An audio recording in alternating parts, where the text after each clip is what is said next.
মানে Arunachal scientific Professor Devnath, okay sir our honorable Vice Chancellor sir has arrived. We Just shall now. discuss later. নমস্কার sir. Yes sir vice chancellor sir নমস্কার। নমস্কার নমস্কার good morning very good নমস্কার morning. Professor কর, নমস্কার অভয়দা বলছি। নমস্কার নমস্কার প্রফেসর দাস হ্যাঁ, নমস্কার হাউ আর ইউ? কেমন আছো? Thank you very much thank you very much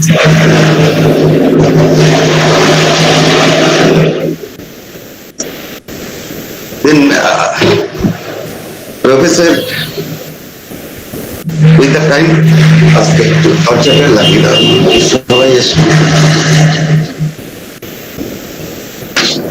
But today is the famous day that is commemorated as World Wetland Day, and this 2nd February, particularly in 2021, is important because it is the 50th anniversary of Ramsar Convention, and we know that wetlands are very much important for biodiversity and livelihood. Respected delegates, honorable professors from different colleges and universities, our honorable Vice Chancellor sir, Registrar sir, Controller of Examinations sir, our Dean Faculty of Science, and our beloved research scholars and student representatives. We are very eagerly waiting to listen about the importances, threats, and mitigation process of wetlands across the world. I am thankful to our colleagues and conveners of this team for their sincere effort to make this progress successful.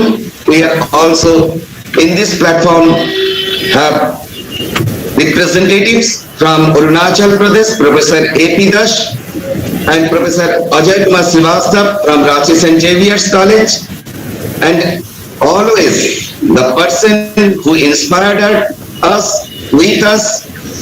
Dr. Ashok Kanti Shannal, Chairman Biodiversity Post, is also present in this platform. Now, without taking much time, I am requesting our Honorable Vice Chancellor sir to inaugurate the program and deliver his inaugural speech.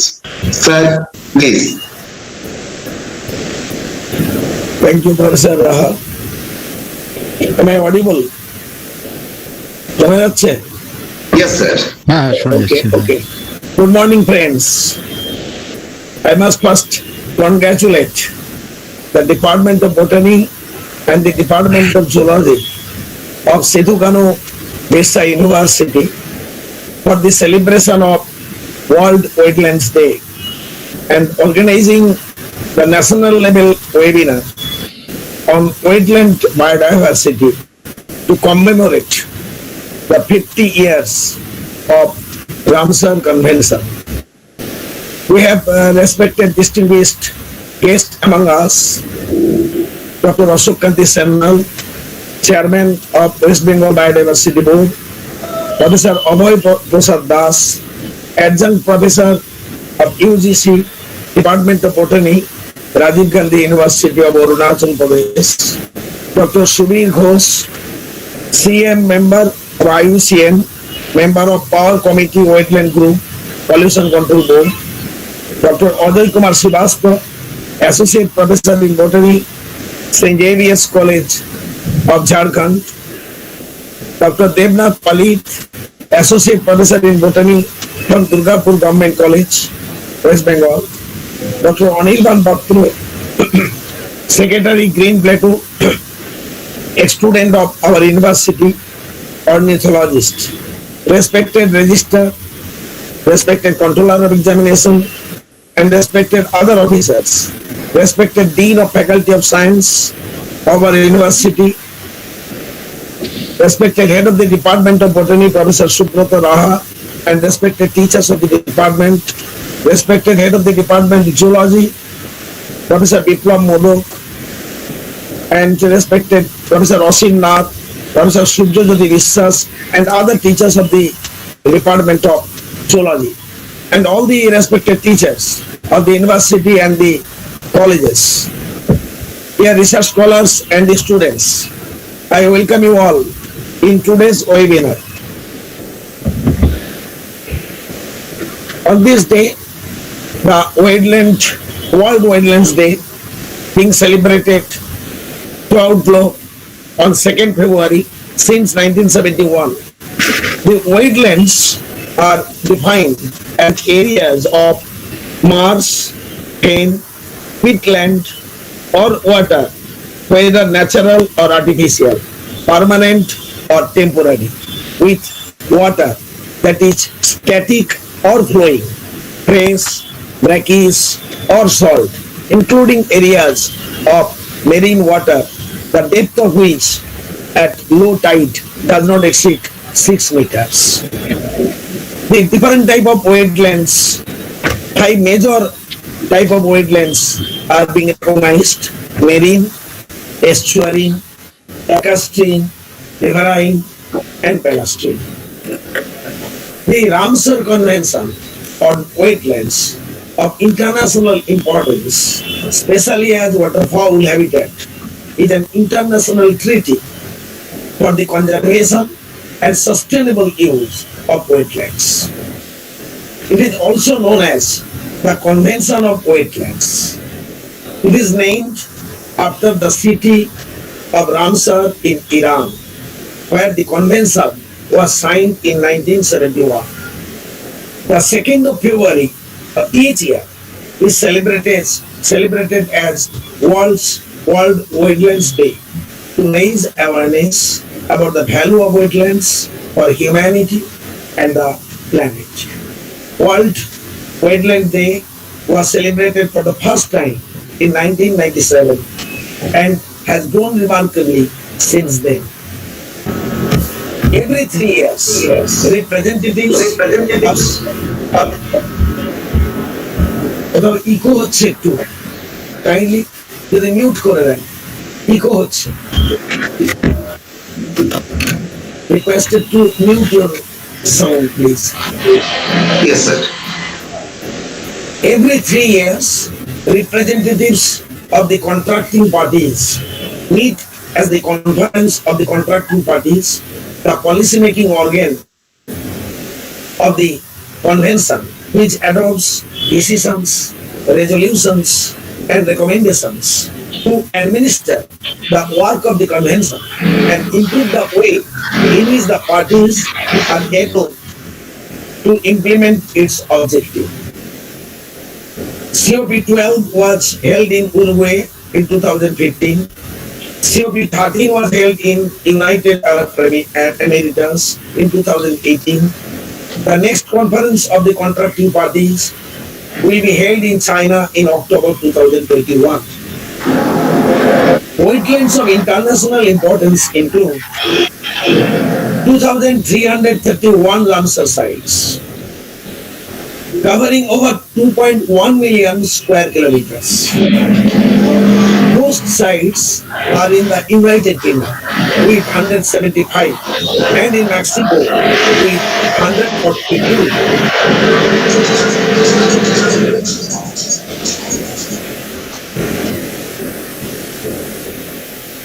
Country with greatest area of listed wetlands is Bolivia, with around 148,000 square kilometers.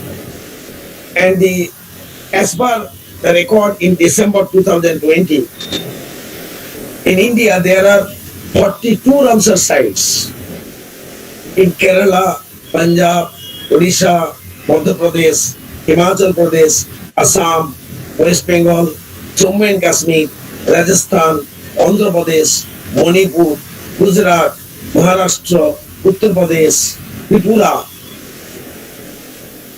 Ladakh, Jammu and Kashmir, Bihar, And the question is why we need to conserve wetlands. Wetlands are among the world's most productive environments. They are cradles of biological diversity, providing the water and primary productivity upon which countless species of plants and animals depend for survival. They support high concentration of birds, mammals, reptiles, amphibians, fish, and invertebrate species. Wetlands provide tremendous economic benefits. For example, water supply, fisheries, agriculture. It maintains water tables and retains nutrients in floodplains. The energy resources such as peat and plant matter, wildlife resources, transport, recreation, and tourism opportunities. They are even related to religious and cosmological beliefs, constitute a source of aesthetic inspiration, provide wildlife sanctuaries, and form the basis of important local traditions. I hope today's august presence of our distinguished panelists, their deliberation will definitely focus on wetland management and our wetland will be safe in future. Thank you very much. Thank you all.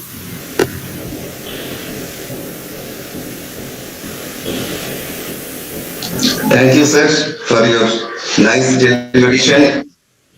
In spite of your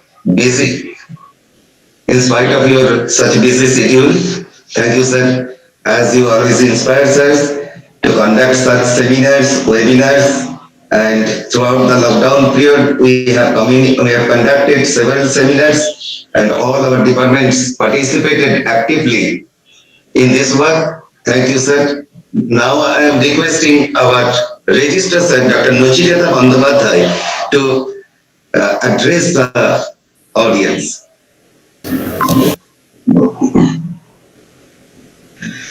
Good morning. On set of this webinar and the celebration of World Wetland Day, I want to express my gratitude and regards to Honorable Vice Chancellor Sir, who is continuously inspire us in order to cultivate the culture of science and arts in our campus, off campus or on campus. I want controller of examinations, HODs of Department of Botany and Geology, and all the faculties of the Department of Botany and Geology. I want to extend my heartiest gratitude those who are present here and my regards, our esteemed speakers, Dr. Ashok Kanti Shandal, Chairman West Bengal Biodiversity Board, Professor Abhay Prasad Das, Dr. Sudhir Ghosh, CEM member, Professor Dr. Ajay Kumar Srivastav, Professor Devnath Pali, Sri Anivan Patro, Secretary Green Play 2, all the chairpersons, the respected teachers, dear scholars and students. Just I am sharing few words. Wetland, my view. Wetlands are one of the most biological diverse ecosystem on earth.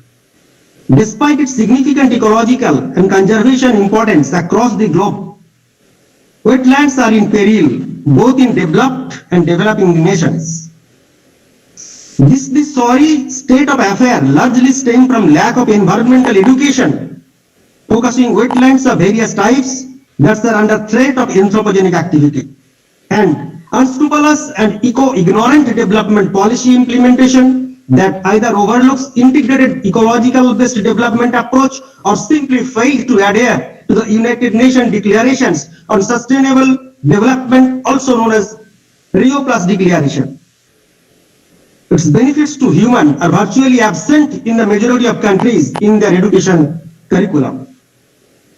Here, the paradox is wetlands have been received United Nations ratification in the form of United Nations Educational, social and cultural organization declared World Heritage Sites. The Convention on Wetlands of International Importance, informally known as Ramsar Convention, and United Nations Man and Biosphere Reserve designation.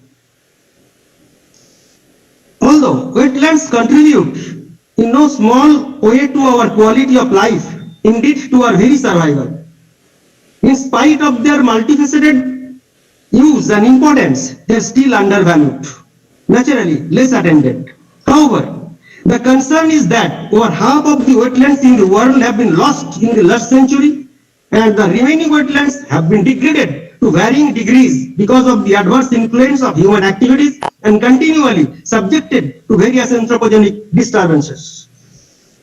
Moreover, the value of wetland waters get increased as ecosystems become more stressed and their goods and services are declined.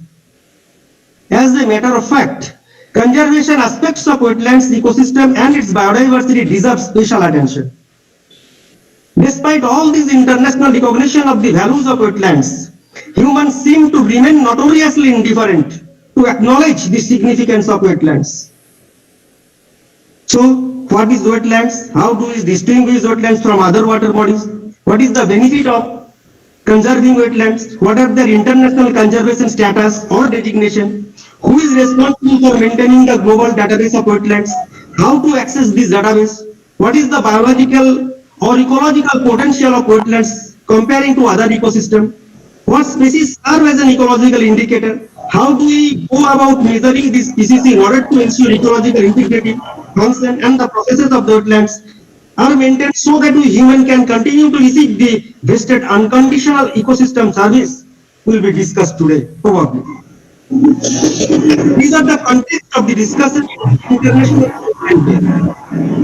This webinar will provide background information about wetlands importance and allied problems, mitigation and conservation to human, with the grand success of this wetland.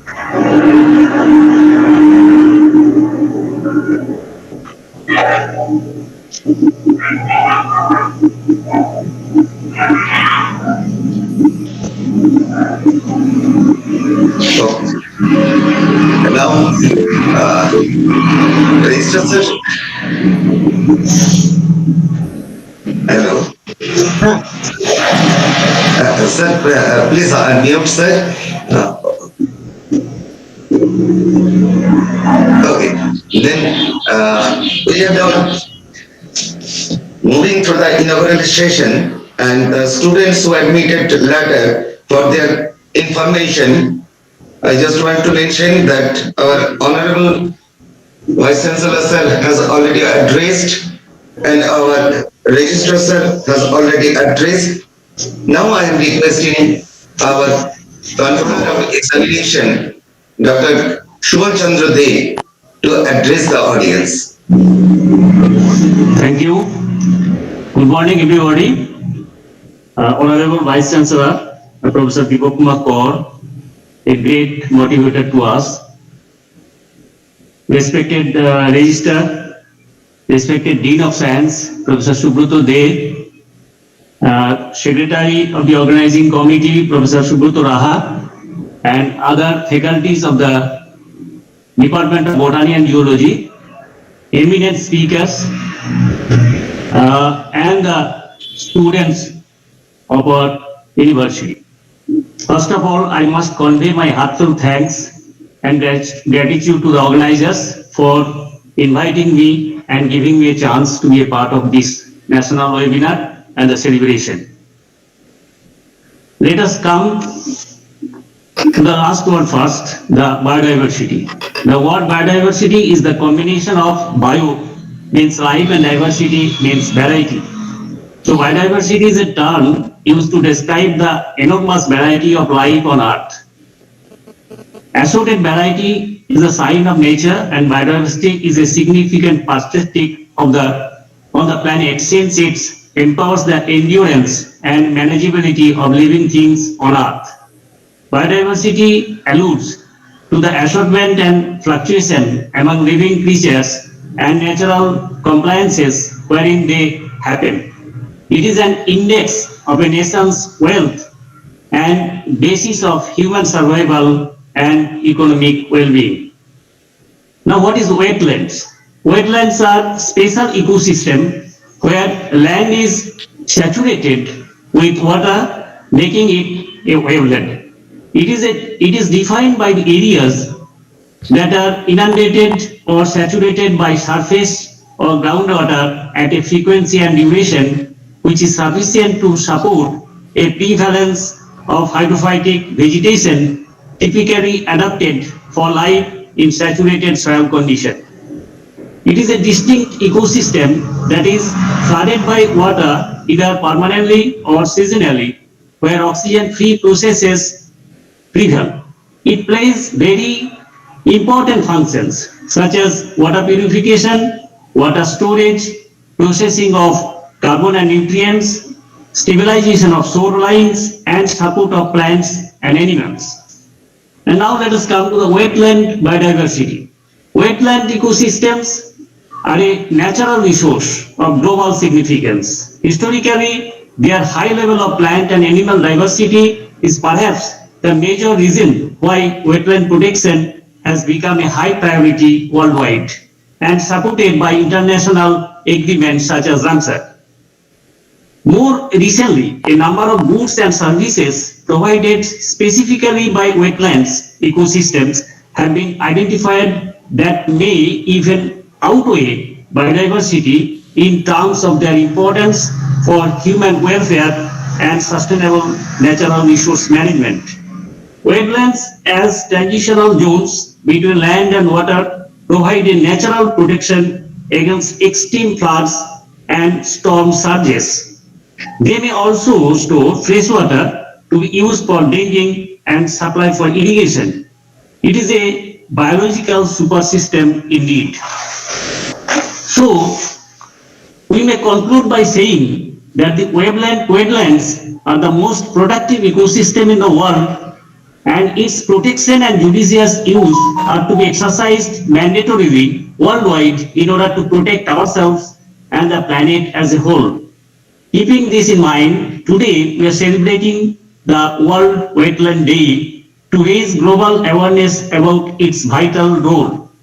This year, the theme shines a spotlight on wetland as a source of fresh water and encourages action to restore them and stop their loss in order to minimize the growing freshwater crisis worldwide. At the end, I wish a grand success of this celebration. Thank you all. Thank you, sir. As you correctly mentioned and remind us that this year World Wetland Day is observing as wetland and water. And we are very fortunate that at present situation in this inaugural session, we have enriched with the 3 lectures up to now, because all our officers and Honorable Vice Chancellor sir belongs to science stream. Now I am requesting our Dean Faculty of Science, Professor Subrat Kumar De, to deliver his speech. Good morning to everybody. Respected Honorable Vice Chancellor sir, Registrar sir, Controller sir, and today's our distinguished invited speakers, HOD Botany and my departmental colleagues, my university colleagues from Department Botany and others, and as well the other teaching staff, participants from other institutes and universities, non-teaching staff members, and my dear research scholars, my most dear students. First of all, I'd like to thank the Department of Botany to celebrate the celebration of World Wetland Day at our from our university virtually. So already Honorable Vice Chancellor sir and others, sir, the Registrar sir and Controller sir has already talked about this significance of this day. I'm not going to detail. I'm just sharing a few words on this topic. As you know, as already discussed, the 2nd February of each year, the World Wetland Day is to raise the global awareness about the vital role of wetlands for people and of our planet. This day also marks the date of the adaptation of the Convention on Wetlands on 2nd February since 1971, as Honorable Vice Chancellor mentioned. This can be found all over the world in all climatic conditions from tundra to tropics. Wetlands can environment play a major part in the water cycle, and it possesses a unique mixture of environmental conditions, flora and fauna. Wetlands have provided vital services to humanity for thousands of years, and which include the variety of ecosystems like rivers and their deltas, lakes, mangroves, forests, coral reefs, etc., etc. So wetland biodiversity matters for our health, our food supply, for tourism, for jobs, etc., etc. Wetlands form an important part of nature. We are facing a growing freshwater crisis that threatens people and our planet. We use more fresh water than nature can reload, and we are destroying the ecosystem that water and all life depend on most.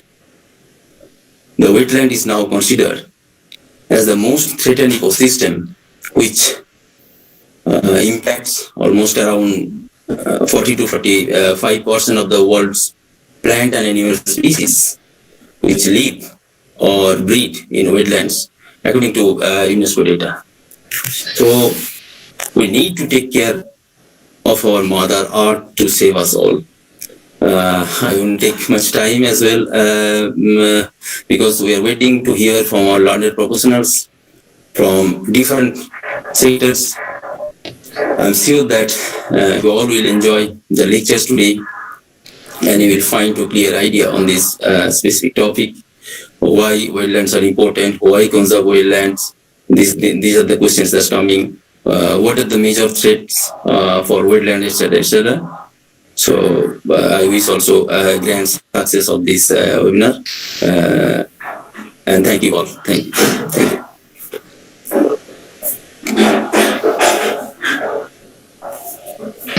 Thank you, sir. Professor Shubhrata Kumar Deg, Dean Faculty of Science. Now we are now just entering in the technical session. That is the first technical session. And in this first technical session, we have two lectures first and then chairman's note. The two eminent speakers are Dr. Ashokkanti Sharnal of West Bengal, Chairman of West Bengal Biodiversity Board, and Dr. Shubir Ghosh. Before that, I am requesting Professor Abhay Prasad Das to chair this session. Sir, please. Thank Professor you. Das, yes. Thank you, Professor Raha. The Honorable Vice Chancellor, my friend, Professor Kaur, Registrar, Controller of Examinations, Dean, all these dignitaries from your university, and my Dada, Dr. Sharnal, because he treated me just like a big brother, Dada. So I used to call him Dada. So anyway, this is a huge responsibility because Dr. Sharnal is the speaker. And the other speaker, Dr. Ghosh, he is just like my brother, and I'm very happy. Now, I shall comment at the end on their speeches, but I'm sure that they will leave behind nothing so that I can give some new input.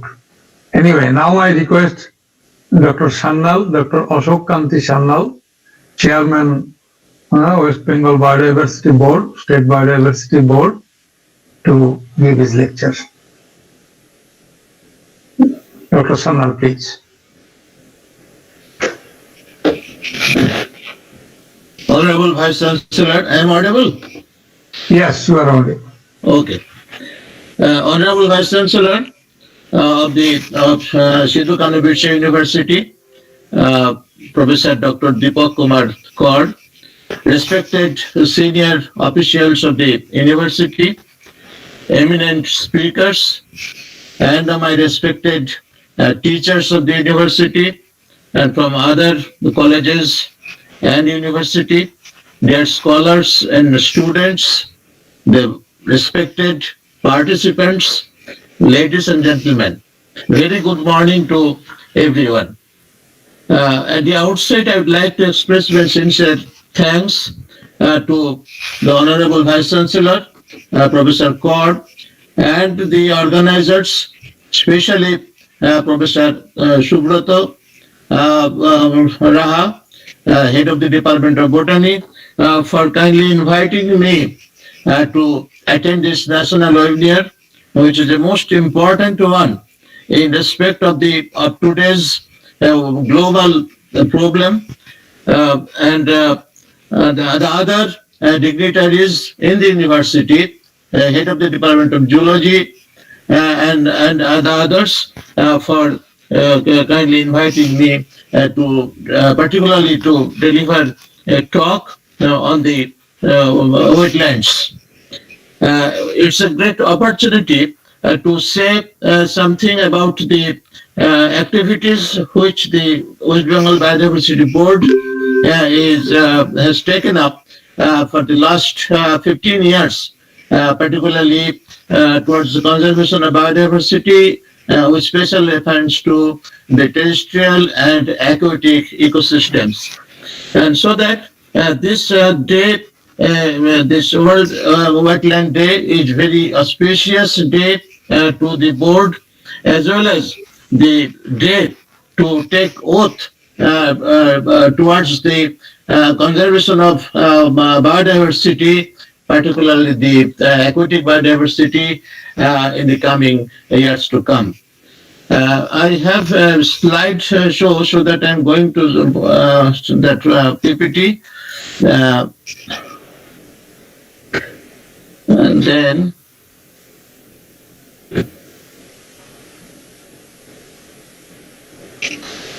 how it will open?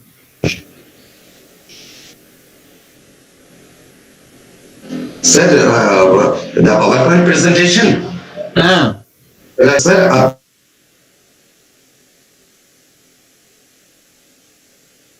অপশনটা present নামটা আসছে না তো। আচ্ছা দেখি, নিচের একটা বারে একটু কার্সারটা নিয়ে গেলে একটা বার আসবে ডান দিকে, এটার নাম নিচে ডান দিকে হোয়াইট এরিয়াতে। এই রোজ এই প্রবলেম হয় না স্যার। এই নিচে যদি আপনি কার্সারটা নিয়ে আসেন, কম্পিউটারে করছেন স্যার? হ্যাঁ, কম্পিউটারে। তাহলে নিচে যেখানে আপনার ওই মাইক্রোফোনের সিম্বল আছে, স্পিকারের সিম্বল আছে, যে বারটাই আসছে ওই বার রেজ হ্যান্ড আছে, টার্ন অন ক্যাপশন আছে, তারপর রাইট কর্নারে আছে প্রেজেন্ট নাও।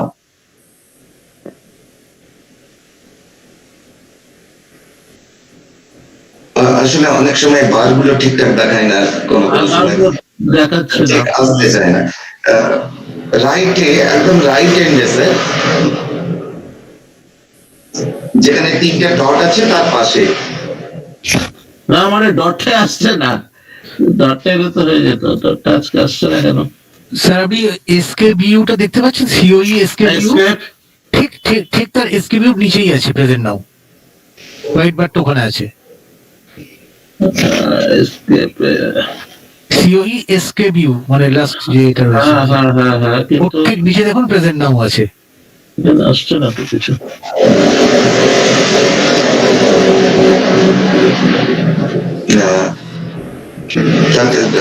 আপনি ও আচ্ছা, আমাদের এটা করে আগে করা হয়ে গেছিল, ঠিক আছে। এন্টার স্ক্রিন দেবো না উইন্ডো দেবো?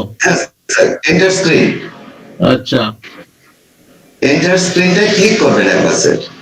হ্যাঁ ক্লিক করলাম। শেয়ার শেয়ার শেয়ার,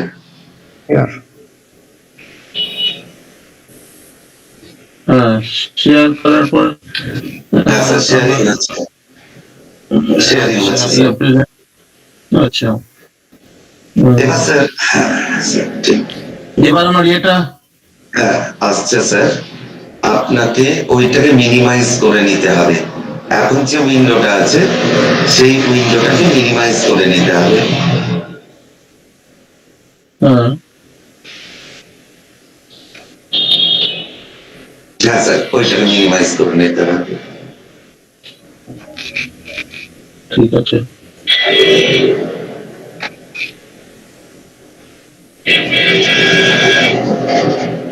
এবার কি এসছে? এবার এসছে? আপনি ইচ্ছা করলে full screen off right sir, right sir আপনি আবার চলে গেল স্যার। ওইটাকে মিনিমাইজ করে দিতে হবে, এই উইন্ডোটাকে মিনিমাইজ করে দিতে হবে স্যার, প্রেজেন্ট উইন্ডোটাকে। হ্যাঁ এইবার ঠিক আছে স্যার। এবার আসছে? আসছে স্যার, কিন্তু আমি তো দেখতে পাচ্ছি না। না আবার চলে গেল। আপনি স্যার, আপনি স্যার এই স্ক্রিনটাকে মিনিমাইজ করলে আপনার সামনে পাওয়ার পয়েন্টটা খোলেনি? হ্যাঁ পাওয়ার পয়েন্ট খুলেছে আমার এখানে। আমি স্যার আপনাকে আমরা দেখতে পাচ্ছি স্যার সবাই। স্ক্রিন দেখা যাচ্ছে, পাওয়ার পয়েন্ট এটাকে, হ্যাঁ এবার বোধ হয় okay, thank you. Sorry for the delay. My topic is wetlands loss, crisis in life. And this year, already it is mentioned that this year the theme of the World Wetland Day 2021 is the wetlands and water. Then the question came in my mind also, and it would come in others, that why water is connected with this day. We know that wetland is a land with water, but why specially water is mentioned? As because we use more fresh water than nature can replenish, causing severe crisis of water. The global crisis of water is the prime fact of discussion nowadays, and that's why to address this water crisis through the conservation of the wetland has been depicted in this year's 2021 World Wetland Day. We know that it's a fact. There are few facts I would like to mention to know the gravity of this theme. We know that water is vital for all known forms of life, and 80% of the system of any living form is formed of water. So that water is one of the most vital component in all forms of life, and on earth there are 1.4 billion cubic kilometers of water. It is very sufficient and enough for successful living of living life forms on the earth. But still, why this crisis? Fresh water available for human consumption, 2 lakhs cubic kilometers. This is also enough for the global population, and just 5,000 cubic kilometers are being used and reused by humanity. And then I already mentioned the limiting factor for life is the water, and water moves in a cycle. That means already mentioned reused. Mountain to river, river to ocean, ocean to rain.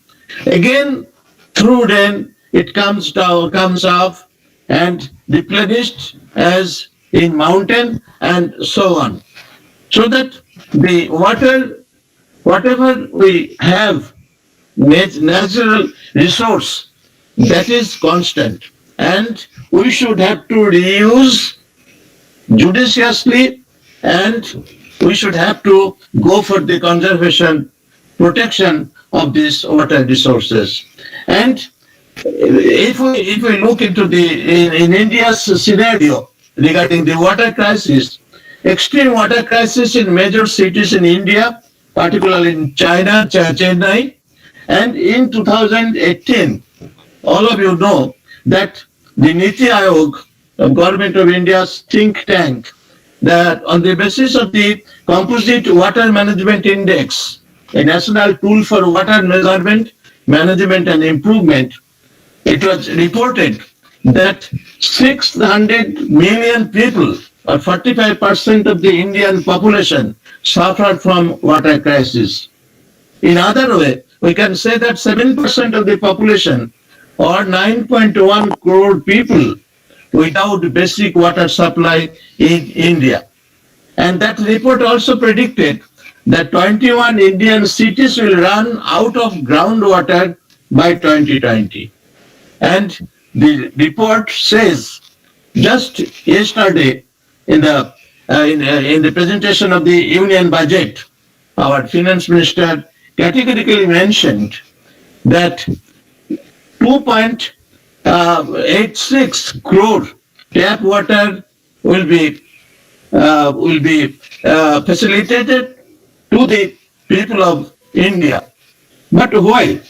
It is a fact that in every union budget, Government of India gives some predictions, hope to the people that this much of population will get the tap water, fresh water. But unfortunately, the report says at the end of the year that not even 50% or 40% of the target was fulfilled. And let's see what happens in the coming days.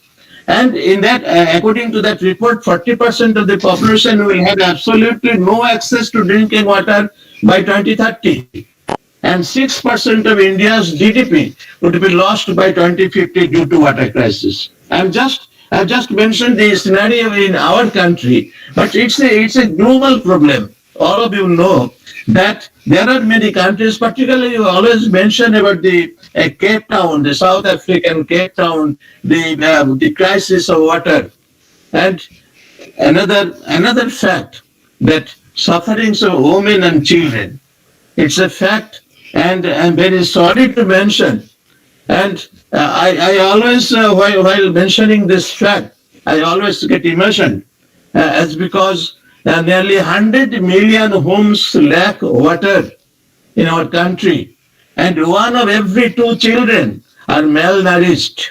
And above 5 years of age, these children cannot live due to malnutrition. But these malnutrition children and women have to walk miles after miles to fetch drinking water. And it is the loss of the manpower as well as the loss of the human resources of the country.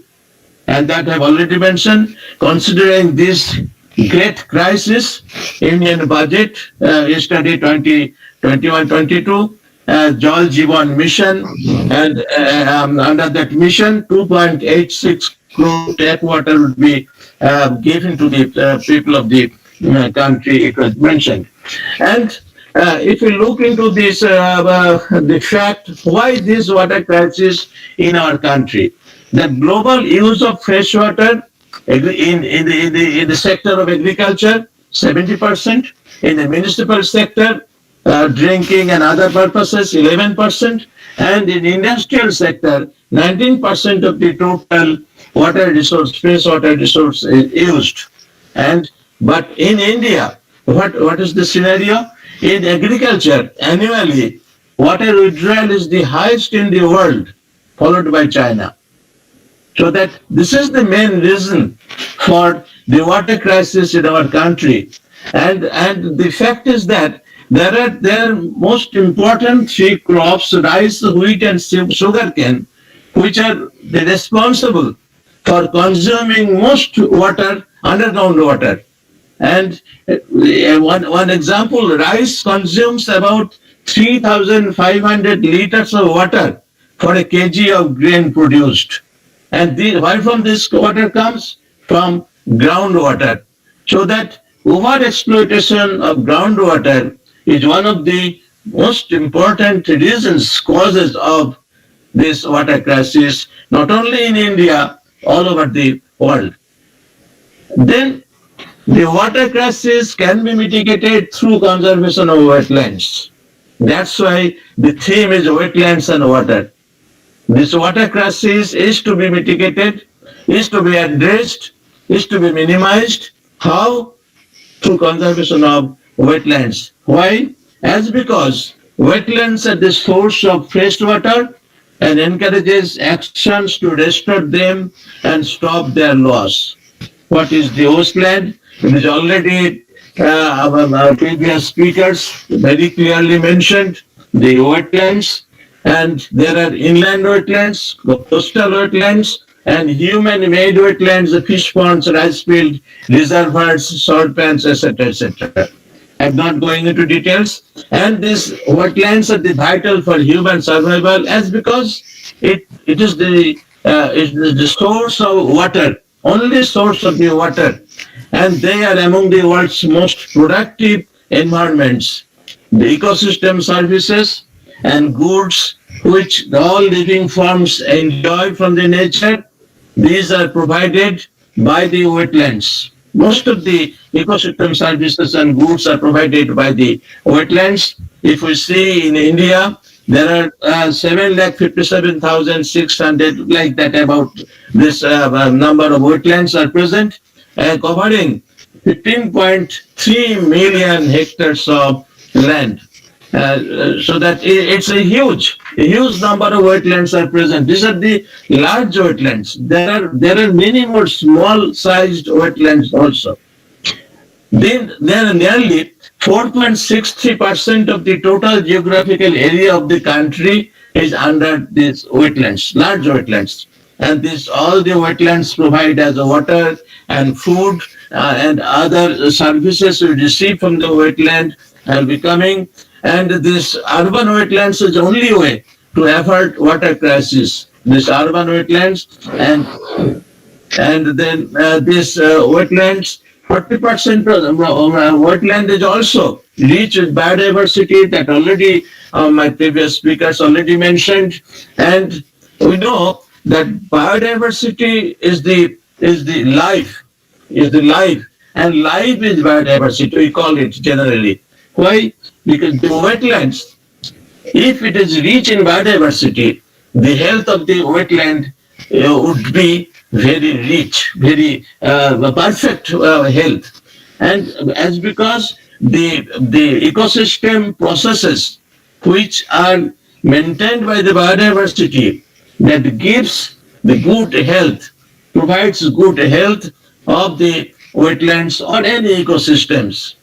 So that biodiversity is the most important component towards the rich and successful existence of any ecosystem. When 40% of the world's plant and animal species live or breed in wetlands, this number is very, very rich, 40%. Over 1 lakh freshwater species have been identified in wetlands. Thousands of plant species and endemic species are present. Coastal wetlands are exceptionally rich in biodiversity. In plants, there are a number of species which are endemic to the state, to the country, and these are present in wetlands only. These are wetlands plants, aquatic plants, and also there are animals also. A very important example, very common example I can give. This aquatic mongoose, the mongoose which was discovered from the wetlands of Calcutta, East Calcutta wetlands, and this is the very well-known mongoose species discovered, and this is endemic to this West Bengal, and 30%, hello? Hello, হ্যাঁ বলুন। 30% of described species of fish present in wetland, and many amphibians, reptiles, migratory birds, and birds are associated with the wetlands. In this connection, I would like to mention the Satragachi jail. Most of you know about the Satragachi jail. This Satragachi wetland is famous for the migratory birds. And West Bengal Biodiversity Board is looking after the conservation and protection of the wetland for last few years. And it is reported that due to for taking these measures towards the conservation of this Satragachi jail, the number of migratory birds have been increased in great extent. Last year, nearly 5,000 migratory birds visited that wetland. This is one of the most important activities of the West Bengal Biodiversity Board. And it's said that since 1970, 80% of inland wetland species and 36% of coastal and marine species have been lost, have declined. And this is a very common fact. And all of you, if we look seriously and think it in a wide angle, then we'll find that in every locality we are losing the wetlands in the form of man-made ponds and any sorts of wetlands, and these wetlands are getting lost every day due to the indiscriminate activities of the humankind, and due to loss of the wetlands, the wetland biodiversity are getting lost. And that's why 80% of the inland wetland species have been lost since 1970. And 25% species of the other groups are on the verge of declination. And what are the services provided for which we are very anxious, and we are going for conservation of the wetlands? That means the four major services of the ecosystem. That is the first one, the provisioning services. We get food and fodder, and we get fresh water, and regulating services, the climate regulation, biological regulation, hydrological regulation, pollution control and detoxification. These are the regulatory activities which we enjoy through the wetland. And the natural hazards are controlled, mitigated by the wetlands, temperature control, flood control. And these cultural activities, mainly we can mention here the tourism. Tourism was one of the most important part of cultural benefit we receive from the wetlands. And supporting services, it supports the biodiversity. This biodiversity in one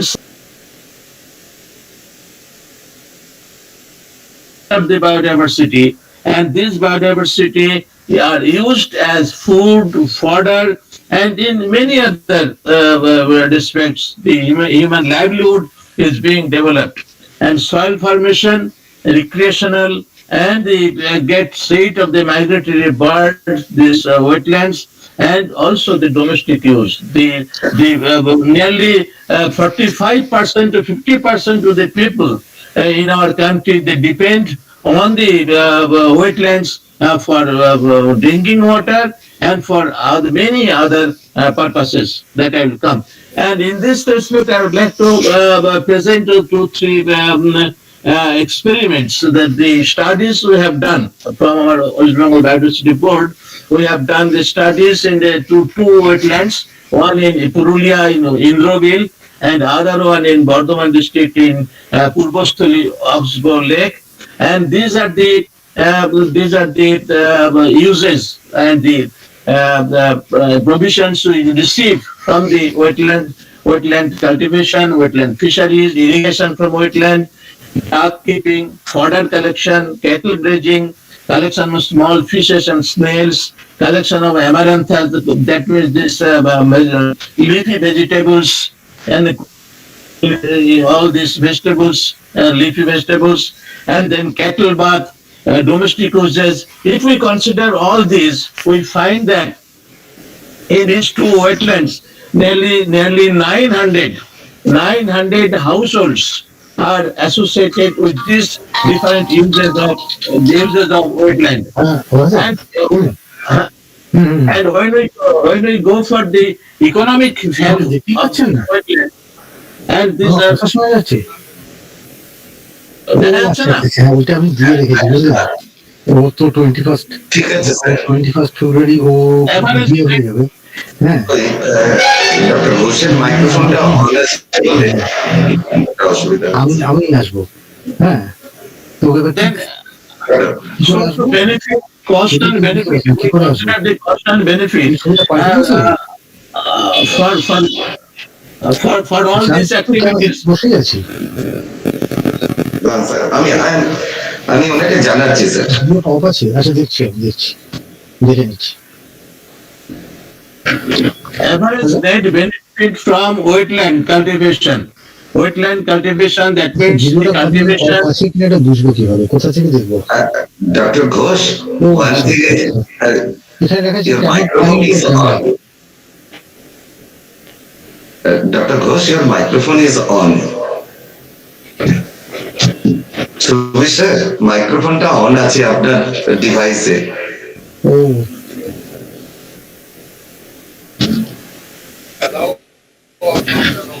ঠিক আছে না আচ্ছা আচ্ছা আচ্ছা নিচে যে microphone সিম্বলটা আছে ওটার উপর একবার ক্লিক করতে হবে okay sir please continue sir Yeah.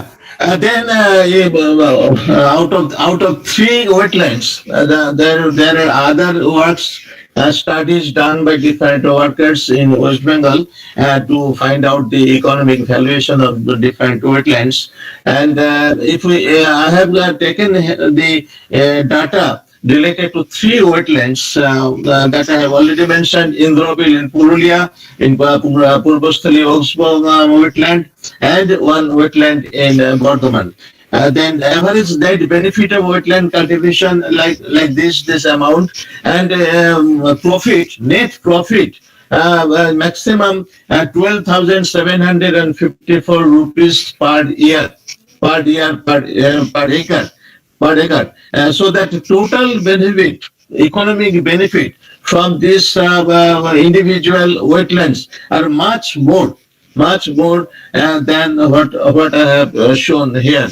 And now these sources of benefit, this wetland cultivation, these are the vegetables and other crops which are produced with the help of the water resources of these wetlands. These are the 27,500 rupees benefit per acre per season. And then if you summarize the Indroville total value of fisheries, 1,67,55,000. That means nearly 2 crores of rupees per year from Indroville, total value of fisheries. Average 6.5% of households collect small fishes and shellfishes from Indroville. We know, we have seen, all of you have seen that in the market, that the old ladies, very poor ladies, they collect the leafy vegetables from the ponds, the shak, the kulbi shak, susne shak, etc., and the geri gugli, the chinook and other things, mollusks, shellfishes, and they sell in the market, and that gives their livelihood. It is a very old practice, and it's a fact. And we calculated the economic valuation of these small fishes and the shellfishes. It was found that from geri gugli per annum, 86,400 rupees are collected by those people, collectors. And jute treating is another important practice and in the wetlands. This gives 6,077 rupees per annum through this jute treating activities. Using wetlands for domestic purposes, 1,692 per year per person, per household. And the amaranthus, the Kolmish, Hincha, Susni, and leafy vegetables, 5,897 rupees per year. And domestic water use, and that 0.052936 million of rupees for domestic water use, and for primary resource of water, this much of money, and finally valuation for 2.982 million per year for domestic purposes. That means this water for drinking water, and for washing the cattle, bathing the cattle, and for many other purposes. This water is used, and the valuation is like that. And then the microclimate regulation. This microclimate regulation, 22.368 million rupees per year. Carbon sequestration. Peatland is one of the most important, and marshes are one of the most important habitat, ecosystem rather, which acts as a great area, ecosystem for the carbon sequestration, 0.108 million rupees through this carbon deposition. Value of cultural services, particularly tourism, 7 lakhs of rupees per year. Overall economic value of wetlands, that means 2,68,969 for Purbostali, and 3,443 rupees for Indrobil per year. And these wetlands are getting lost every day, that I have mentioned earlier. And considering the enormous value extended, the benefits extended by the wetlands, we are very much concerned about the loss of wetlands. And I have mentioned, and all of you know, that the rampant loss of wetlands all over the world, and especially if we consider in our state, it's a matter of great concern. But our present government is very much concerned about this problem, and our Honorable Chief Minister launched a program, the Jal Bharo. It's a very successful program, and under this program, government's endeavor, a number of hundreds, thousands of wetlands have been created, developed, and through which this fisheries are going on, and many other purposes. This water is used for agriculture, and people have been benefited. There is no doubt of it. But it's a concern, as because these wetlands are getting lost over the reasons: depletion of water, freshwater resources, groundwater is depleted, I have already mentioned, and this due to climate change and the population growth and rapid urbanization and conversion of wetlands into agricultural field, aquaculture, horticulture. Due to these conversions in the beginning, the people get more benefit than keeping these wetlands intact. But ultimately, after a few years, these lands get lost their fertility, as well as other nutrients and other facilities which they extend. These lands are lost. So ultimately, the loss of wetland is a loss forever. So that this is the time, and this day, World Wetland Day, is the day for taking this the oath that everybody, we should have to go for the protection and conservation of the wetland, and without this endeavor, the life forms on the earth would not be able to successfully survive.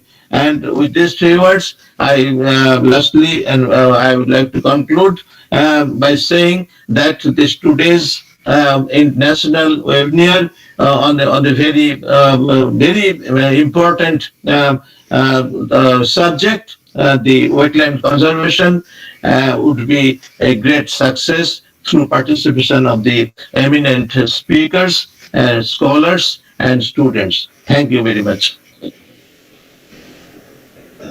Thank you. Dr. Sannal, beautiful lecture. I enjoyed a lot.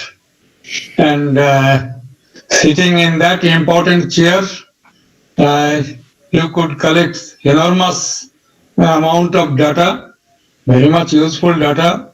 I was amazed to see how much through the activities of different government machineries we started gaining from the wetlands. You started with water crisis, yes. Now in India also, few towns like in Chennai last year before last, water bottles are sold 200 rupees, 400 rupees per bottle, 1 liter bottle. Yes. Yeah. Yes. Then Bengaluru is going to be dry. Yeah. 2 to 3 years. Delhi, 21. Ahmedabad. They have mentioned 21 cities. Yes. Yeah, a number of cities are going to dry in our country itself. Then how should we survive? So this is one very important point you focused, and I know. Actually, we overuse water. Yes. We should try to Overuse restrict water. the overuse of water. In many cases, the huge buildings coming up in cities, even outside cities, they are extracting underground water uncontrolled. There should have much more strict control over these things. Government budget, yes, you mentioned the government budget of central government, state government, that is also important, but budget cannot work. The good wishes of the controlling authority, especially the political authorities, they should be, they should express in good way, effective way, meaningful way. Then only it is possible. Otherwise, it is very difficult. Suppose in Kolkata, let us take the example of our big city, our capital city of the state, Kolkata. In Kolkata, wetlands are filling up every day. I know in front of my eyes, so many wetlands are closed. Government can do it. You just ask me, I shall use remote sensing, and within 1 week, I shall find out what are the wetlands filled in last 20 years. Yes. This is not at all a difficult task by remote sensing. Remote sensing. Yeah, but do you think our political leaders, they are interested? Government is interested? No. So it is very difficult to criticize government in this forum. So, but I feel that if we desire, we can do it. We can control it. We should exert ourselves. I would like to mention that from the Department of Environment, there are two institutes, organizations under this department. One is East Calcutta Wetland Management Authorities there, and they are looking after particularly the East Calcutta wetland, which is one of the 2 Ramsar sites in our state, and another one, Institute of Environmental Studies and Wetland Management. And these 2 organizations under the Environment Department, they are doing work on the conservation of the wetlands and as well as conservation of the biodiversity in association with the West Bengal Biodiversity Board. And now in present times, we always mention that these wetlands are getting lost and we are losing the fishes. In our childhood, we found a number of small fishes which are not available at this present moment. And these fishes not only gives the livelihood to the poor people in the village and rural areas in our country, but these fishes, and there are many other weeds, plant species, aquatic plant species which are very, very economical, not only as food, as medicinal plants also. So many users are there, but we are getting lost every day. These are the great problems. So there are many other problems we need to solve. Population is the most important problem, increasing population. Demand for our sophisticated life available. Yeah, that is also another important aspect. Our greed, that is another aspect. So all these things, if we can control, then only we can think of somewhat sustainability. Though I believe personally, sustainability at this stage is impossible. Time is very short still. I would like to mention that. We can lengthen. We can lengthen. That not only. We can. Complete control is impossible. As I am associated for last many years towards this conservation of biodiversity, and from my experience, this attitude of the humankind already degraded that you have mentioned. Due to this attitude, this change of lifestyle and other attitudes, this loss of the natural resources every day. But We need to change our education policy. That's why. We need to change our policy to rearing up our children. All these things need to change. Otherwise, it is impossible. That's why presently I am advocating for value education, and I am requesting all these school teachers and other NGOs that whatever facilities you have and whatever time you get, you please go for this value education for the children, because we have observed, all of you know, that values are getting degraded every day, and this degradation of values have made this present day citizens population, there is no regard to the nature. If there is no regard to the nature, there is no love to the nature, then it is not possible to keep this natural resources in its pristine form. So that values are to be developed and regenerated in new forms and new state as per the need of the day. Okay, thank you, sir. Thank you for your beautiful lecture and initiating so many positive debates. So, thank you very much. Now, I should invite my brother, Subir, Dr. Subir Ghosh, the wetland specialist. Where are you, Subir? Please come and present your lecture. Dr. Subir Ghosh, please. Actually, sir, I am talking with him over telephone. His system is malfunctioning. His camera is not opening. I also talked to him. When he is opening his camera, trying to open his camera, it is indicated that system error or something. So, over to you, sir. Sir, আপনি তাহলে দেখুন মুখে বলুন sir. Then what can I do? Should I start talking something? উনি মুখে বলছেন, ওনার কথা শোনা যাচ্ছে স্যার, উনি ওইভাবেই বলছেন। Him give a lecture.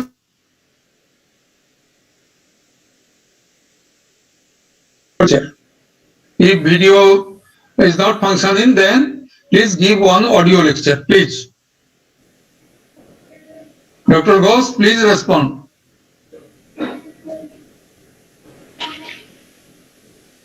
Dr. Ghosh,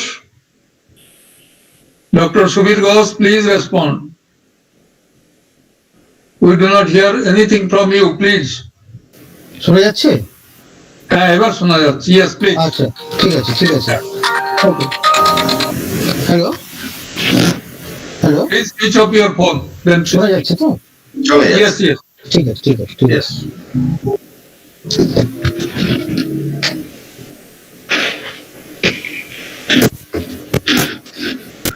Good morning, everybody. Respected Vice Chancellor, respected Registrar, Dean of different faculties, HOD of all departments, particularly Dr. Raha, Department of Botany, SKBU, my senior Dada, Dr. Epi Das. Basically, I am a student in wetlands. Wetland নিয়ে কাজ করতে গিয়ে যেটা আমার প্রথমেই মনে হয়েছে যে মানে ওয়েটল্যান্ডের সাথে যেহেতু মানুষের জীবনের একটা সম্পর্ক আছে, তো আমি আমার লেকচারটা ইংরেজি বাংলা মিশিয়ে যদি বলি কোনো অসুবিধা নেই তো? Only problem here, some of my natnis are listening to you. For the relevant person, I will definitely speak in English. Okay. আচ্ছা, এ পর্যন্ত আমার খুব বাজে লাগছে যে আমি আমার কাল থেকে খেটে তৈরি করলাম যেটা সেটা দেখাতে পাচ্ছি না। Anyway, আমি প্রথমেই শুরু করি। May I interrupt for seconds? You can Sure, share sure. the slide with Professor Raha, and Yes. then we can present your slides, so we can see and you can tell from your. now it is very difficult time. It will lose some It is time. very difficult and because it is also heavy Okay. space occupying system. Fine. Okay. It will be next time. I think I will try to show my slides. Okay. Okay, please continue. আমি বলবো? Yes, sure, please. আচ্ছা, আমি প্রথমেই বলি সকলকে নমস্কার জানিয়ে international wetland day হয়েছিল বেসিক্যালি 1996 থেকে। At that time, before that, there were three organizations. One is Asian country based AWB, Asian Wetland Bureau, and the second one was IWRB, International Wetland and Waterfowl Research Bureau, and the third one was Wetland for the Americas. These three organizations basically marched in one conference held in 1995 in Kuala Lumpur. There, they formed the Wetland International in presence of the Prime Minister of Malaysia, Dr. Mahathir Mohamad Sohib, and 273 delegates from 273 country and other areas, universities. So now, as a past program, the Wetland International past program, they taken to celebrate 2nd February as International Wetland Day to commemorate the 25th year of Ramsar Treaty signing. That was in 1996. From that time, 2nd February is celebrated as World Wetland Day, WWD. Now, the question is, in our state, Wetland Day was celebrated in 16th June. Most of you know this. Dr. Dhruva Ghosh celebrated this for many times. And afterwards, they all tuned to 2nd February. প্রথম কথা যেটা আমার বলার, খুব সংক্ষেপেই বলবো কারণ slides গুলো না থাকলে যে সমস্যাটা হয় সেটা আমি একটুখানি বলে দিই। কতগুলো জিনিস আমি এর মধ্যে দিয়ে দেখানোর চেষ্টা করেছিলাম যে wetland covering only 20% of the earth's surface support more than 20% biodiversity. এটা তো বলার কোনো অপেক্ষাই রাখে না যে ওয়েটল্যান্ডে যথেষ্ট পরিমাণ বায়োডাইভার্সিটি আছে এবং আমরা এখনো পর্যন্ত মাইক্রোবিয়াল ডাইভার্সিটি সম্বন্ধে আমাদের কোনো আইডিয়া নেই। মাইক্রোবিয়াল ডাইভার্সিটি সবে এক্সপ্লোর শুরু হয়েছে। We have very little idea about microbial diversity. There are a lot of plants and animals which are already vanished from the wetlands. More than 700 freshwater species at this moment they are endangered. As আপনারা সবাই জানেন যে total freshwater covers only 1% of the total water of the world, and only 0.007% freshwater is occupying is supporting total 7.7 billion of human beings. সবথেকে বড় কথা যেটা যে agriculture sector they use more than 70% fresh water, এটা আমরা already doctor sandal বলেছেন। শুধু আমি একটা জিনিস অ্যাড করছি, শুধু ধান চাষের ক্ষেত্রে যে জল বেশি লাগে তা নয়, 1 কিলো চকলেট তৈরি করতে প্রায় মোর দ্যান 17,000 লিটার জল লাগে। আমরা যে বিপ অনেকে খান, যারা খান, মোর দ্যান 15,000 লিটার জল লাগে 1 কেজি বিপ তৈরি করতে। সুতরাং ইচ অ্যান্ড এভরিওয়্যার, ইভেন বাটারে প্রায় 5,500 লিটার জল লাগে, মানে ইন ডিফারেন্ট ফেজ।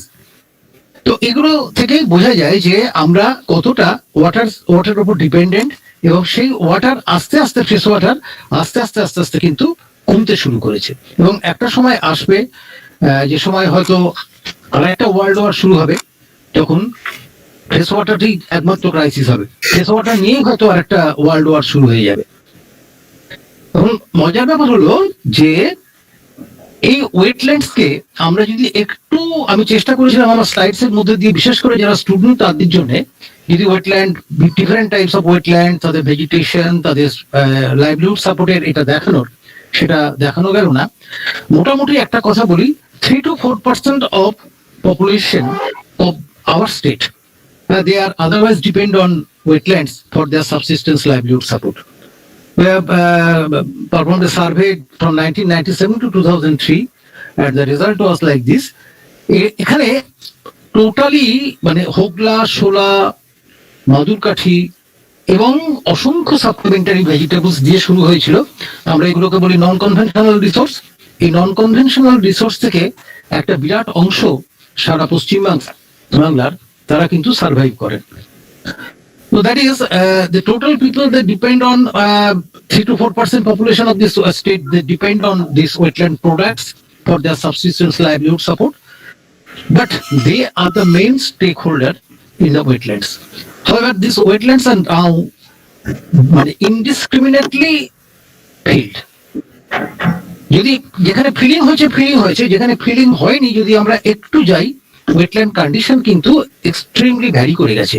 আমার স্লাইডস এর মধ্যে ছিল একই এরিয়া 20 বছর পরে তাদের ডিফারেন্সটা কি। সেখানে দেখা যাচ্ছে যে আফটার 20 ইয়ার্স, যেখানে একসময় অসংখ্য অ্যাকোয়াটিক প্ল্যান্টস ছিল, ফ্লাওয়ারিং কন্ডিশন আমরা দেখেছি, হ্যাঁ, area is totally changed and there is now waste water impoundment হয়েছে। হ্যাঁ, লট অফ ট্রিবিউটারিজ থেকে ওয়েস্ট ওয়াটার ঢুকেছে, বিভিন্ন ড্রেনেজ ক্যানেল দিয়ে ওয়েস্ট ওয়াটার ঢুকেছে। সেখানে একমাত্র ওয়াটার হায়াসিন্থ হচ্ছে ভেজিটেশন আর প্রচুর প্লাস্টিক প্যাকেটস। এই হচ্ছে ফিউচার। সব থেকে বড় জিনিস যেটা, সাবমার্জড অ্যাকোয়াটিক প্ল্যান্টস, বায়োডাইভার্সিটি কনজারভেশনের ক্ষেত্রে যেটা very important, submerged aquatic plants they are under threat. We have already lost some species like Aldrovanda vesiculosa from our freshwater wetlands. Aldrovanda vesiculosa was, I think it was first reported during 1937. Then last report came from Tripura, most probably in 1957, Dr. D.B. Dev. And 1937, probably it was Dr. Sengupta. And presently, there is no evidence of Aldrovanda vesiculosa. It is already, আমি এটা অভয়টাকে জানিয়েছিলাম যে আমরা প্রচুর জায়গায় ঘুরেছি, কিন্তু কোথাও আমরা Aldrovanda vesiculosa পাইনি, কোথাও দেখা যায়নি। তো যাই হোক, অলরেডি এরকম স্পিসিস চলে গেছে। মাইমুলাস অরবিকুলারিস, এটা প্রচুর পরিমাণে থ্রেটেন্ড হয়ে গেছে, ভীষণভাবে কমে গেছে স্পিসিসটা। হ্যাবিটাট অল্টারেশন একটা ভেরি ইম্পর্টেন্ট ফ্যাক্টর। এই সমস্ত স্পিসিস গুলোর হ্যাবিটাট অল্টারেশন হয়েছে। থ্রেটেন্ড মানে এমনই একটা জায়গা যেখানে স্যালিনিটি, বেশি স্যালিনিটিতে, they are very much salinity tolerant species, only salinity sensitive species rather, only mimulus orbicularis can survive only 1 to 3 ppm salinity. However, after Ayla, the total salinity of our Sundarban coastal wetlands, basically the fields and the potholes, they're all covered by saline water, and the salinity increases, and that results in declining of the species. I have personally surveyed the area. Now, Maimulus orbicularis is very, very rare in such areas from where I have collected this species earlier. So, these are very important things. We must take care of these things. খুব আনন্দের খবর, আমি আজকেই খবরটা পেলাম যে আজকেই সম্ভবত বার্ড সেন্সাসের একটা বই রিলিজ হতে চলেছে, এবং তাতে কোস্টাল ওয়েটল্যান্ডস এর বার্ডস নিয়ে বইটা পুরো বার্ড সেন্সাস টাইপের। এটা আমাদের কাছে একটা খুব আনন্দের খবর যে ওয়েটল্যান্ডস এ প্রচুর পাখির আনাগোনা বেড়েছে কয়েকটা লাস্ট ফিউ ইয়ার্সে। ওয়েটল্যান্ডস এর আরেকটা খুব ইম্পর্টেন্ট আমার কাছে যেটা মনে হয়েছে এই মুহূর্তে খুব ইম্পর্টেন্ট জিনিস, আমরা ওয়ার্ল্ড ওয়েটল্যান্ড ডে সেলিব্রেট করছি, it is very fine, but awareness is very important to conserve these wetlands. When I am in near East Calcutta wetlands, now there are more or less 286 berries during 1997. Creative Research Group, they first made the baseline survey of international or East Calcutta wetlands. I have done the survey on behalf of them, and presently the remote sensing data prepared by some person, I don't want to mention their name, they have reported that only 210 berries are there. So you can understand 76 berries already peril. It is very, very sensitive, very, very sensitive. Overuse is most important factor, and unwise use, overuse and unwise use. যে কোনো জায়গায় জলা ফেলে পেলেই সেখানে West water ইম্পাউন্ড করাটা এটা একটা হ্যাবিট হয়ে গিয়েছে। আজকের দিনে দাঁড়িয়ে এটা ভেরি ভেরি থ্রেটনিং। আমরা থিওরিটিক্যালি অনেক কথা বলবো, অনেকভাবেই চিন্তা করব, বাট যদি আমরা we have to take the ground truth survey. If we take the ground truth survey, we definitely find that most of the freshwater wetlands are now in very detrimental conditions.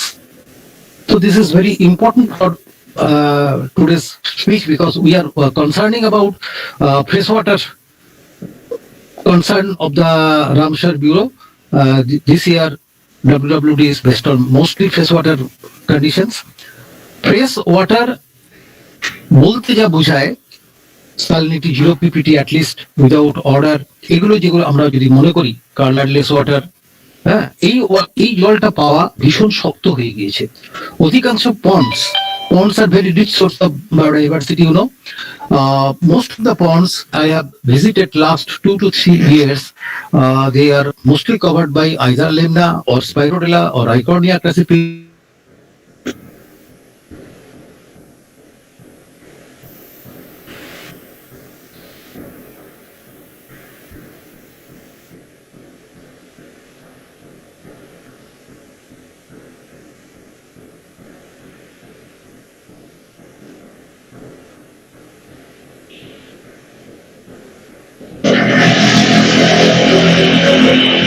Professor Das. Hello, হ্যাঁ, বলছি যে আবার internet connection হয়েছে। আচ্ছা, আবার ফিরে এসছে। হ্যাঁ, শোনা যাচ্ছে আমার কথা? আছে তো, কথা বলো। কন্টিনিউ। আমার কথা শোনা যাচ্ছে? হ্যাঁ, শোনা যাচ্ছে, কন্টিনিউ। আচ্ছা, ওকে ওকে ওকে, প্লিজ কন্টিনিউ। ওকে ওকে ওকে ওকে ওকে। আমার আজকে যারা স্টুডেন্ট লিসনার তাদের কাছে একটাই বক্তব্য যে প্লিজ ভিজিট ওয়েটল্যান্ডস। এটা তো এখন সিলেবাসের মধ্যেই চলে এসছে। হ্যাঁ, একদম লোয়ার লেভেল থেকে ওয়েটল্যান্ডস একটা কারিকুলামের পার্ট হয়ে গিয়েছে। ইউনিভার্সিটিতে আগে ওয়েটল্যান্ড বলে আলাদা করে কিছু পড়ানো হতো না, এখন পড়ানোও হচ্ছে। So after visiting the wetlands, they are the most important person who can predict the current situation of these wetlands. যদি বেশি করে ওয়েটল্যান্ড বেসড প্রজেক্ট তাদেরকে দেওয়া যায়, তারাই বলতে পারবে যে স্পিসিস এর কন্ডিশন এখন কি হচ্ছে।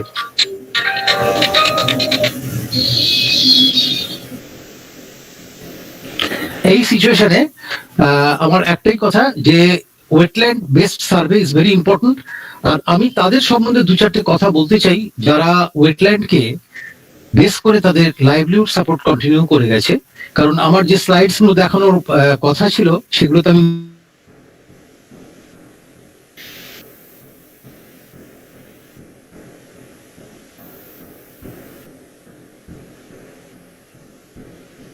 Hello Subir. Sir, probably due to প্রয়োজন। ওয়েটল্যান্ডস আজকে বেশিরভাগ ক্ষেত্রে কিন্তু ফিল্ড আপ হয়ে যাচ্ছে। ফিল্ড আপ হয়ে যাওয়ার জন্য যারা এই ধরনের কাজের উপর জীবিকা নির্বাহ করতেন তারা কিন্তু আজকে খুব বাজে সিচুয়েশনের মধ্যে পড়ে যাচ্ছেন। যদিও ইন্ডাস্ট্রিয়াল ডেভেলপমেন্টের ডেফিনেটলি প্রয়োজন আছে, কিন্তু যদি প্রপারলি রিহ্যাবিলিটেশন না হয়, অ্যাটলিস্ট তাদের লাইভলিহুড সাপোর্ট যদি রিহ্যাবিলিটেট করা না যায়, তাহলে কিন্তু সেক্ষেত্রে একটা বিরাট ব্যাপার মানে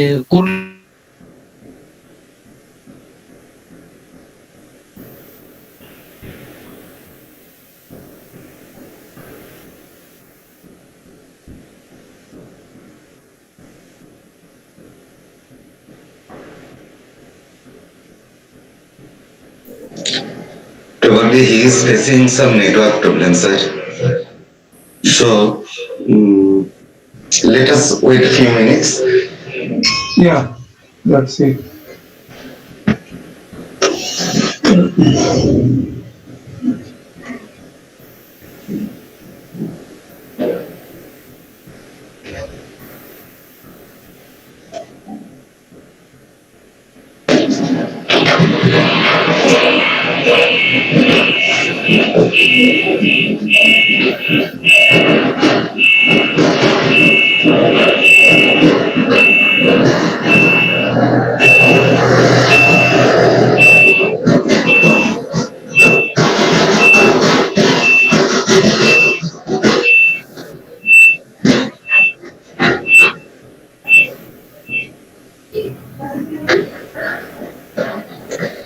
Even unable to reach him over phone also.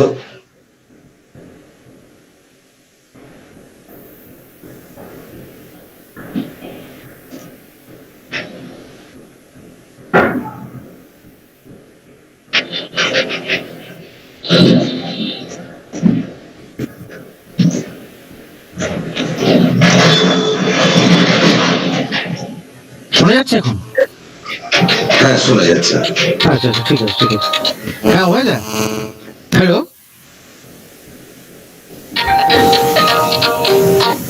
Hello,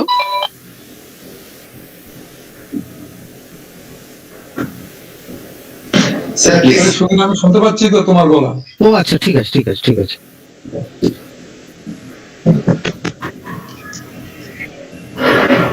বলো বলো বলো, হ্যাঁ এক কাজ করো, শর্টে বলে দেওয়ার চেষ্টা করো। হ্যাঁ, আমি খুব কনক্লুড করে দিই যে আজকে দাঁড়িয়ে যেটা হ্যাঁ ভীষণ ডিস্টার্ব করেছে, নেটটা চলে যাচ্ছে মাঝে মাঝে।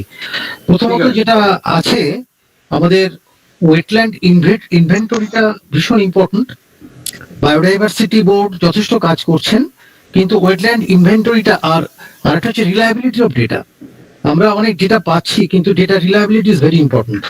হ্যাঁ, এই জায়গা থেকে দাঁড়িয়ে যেমন ইস্ট ক্যালকাটা ওয়েটল্যান্ডস এর ডেটা আমরা বিভিন্ন সোর্স থেকে বিভিন্ন রকম পেয়েছি, শেষ পর্যন্ত একটা concern, they are dedicated to East Calcutta wetland. তারা সার্ভে করে দেখেছে এবং দেখে যে রিপোর্ট করেছে যে nearly 210 wetlands are there at present situation.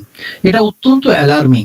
হ্যাঁ, এটা ওয়েটল্যান্ড ইন্টারন্যাশনালের কাছেও এই রিপোর্ট আছে কিনা আমি জানি না। সুতরাং সমস্ত ক্ষেত্রে কিন্তু inventory is very important. Then conservation of biodiversity, fresh water condition, plant species আজকে ওয়েস্ট বেঙ্গলে অধিকাংশ জায়গাতেই কিন্তু ডিউ টু পলিউশন ইম্প্যাক্ট সেগুলো কিন্তু থ্রেটেন্ড। সেই জায়গা থেকে দাঁড়িয়ে ওয়েটল্যান্ডকে বাঁচানো এবং ফ্রেশ ওয়াটার কে প্রায়োরিটি দিয়ে, ফ্রেশ ওয়াটার কনজারভেশনকে প্রায়োরিটি দিয়ে যদি আমরা সেটা করতে পারি, তবেই আজকে WWD 2021 এর সার্থকতা হবে। Thank you everybody. Thank you, Dr. Ghosh. Though it is disturbed, but you delivered a nice lecture. I enjoyed it. I think all listeners enjoyed it. But we missed a lot of beautiful photographs, etc. Sorry, sir. That's okay. I have prepared this. So wait for the next opportunity. Thank you so much. Actually, your last part, that is the impact of pollution. For Yes. wetland, that is Yes. the major problem. That is the major problem for Kolkata wetland. Yes. So, not only this one, in many other cases, Encroachment is also. there is a big problem. Not only you see in Bangalore, lakes nearby Bangalore city, they are catching fire almost every year. So the pollution level at what level? Much of foam, that foam is coming directly on the roads and the vehicles moving through those foams. So this type of conditions is not only prevailing in our country, it is prevailing in other countries. In near Delhi, in Jamuna River water is so polluted. So polluted. Yes. It always Absolutely. remains covered with foam. Yes. And people thought that is the most holy water. Yes. I don't know what is the meaning of holiness of water, but it is polluted water and it acts against our body. It acts against our health. So anyway, I don't know what is the interaction between holiness and healthiness. Just one point, may I add, sir? We have to decide. Sir, only one thing. During this tremendous COVID situation, আমরা যে sanitiser গুলোকে use করেছি, এই sanitiser গুলো সব কিন্তু এই fresh ওয়াটারে গিয়ে মিশেছে। Everything. এর ইম্প্যাক্ট কি হবে? Major part is alcohol. Alcohol is evaporating. Alcohol evaporating, sanitizer এবং soap. Sir, one thing with the kind condition of Professor Das, I want to mention here that a few days back there was a heading in newspaper that large-scale fish mortality in Shahidabad of Purulia was observed. Yes, I have gone through it. And the reason what we guessed that is not due to sanitizer but due to surface disinfectant sodium hypochlorite, which is similarly toxic. Sodium hypochlorite washed through the drain of the disinfection and deposited, and that caused huge large scale fish Yeah, mortality. all the poisons, we are using poison in our food as preservative. So all the poisons are drained into water, into water bodies. So anyway, we have to be very much careful. Dr. Das, Yes, please. just you mentioned the Ganga purification, and it's very difficult job. As because we know that there are 118 কারখানা That আছে, I understand. আছে এবং তার থেকে 784টা বড় কারখানা, তার থেকে প্রায় 6000 লক্ষ কিলোলিটার জল আসছে, দূষিত জল আসছে। এটা একটা প্রবলেম। একটা ইনফরমেশনের জন্য বলি, যেটা ডক্টর দাস ঘোষ অবশ্যই জানেন, ফর আদার্স, 2013 সালে বায়োডাইভার্সিটি বোর্ড ওয়েটল্যান্ড ফনাল ডাইভার্সিটি একটা ইনভেন্টরি পাবলিশ করেছিল, একটা বই, বড় বই করেছিল। এবং recently zoological survey of India থেকে এই ওয়েস্ট ক্যালকাটা ওয়েটল্যান্ডের ফনার উপরে কয়েকটি ভালো বই পাবলিশ হয়েছে। তার আগে আমাদের বিশেষ বন্ধু কুশল একটি বই, birds of West Calcutta wetland, সেটাও এনভায়রনমেন্ট ডিপার্টমেন্ট থেকে করেছিল। এবং আমরা দুটো প্রজেক্ট অলরেডি স্যাংশন করেছি বোর্ড থেকে এই মাইক্রোবস এর উপরে কাজ করার জন্য। দুজন কাজ করছে। এখন একটু সজাগ হয়েছে, এটা ডক্টর ঘোষ ঠিকই বলেছে। এতদিন এই সমস্ত ইনভেন্টরি ব্যাপারে, আমি প্ল্যান্টস এর কি ইনভেন্টরি আছে ডিটেলস আমি জানি না ইস্ট ক্যালকাটা ওয়েটল্যান্ডে, তবে ফানার উপরে ইনভেন্টরি এটা আছে স্যার। এটা ওই 2003 এর creative research group baseline data তৈরি করেছিল, সেখানে কিন্তু টোটালটাই আছে। আর একটা কথা স্যার আপনাকে বলি, যেটা আমার রিকোয়েস্ট, সেটা হচ্ছে এই যে ইন্ডাস্ট্রিয়াল ওয়েস্ট কে ট্রিট করার জন্য আমরা যদি low cost macrophyte based waste water treatment সিস্টেমে যদি যাই, এটা আমি নিজেই করেছি মিরিক লেকে দেখবেন, ওটা আমারই করা। এবং আমি আশা করছি এটা খুব সুন্দরভাবে কোপ আপ করা যায়, because plants are there. Root borne treatment system যদি আমরা করি, এটা আমার সাজেশন থাকলো। হ্যাঁ, নিশ্চয়ই। কারণ ইস্ট ক্যালকাটা ওয়েটল্যান্ড অথরিটি আছে একটা আলাদা, তারা এগুলো দেখে। আমার পাশে আমার বোর্ডের সাথে একই জায়গায় বসি আমরা বলবো ওদেরকে। হ্যাঁ, ঠিক আছে, ধন্যবাদ। ডেফিনেটলি, ধন্যবাদ। Okay, Professor Das, please. Thank you very much for your beautiful lecture, but we shall wait to listen you again. Okay. Thank you, sir. Thank you. Now, just 1 minute. Let me get ready.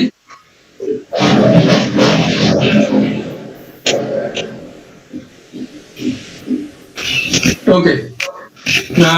In my note, I like to say something.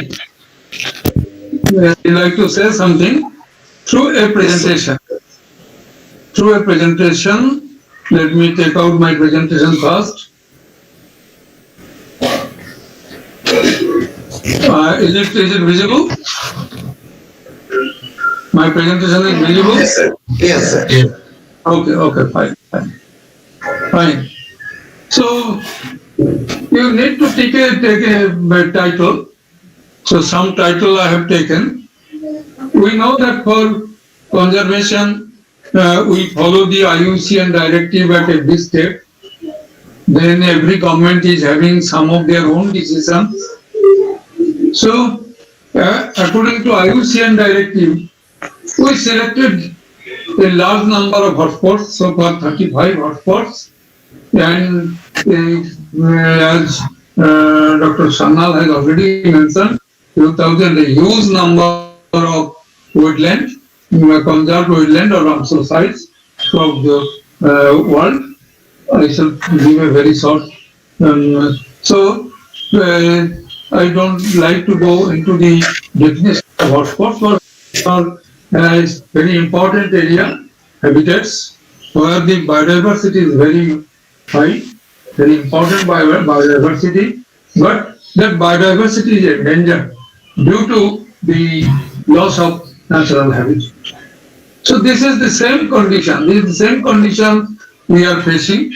See, to qualify a hotspot, the area must contain 0.5% of global total vascular area. I mean, these are very rich areas. So now, selection of your Ramsar site, there the principle is little different. The principle is little different. So these are the megadiversity country. Our country is also megadiversity country. These are 35 hotspots distribution. So now you see many hotspots, they are also covering huge wetlands. Suppose this, it has covered a huge area of wetland. So this type of deep water and it's a wetland in definition, we generally keep that 6 meters of water depth.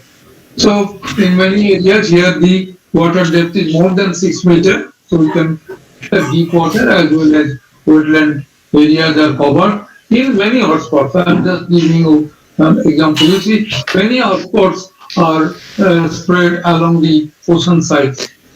So they are covering such areas also.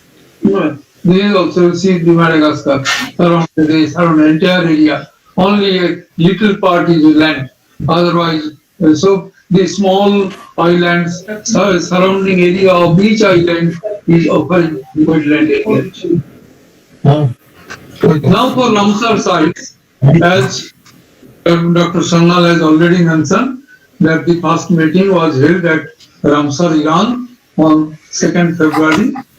That is why we are celebrating 1971. Yeah, 1971.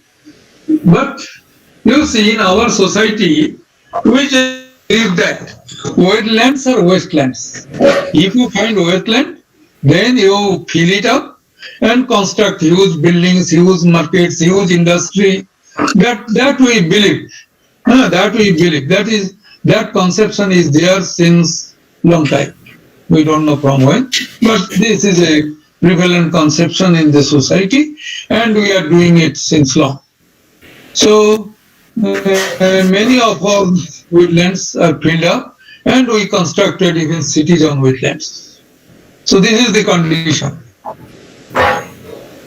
But no wetland is free of biodiversity. Any wetland, even a small pothole, some water is accumulated for a few days, you will find different types of algae, protozoa, etc. started growing there. So there is biodiversity. Anyway, potholes we cannot save, but we need to save the ponds inside the city, ponds and lakes inside the city, and any other wetland, natural or artificial wetland, we have to save them. So it is very difficult to save them at this moment. To understand, they are very rich in microscopic as well as macroscopic flora and fauna. Fauna, and of course the microbial bacteria, etc. So we have to understand it. We have to understand also that life originated in water. So far, science realized it, that with the students of, we feel that, we understand that life originated in water. Then the plants, animals, etc., they came out of water gradually. Again, some plants, animals, etc., they return to aquatic form. So this type of to and fro migration is there. That migration it is there. That is why we find in different plants' life, in different animals' life, both the conditions, both the habitat conditions are essential. Suppose for plants in paddy, after harvest paddy field, many new plants are coming up. Their seeds were in water covered condition for few months, not decomposed. They were resistant seeds against water decomposition, survived, and after the removal of water, many such seeds germinated, and the after harvest paddy field remained fully covered with a weed cover, a dense weed cover. Then again, with the onset of rain, different other types of plants are coming. Those plants gradually gets covered by water. In that condition, they grow nicely, profusely, but they do not flower in that stage. When the water starts receding, and for many species, after full receding of water, these plants start flowering, fruiting, and they disperse seed. So you see, they are using both conditions. They are using both aquatic condition and the terrestrial condition to complete their life cycle. So this is important for many species. So for the survival of numerous species, for frogs, suppose for frogs, without rainy season, without water, how they will propagate?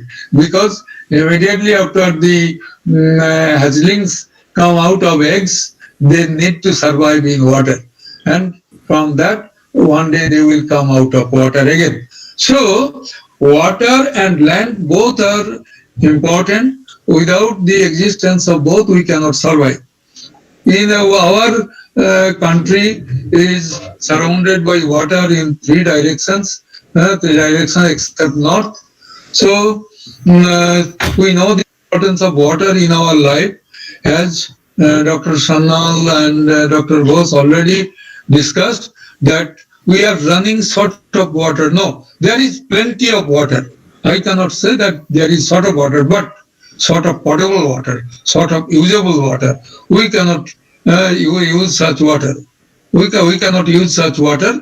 So that is why Chennai, located on seashore, but there the potable water is sold. Potable 1 liter bottle is sold 200 to 400 rupees per bottle. Can you imagine? This is the situation we have to face for many other cities. Sao Paulo has already declared that they will no more provide water to the citizens. They have to collect water of their own. That is the condition. Many other cities are on the same line in the queue, including many Indian cities, as we have discussed some time back. Anyway, this Ramsar Convention was very important, though at the beginning this was done for waterfowl conservation. But later on people realized that waterfowl cannot be conserved just by conserving birds. So you need to conserve everything, because in wetlands there are plants, numerous types of plants, numerous types of animals, microbes, everything is there. That form the total aquatic system.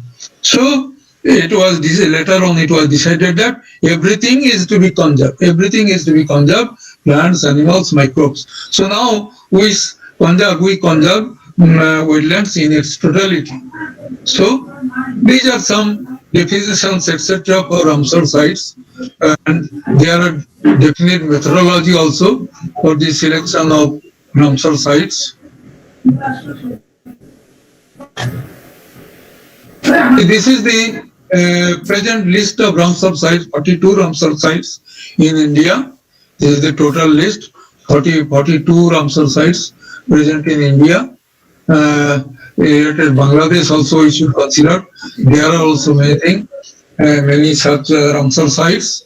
Now, in October 2018, 18 cities has been recognized as wetland city.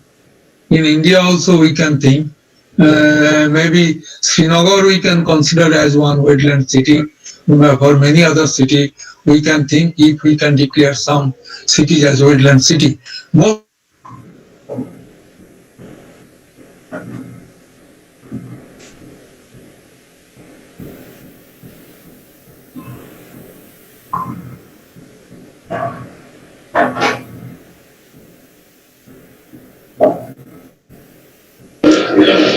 Sir, have you lost connection?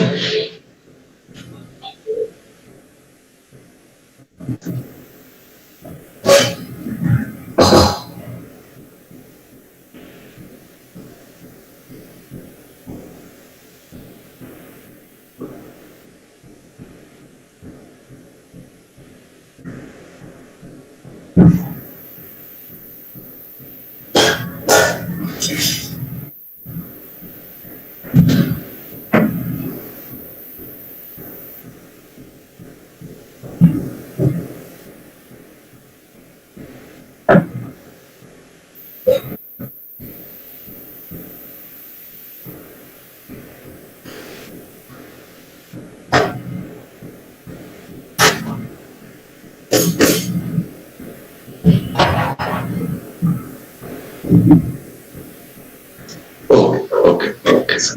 Okay, sir.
Sir কোনো problem হচ্ছে sir? না আমরা শুনতে পাচ্ছি না কিছু বেশ কিছুক্ষণ। না স্যার, মনে হচ্ছে নেটওয়ার্কের কোনো প্রবলেম হচ্ছে কি স্যার? টাওয়ার আছে আপনার ফোনে?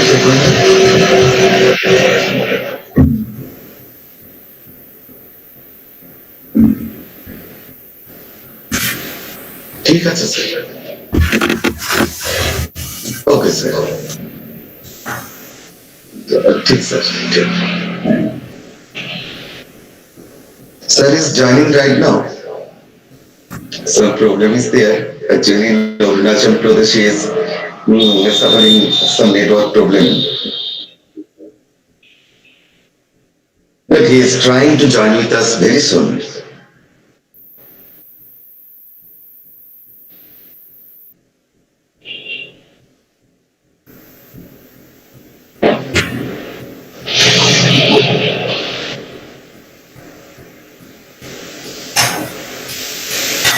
Is it possible to start with the next speaker? Then again Professor Das will come back. Yes, sir. You are the senior most person.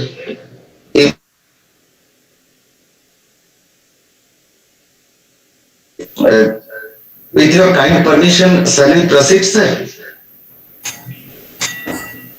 Okay, sir.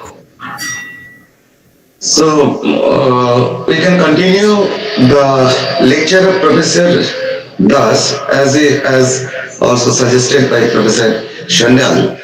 Now, I am requesting to start our second session, and our honorable teachers of this university belongs to Zoology Department, Professor Biplab Kumar Modok and Professor Surjajyoti Mishra. I am requesting them to chair the next session. Sir, please. Thank you, Professor Raha. Okay, sir. Vice Chancellor Sir, Minister Sirs and Controller Sirs, Dean Faculty, Dr. Ashokant Shandal, Chairman, West Bengal Biodiversity Board, distinguished scientists and professors, and my dear students, good afternoon to all of you. I am thankful to Professor Raha for giving me the opportunity to chair the technical session 2 of today's webinar on wetland, along with Professor Surya Jyoti বিশ্বাস. On behalf of organizing committee, we welcome you all once again in the sessions. I think our first speaker is Dr. Ajay Kumar Srivastava. Dr. Ajay Kumar Srivastava is the head department of botany, St. Xavier's College, Ranchi. He published around 26 articles in several national and international journals of repute. He also acts as reviewers of several national and international journals. Under his able guidance, till date, 2 scholars are awarded PhD degree, and he has won several prestigious awards of the country. Shiksha Ratna by IIF's New Delhi 2011, Excellence in Teaching Botany 2017 at Mumbai, Environmental Excellence Award 2017 Serif at Purulia, and several others. I would like to request Dr. Srivastava to present his lecture. Dr. Srivastava, please. Thank you, sir, for the kind words. Am I audible and visible? Yeah. Yeah, since time is running very short and I've got one engagement just after this. So I'll be moving a bit fast. I'm trying to make the presentation.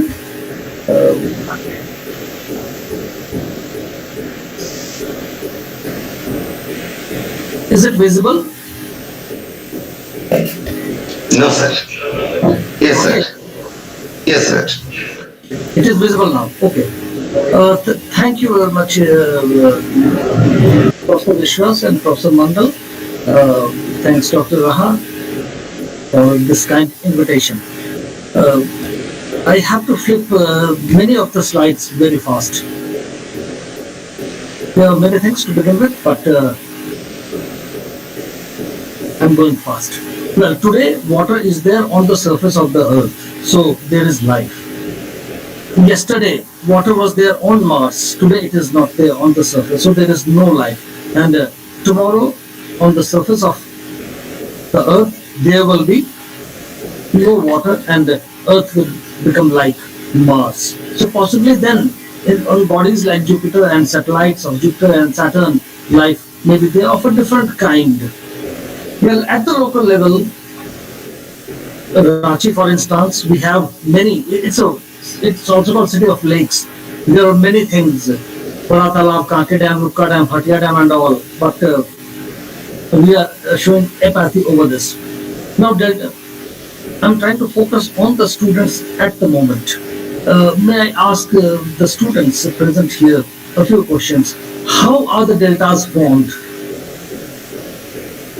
You please unmute yourself and I will flip most of the slides without many explanations. How are the deltas formed? Just do not say because of the deposits. If you have got any answer, you... Sir, your slides are not changing. They're not changing? No, they are not changing, sir. Wait.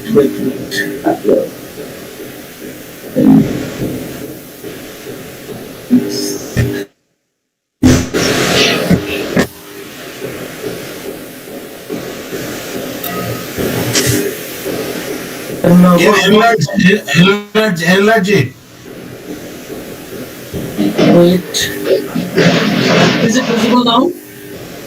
Yes, sir. Is it visible, sir? Yes, sir. Yes, sir. It is visible now. Yeah. What's shown there? Oxbow Lake? Are you able to see this slide, Oxbow Lake? No. May I request Dr. Raha to make the presentation? Dr. Raha, can you make the presentation in my place? Yes, it is visible. No, maybe because of network issues, it's not shifting once I'm trying to attempt. I moved to slide number 9, but did it reflect there on the screen?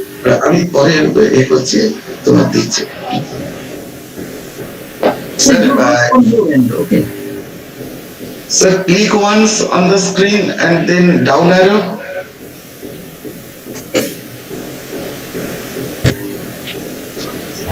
Maybe due to network problem. The down, I think it's because of network issues. okay, sir. If you enlarge this slide, Time is also running if you very enlarge short. your- Time is also running very short. Okay, sir, please, please.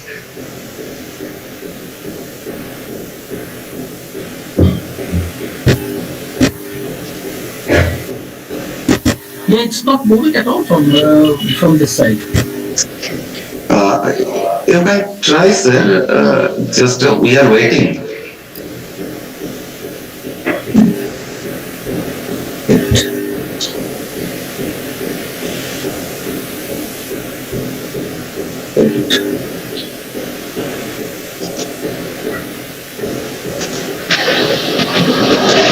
Is it visible?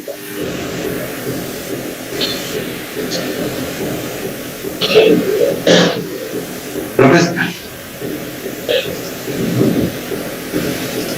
Dr. Raha, is it visible? it's not visible, it's visible, but slide is not changing. Professor Modak, you please continue conversation with the Professor Srivastava. Download his presentation and trying to share. Professor Srivastava, Yeah. Hello, yeah. I think you start your lecture by audio modes. If it is not working, Okay. So, a lot has been discussed over the wetland issues the world over and in West Bengal locally. I want the participation of students also. So, large number of students are there. I need their participation at the moment. I have one question for you. How are deltas formed? Actually, we had an extended debate when I was in JNU with the professors there, and the discussion went a good length. So, students, please.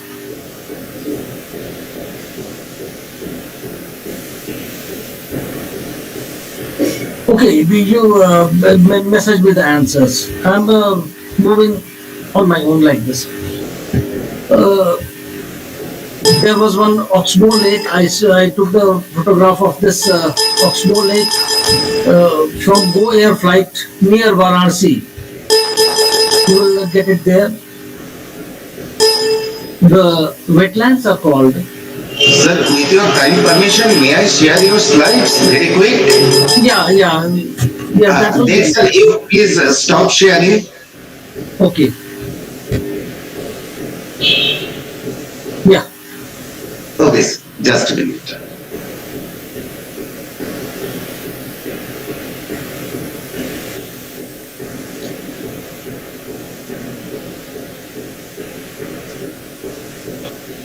Is it visible, sir?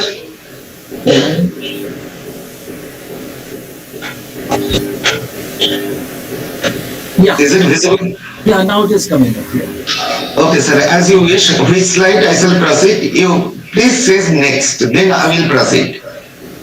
Let's go to slide number 9. We just have to flip the slide here. Right? That was the question to the students. How are deltas formed? Actually, there is a chemical process called cataphoresis. हम लोग दूध में चीनी मिला के पीते हैं ना, तो दूध colloid रह जाता है. But if we add salt to milk, what will happen? It will settle down. If we add some lime or anything acidic or any polar molecule to it, it will coagulate. So deltas are formed like that. The colloidal impurities that come down through the river, the moment it meets the salt water, there it encounters the polar molecules. It precipitates. The process is called cataphoresis, and that is also the reason why the river islands there. When I was in Jammu, I had discussion with Professor Naseem there. After every big city like Delhi, there is one river island.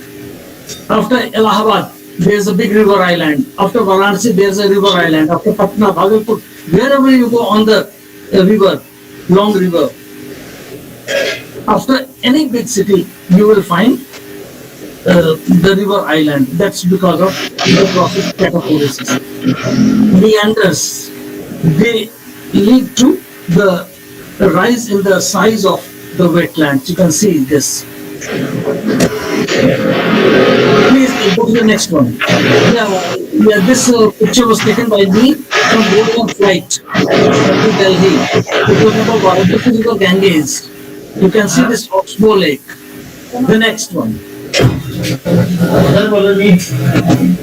When we see a dying city or a ghost city, what comes to our mind? It must have been some reason. Kuch hua hoga. When we see that Easter Islands in South America, what comes to our mind that the tree Chileensis was cut down. So the ecosystem collapsed over there.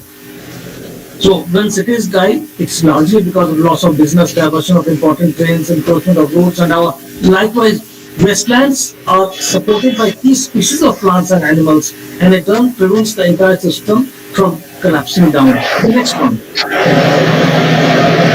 Yeah, the kidneys of biosphere. We have discussed this. Different speakers have come over this. Next one. Next. These are things of academic significance, and we can overcome this. Ecosystem services. Next. Next. Yeah. As simple as this. The next one. Next. Wetland mitras, locally identified people. You have to monitor the thing. Next. Next. Just keep on flipping the slides. Yeah, these are the challenges. Next. Next, sir. The next one. Well, it is a very proud moment for me that today we have completed 50 years of that Ramsar Convention, and we are sitting together and discussing these things. It's a matter of great privilege for me. The next one. Just flip the slides. In 5 minutes it should be over. These are the acts, the rule is there, and we need to sensitize our younger generation. The next one.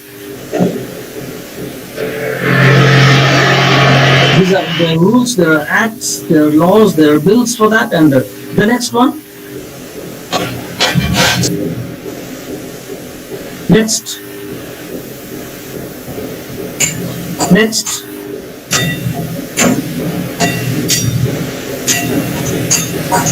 Yeah, in 1986, actually then our Prime Minister was Mr. Rajiv Gandhi. He was a different kind of man. He gave us the message that we need to have scientific temper, and with that we started develop the biotechnology field, started develop the computer and all, and we have passed ahead to leadership. The next one. These are the statistics. Next.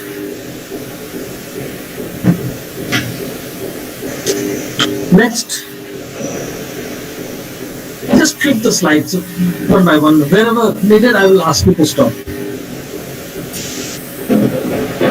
Lake conservation plan. Next. Next. Well, another question to my dear students. You will be seeing that the wetland sites are restricted to a few areas in Rajasthan, Gujarat, in coastal areas largely, and in between here is one in Madhya Pradesh. In the Gangetic plains there, and in the coastal areas. Why? Because the Deccan Plateau is upland, so the soil is such kind that it doesn't hold much water. So that's the big reason why it is like that. But in you will ask Madhya Pradesh, why Madhya Pradesh? Here is the river Narmada, Okay, and in this area, the Himalayan rivers they largely lead to, and flood waters that lead to restricting the wetlands in these areas. Next, this was taken from YouTube. These are the 10 added Ramsar sites. Next, they will come one by one. Yeah. Little Godavari, Punjab. Next, just keep flipping these 10 slides. Vyas River, Conservatory, Nangal, Punjab. Next, UP, and many are in UP, Bareilly, Himalayan rivers, Next, and they protect these birds and animals. Next, Gonda, Parvati Argha. Many students do confuse. It is in Agra. In YouTube also it is written Agra. It is not that. It is Argha. Next, Sarsai. The name came from Saras. Next slide, sir. Yeah, the reason for decline of wastelands. Sir, I have one question once again to the students. Why do we need to conserve the birds? पक्षियों को क्यों हम कहते हैं सुरक्षा देनी चाहिए? If the birds are there, then there will be the life of the water bodies. Because दो परिंदे आते हैं उड़कर, यहाँ अंडे देते हैं, रिप्रोडक्शन करते हैं, और वहां से 9 परिंदे उड़ के फिर जाते हैं. कहना नहीं होगा. They eat away large amount of organic matter from the pond.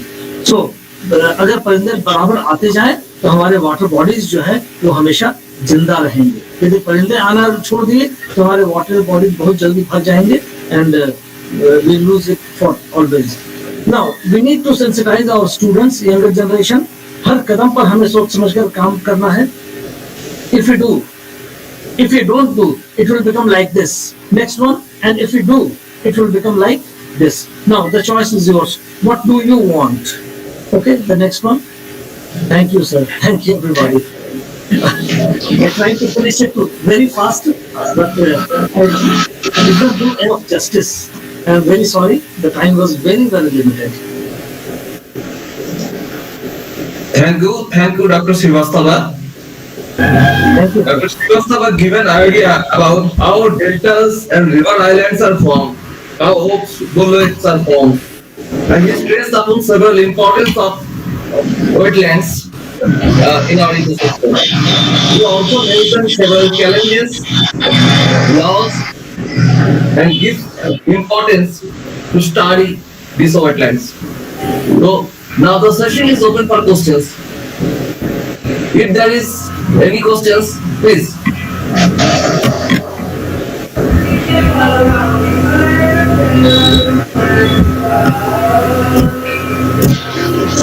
I am asking you a question. What is the condition of Ranchi? What you are observing there? Yeah, very good question, sir. Actually, in 1994, when I was sitting in the DC office with some work, I saw many contractors coming over, flocking the DC.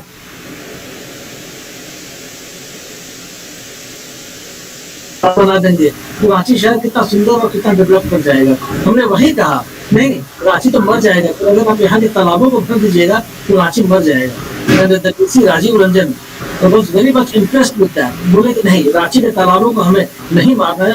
Nevertheless, बहुत सारे तालाब ऐसे हैं जो यहाँ खत्म हो गए, लेकिन उनके रिवाइवल की जरूरत है. और जो तालाब अभी हैं उनके ड्रेजिंग करके कैपेसिटी बढ़ाने की जरूरत है. लेकिन स्थिति बुरी हुई है और पिछले 4-5 सालों में कुछ इम्प्रूवमेंट हुआ था. तो उम्मीद करता हूँ कि हम लोग साइंटिफिक थॉट्स वाले जो लोग हैं, हम लोग की बात सुनी जाएगी. तो अभी तो स्थिति गड़बड़ हो गई थी, लेकिन सुधरी है.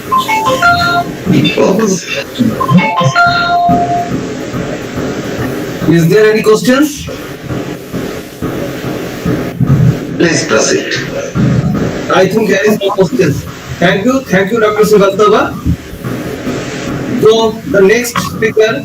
I have one request. Dr. Professor Das, a senior man, Yes. I think it is better to finish him, not him, his lecture, Yes. before taking the next speaker.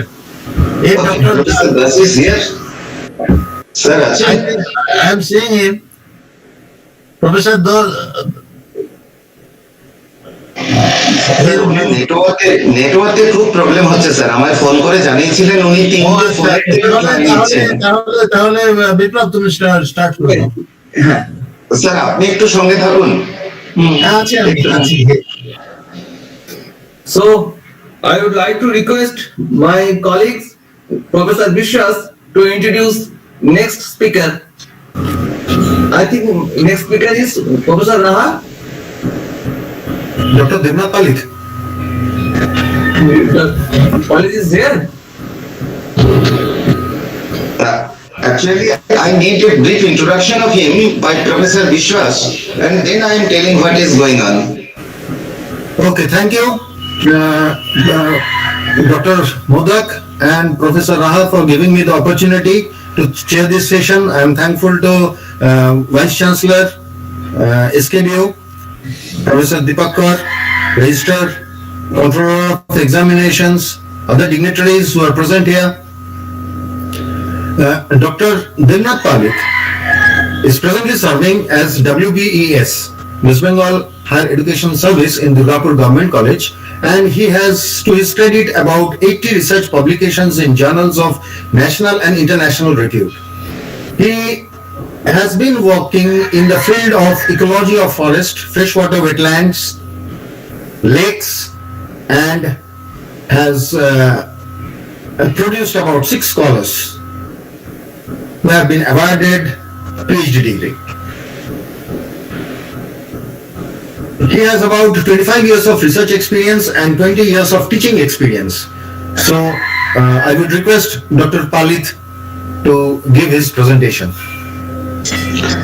Actually, Professor Vishwas and Professor Madhu, what happened, I am telling you, and to the audience also, that last night and a few days ago, he told me, or 2 days back, that he is attacked by a minor heart attack.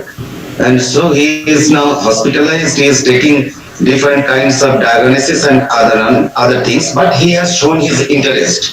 So to honor him, what he presented here or said the matter, I am presenting it very quickly and very briefly.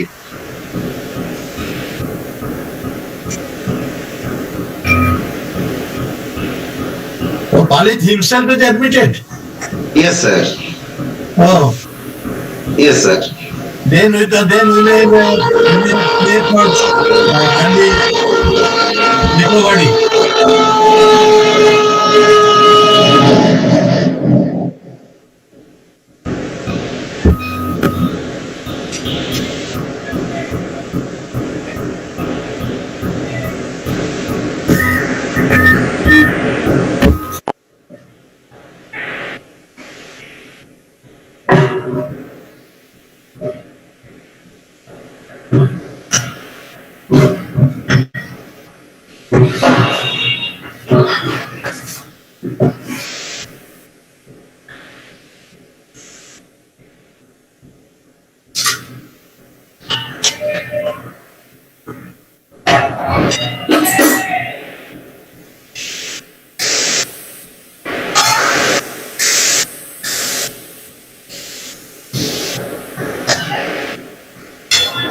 Is it visible, the screen?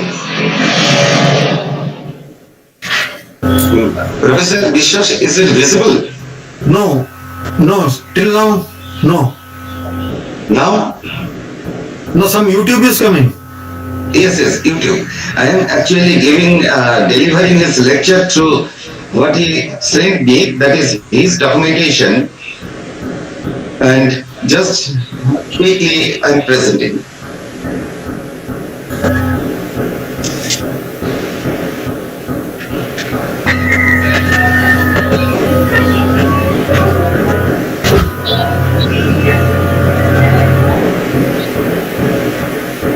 Is it audible?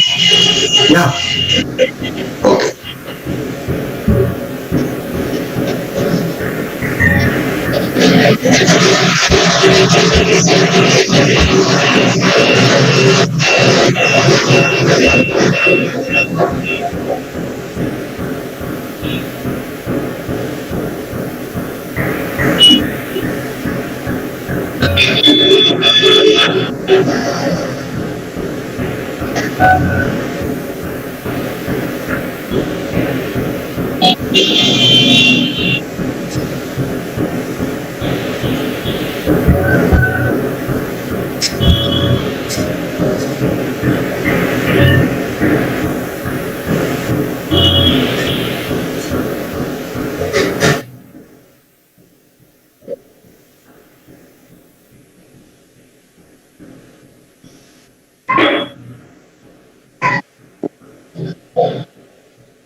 Professor Aha, I think the YouTube is in mute conditions.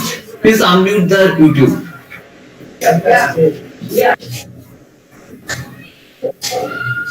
No, it is not muted yet.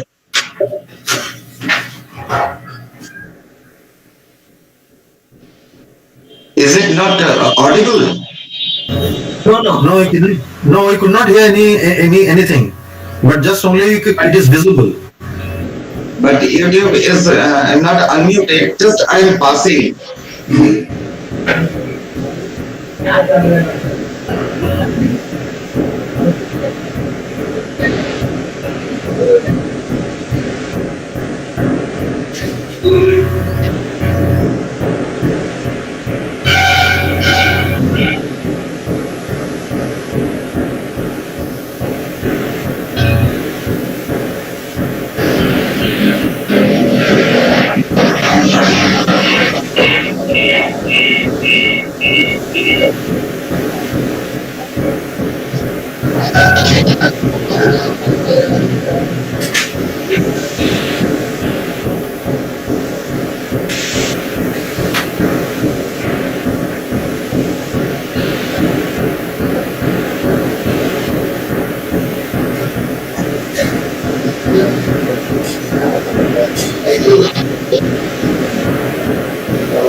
मुझे लगता चाहिए ना पास कर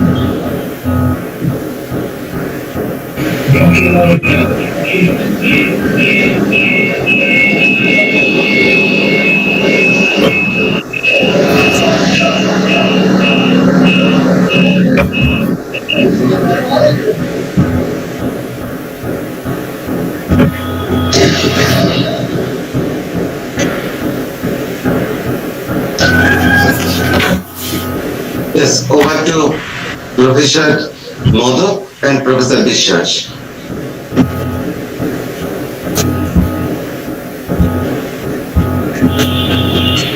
Sorry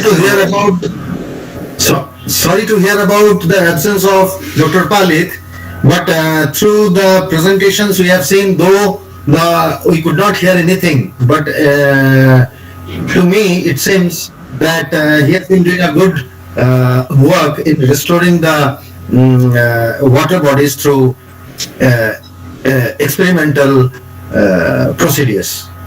Dr. Modak, you please give your opinion.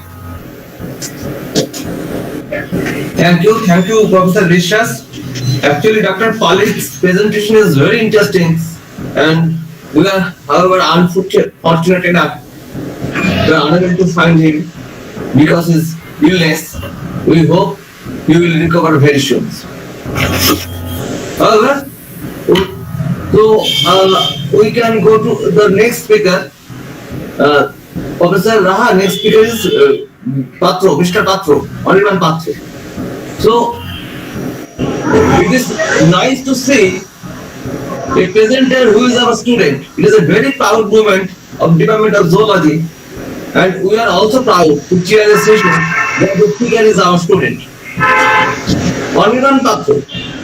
Honorable Patro is Secretary of Green Plateau, and this Green Plateau is working for a long time on the management of wetlands, bird watching, and bird census count from 2015. And their organized committee made several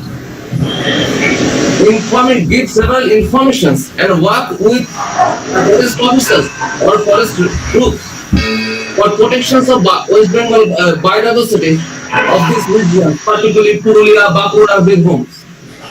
So I would like to request Mr. Patro, Hariban Patro, to present his presentations. Hariban, please. আমি বাংলাতে continue করছি সব স্যারদের মাঝখানে। নমস্কার sir, প্রণাম sir, সমস্ত স্যারকে আমার প্রণাম আর বাকিদের শুভেচ্ছা। আমি বাংলাতে বলছি। 2015-এ আমি এবং আমাদের বন্ধুরা আর কি এসকেবিউ থেকে মাস্টার ডিগ্রি পাস করি, এবং তারপরে পরেই আমাদের বাঁকুড়া পুরুলিয়াতে ওয়েটল্যান্ড সহ নেচার কনজারভেশনে সেভাবে কোনো অর্গানাইজেশন ছিল না। তার জন্য আমরা একটা অর্গানাইজেশন তৈরি করি যার নাম হচ্ছে গ্রিন প্ল্যাটু। তো তার হয়েই আমি আজকে প্রেজেন্টেশনটা দিচ্ছি। আমাদের আশেপাশে যে সমস্ত ওয়েটল্যান্ড আছে, রাহা স্যার আমাকে রিকোয়েস্ট করেছিলেন একটা ফটোগ্রাফিক প্রেজেন্টেশন দেওয়ার জন্য, তাই আমি কিছু ফটোগ্রাফ শো করছি যেগুলো 2012 থেকে নেওয়া। মোটামুটি আমাদের আশেপাশে যে সমস্ত ওয়েটল্যান্ড আছে, মেনলি আমাদের এলাকার সব থেকে বড় বাঁকুড়া পুরুলিয়া এবং আমাদের ইউনিভার্সিটির আশেপাশে যে সমস্ত ওয়েটল্যান্ড আছে তার মধ্যে সব থেকে বড় ওয়েটল্যান্ড হচ্ছে মুকুটমণিপুর, এবং পুরুলিয়ার সাহেববাঁধ, আদ্রার সাহেববাঁধ, বরন্তি ড্যাম পুরুলিয়ার, কুকি ড্যাম, আমাদের আশেপাশের এখানে কদম দেউলি সহ দুর্গাপুর ব্যারেজ, এগুলো আমাদের প্ল্যাটুর, ছোটনাগপুর প্ল্যাটুর অন্যতম বড় ওয়েটল্যান্ডের মধ্যে পড়ে। তাছাড়া তো মাইথন আছে এবং পাঞ্চেতো আছে। তো আমরা সব ওয়েটল্যান্ড গুলোতেই মোটামুটি কাজকর্ম করছি, এবং তার মধ্যে সব থেকে বেশি কাজ চলছে দেখতে গেলে বরন্তি এবং গড় পঞ্চকোট রিলেটেড যে ওয়েটল্যান্ড গুলো আছে, এবং তার সাথে সাথে এবং তার সাথে সাথে আমাদের সাউথ পুরুলিয়াতে যেগুলো দলমার অ্যাডজেসেন্ট জায়গা সেখানেও কিন্তু খুব ভালো কাজ চলছে। যাই হোক, আমি আর সময় নষ্ট না করে সরাসরি ছবির দিকে চলে যাই।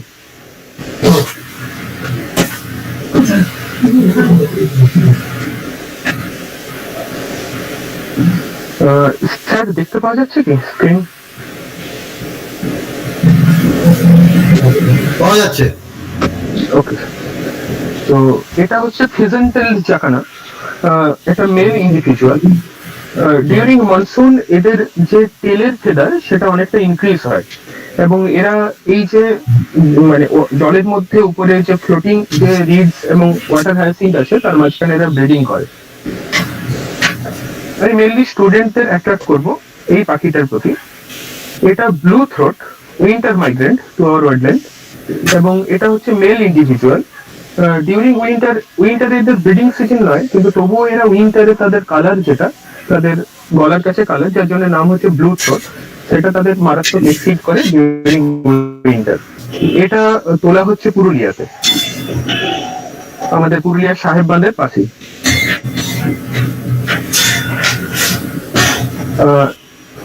এই টাইপের ফটোগ্রাফিকে বলা হয় হাই কি ফটোগ্রাফি। যারা স্টুডেন্ট আছে, যারা ফটোগ্রাফিতে ইন্টারেস্টেড, তাদের জন্য বলি মানে শুধুমাত্র সাবজেক্ট ভিজিবল, বাকি টোটাল ব্লোন আউট। এটা হচ্ছে এশিয়ান ওপেন বিল, একটা ওয়েটল্যান্ডে একাই আছে আর কি। জেনারেলি একা ওপেন বিলকে খুব একটা পাওয়া যায় না, কিন্তু একটা ফার্স্ট ওয়েটল্যান্ডে একা একটা ওপেন বিল। নেক্সট আমরা যাচ্ছি পুরুলিয়ার সাহেব বাঁধে। আমাদের আশেপাশের ওয়েটল্যান্ড এর মধ্যে যে ওয়াটারফলরা আছে বা ডাকরা যারা আছে তাদের মধ্যে সব থেকে কমন হচ্ছে লেজার হুইসলিং টেল, যেটা এখন স্ক্রিনে দেখতে পাওয়া যাচ্ছে। সব থেকে কমন ওয়াটার বার্ডের মধ্যে পড়ে লেজার হুইসলিং টেল, যেটা আমাদের সারা বছরই থাকে আমাদের ওয়েটল্যান্ডে, কিন্তু ডিউরিং উইন্টার এদের প্রায় সংখ্যাটা মুকুটমণি করে যদি বলি, অন্যান্য সময় হয়তো আমরা নর্মাল একটা সার্ভেতে, নর্মাল একটা পয়েন্টে যদি 5টা-10টা পাই। এই বছর ফরেস্ট ডিপার্টমেন্টের সাথে সার্ভেতে, ইভেন আজকেও ফরেস্ট ডিপার্টমেন্টের সাথে আমাদের মুকুটমণিপুরে বার্ড সেন্সাস ছিল, আজকে আমরা প্রায় 2000-এর উপরে গুনেছি লেজার হুইসলিং টেল। তো ডিউরিং উইন্টার এর নাম্বার খুব বেশি পরিমাণে বাড়ে। আমরা মনে করি এরা local migrant.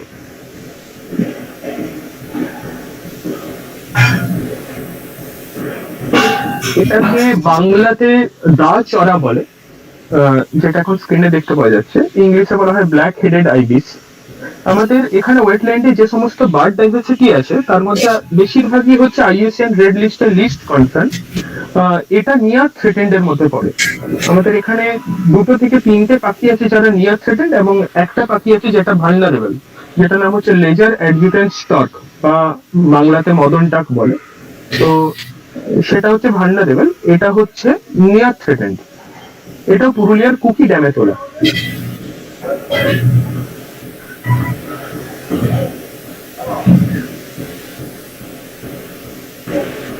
This is white browed wagtail, বাংলাতে খঞ্জনা বলে। যারা স্টুডেন্ট আছে তাদের একটু দৃষ্টি আকর্ষণ করবে, এই খঞ্জনাটা একমাত্র খঞ্জনা যেটা আমাদের লোকালি রেসিডেন্ট আর কি। লোকাল মাইগ্রেন্ট অল্প অল্প এই নাম্বার ভ্যারি করে, কিন্তু বাকি যতটা খঞ্জন আছে, এগুলোকে ইংলিশে যতগুলো ওয়েগটেল আছে আর কি, সেগুলো সবই, এটা বাদ দিয়ে বাকি সবই মোটামুটি আমাদের উইন্টার মাইগ্রেন্ট। কেবল পার্মানেন্টলি এটা পাওয়া যায় মুকুটমণিপুরে তোলা এটা।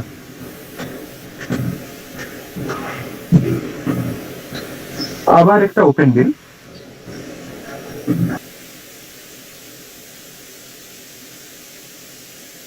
টাইপের ফটোগ্রাফি। এটা হচ্ছে অ্যাম্ফিবিয়ান্স এগ ডিউরিং মনসুন।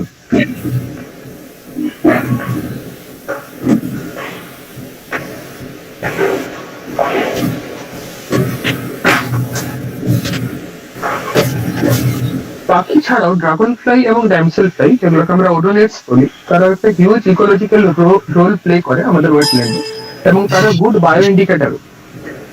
তাদের প্রেজেন্স বা অ্যাবসেন্সের উপরে বিভিন্ন ওয়েটল্যান্ডের টাইপ বুঝতে পারা যায়, যে তারা ওয়েটল্যান্ডটা কতটা পলিউটেন্ট ফ্রি আছে বা কতটা পলিউটেড আছে আর কি। তো যেটা দেখতে পাওয়া যাচ্ছে এটা হচ্ছে স্প্রেড উইং, যেটা একদমই পলিউটেড বা কোনো নোংরা জল একেবারেই পছন্দ করে না, খুব বেশি পরিষ্কার জল যেখানে টিডিএস ঠিকঠাক আর কি, এবং বাকি কোনো রকমের অন্যান্য পলিউটেন্ট নেই, সে সমস্ত জায়গাটাকে বেশি প্রেফার করে। সুতরাং আমরা যদি কোনো জায়গাতে স্প্রেড উইং পাই, এটা সেই জায়গাকে ইন্ডিকেট করে যে এটা গুড এনভায়রনমেন্টাল কন্ডিশনে আছে আর কি। এমনি ডিপ জুয়েল বলে একটা ওডোনেট আছে, যেটা একটু বাদে আমরা হয়তো দেখতে পাবো, যেটা আবার ইন্ডিকেট করে খুব বেশি নোংরা জায়গাকে বেশি পছন্দ করে। বার্ন সোয়ালো, মুকুটমণি করে তোলা, উইন্টার মাইগ্রেন্ট, এটা ওই আইবিস যেটা একটু আগে আমরা দেখলাম, ব্ল্যাক এন্ড হোয়াইটে ছিল ছবিটা। তো ওয়েটল্যান্ডের পাশে কিছু ধানের ক্ষেত যেগুলো থাকে সেগুলোতে এরা চলাচল করে এবং বায়ো কন্ট্রোলে একটা হিউজ ভূমিকা নেয় এরা আর কি। Next, this is pied Kingfisher, মুখে মাছ নিয়ে আসে। তো আমাদের ওয়েটল্যান্ড গুলোর কি অবস্থা হচ্ছে, প্রচুর মাছ মারা যাচ্ছে এবং তার সাথে সাথে এই ধরনের যারা শিকারী পাখি আর কি তারাও খুব বিপন্ন হয়ে পড়ছে। এটা ব্ল্যাক বিট্রেন, খুবই রেয়ার, আমাদের প্ল্যাটুতে খুবই রেয়ার, ইস্ট কলকাতা ওয়েটল্যান্ডে অনেক কমন, আমাদের প্ল্যাটুতে এটা খুবই রেয়ার ব্ল্যাক বিট্রেন। এবং তার সাথে সাথে আরেকটা বিট্রেন এখানে পাওয়া যায়, সেটা হচ্ছে এটা লাল বক, লাল কাঁক বলে অনেকে, সিনামন বিট্রেন, এটাও প্ল্যাটুতে খুবই রেয়ার। আমরা লাকিলি দুটোই পেয়েছিলাম পুরুলিয়া টাউনের খুব কাছেই, আমার মাস্টার ডিগ্রি করার সময় এটা পাওয়া আর কি। তাছাড়া এটা 2012 আমরা পোস্ট মনসুনে পাই, তো এটা খুবই রেয়ার। এটাও পুরুলিয়ার পাখি, গ্রেটার পেন্টেড স্নাইপ। এটা গ্রেটার পেন্টেড স্নাইপের মেলটা নর্মালি আমরা দেখি পাখির দুনিয়াতে মেলরা একটু বেশি বিউটিফুল হয় সেক্সুয়াল সিলেকশনের দরুন ফিমেলের চাইতে, কিন্তু একমাত্র পাখিদের ক্ষেত্রে আমাদের আশেপাশে যত পাখি পাওয়া যায় তার মধ্যে একমাত্র ব্যতিক্রম হচ্ছে এটা। এক্ষেত্রে যে ফিমেলরা তারা পলিঅ্যান্ড্রাস হয় এবং মেলটা তারা ডিম পেড়ে দিয়ে মেলটার দায়িত্বে ডিম ছেড়ে দিয়ে তারা চলে যায়, মেলটা ডিম ফুটিয়ে বাচ্চাকে মানুষ করে এবং তারা অনেক বেশি ক্রিয়েটিভ কালারেশন দেখায় বা মিমিক্রি দেখায় এনভায়রনমেন্টের প্রতি, এবং তারা অনেক কম কালারফুল হয় এবং যেটা ফিমেল তারা অনেক বেশি কালারফুল হয় আর কি। তো এটা হচ্ছে একটা মেল গ্রেটার পেন্ডেন্ট স্ট্রাইপ। এটা আমাদের পুরুলিয়াতে আমাদের যে আগে বিএড কলেজে ক্লাস হতো, বিএড স্যার যখন আমরা পড়তাম আর কি, বিএড কলেজের পেছনেই একটা পুকুর ছিল, সেই পুকুরের পাশেই চলে এসে ইউনিভার্সিটির ছবি এসছি এটা। নেক্সট, মুকুটমণিপুর, এবং যে পাখিগুলোকে আমরা এখন স্ক্রিনে দেখতে পাচ্ছি এগুলোকে বলা হয় প্যাসিফিক গোল্ডেন ক্লোভার।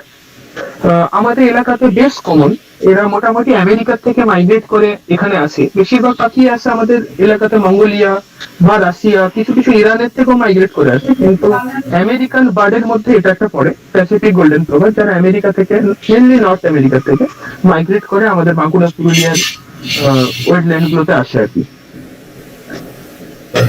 এটা মুকুটমণিপুরের পাড়ে পাওয়া একটা পাখি, এর নাম হচ্ছে রুফাস টেড লার্ক।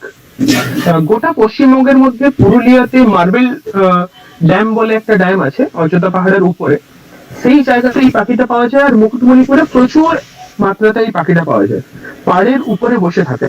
আমরা এখানে যেটা দেখছি এই ছবিটা অনেকদিন আগের, তখন এই পাড়ে সদ্য রং দেওয়া শুরু হয়েছিল এবং পাড়ের কাজ করার পরে 2015 থেকে 2018 অব্দি মুকুটমণিপুরের পাড়ে এত বেশি টক্সিক মেটেরিয়াল ইউজ করা হয় রং করার জন্য, তারপরে 2015 থেকে 17 এই পাখিটা মুকুটমণিপুরে আর পাওয়া যায়।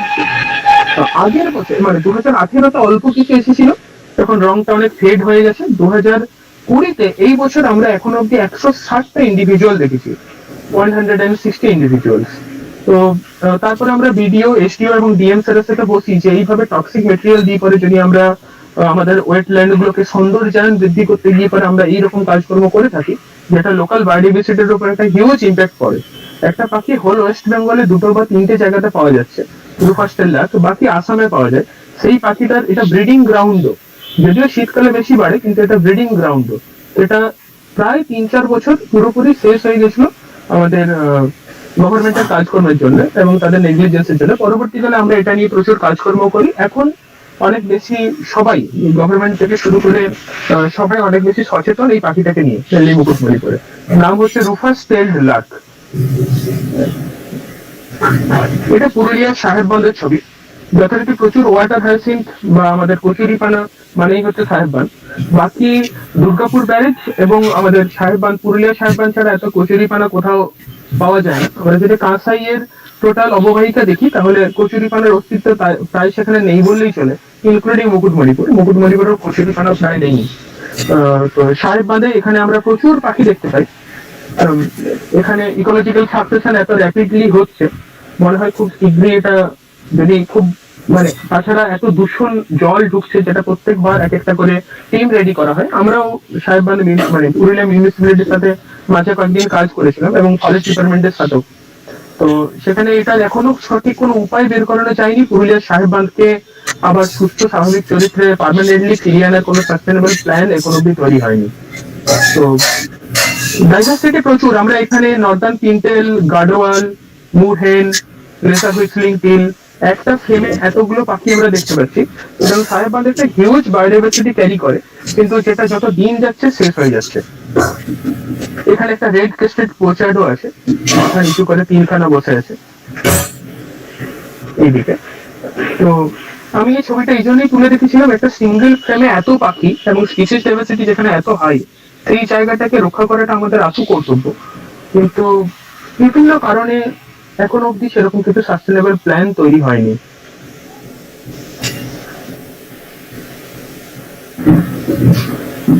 নেক্সট হচ্ছে পিক্সি ডাটলেট, যেটা কলকাতার ওয়েটল্যান্ডে সহ আমাদের যে প্লেনের যে ওয়েটল্যান্ড গুলো আছে সেখানে খুব কম পাওয়া যায়, কিন্তু প্ল্যাটুর ওয়েটল্যান্ডে সব থেকে বেশি পাওয়া যায়। গোটা ভারতবর্ষের মধ্যে অন্যতম ছোট ড্যামসেল ফ্লাই এবং সব থেকে কালারফুলও বলে পিক্সি ডাটলেট।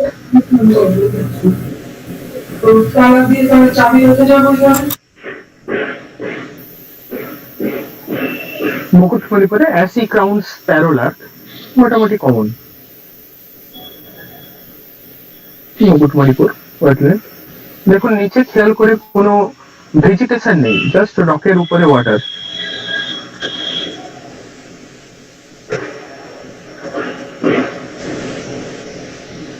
এটা কুকি ড্যামের ধারে, পুরুলিয়ার কুকি ড্যামের, অযোধ্যা পাহাড়ের ধারে কুকি ড্যাম, তার ধারে যে রিড তৈরি হয়েছে, মারাত্মক বড় বড় রিড, এবং এই রিড গুলো যত বেশি তৈরি হচ্ছে এই রিড গুলো অনেক ডাইভার্সিটিকে অ্যাট্রাক্ট করে, এবং আমরা রিডের পাখি এবং অন্য পাখিদের মধ্যে এদের একটা পার্থক্য আছে, এটা হচ্ছে একটা প্রেনিয়া স্নেল। প্ল্যাটুতে কিছু ড্রাগন ফ্লাই, ড্যামসেল ফ্লাই খুব ইউনিক, তার মধ্যে এটা একটা, এটার নাম হচ্ছে ব্ল্যাক উইং ব্যাম্বুটেল।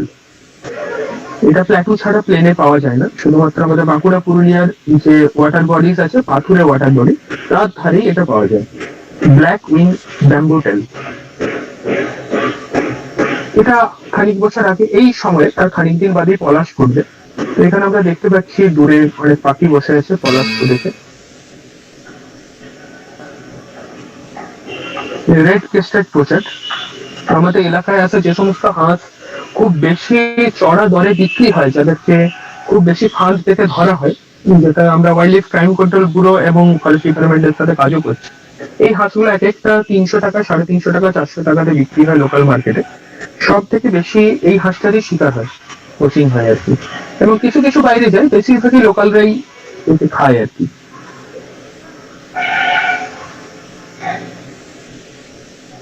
আমি খানিকক্ষণ আগে কথা বলছিলাম লেজার অ্যাডিজুটেন্ট স্টর্ক নিয়ে। লেজার অ্যাডিজুটেন্ট স্টর্ক খুব বড় সিরিজ গাছ যেগুলোকে আমরা বলি, বা কোনো কোনো ক্ষেত্রে ফিগ ট্রি, খুব বড়, সেখানে এরা বাসা করে, নেস্টিং কলোনি করে।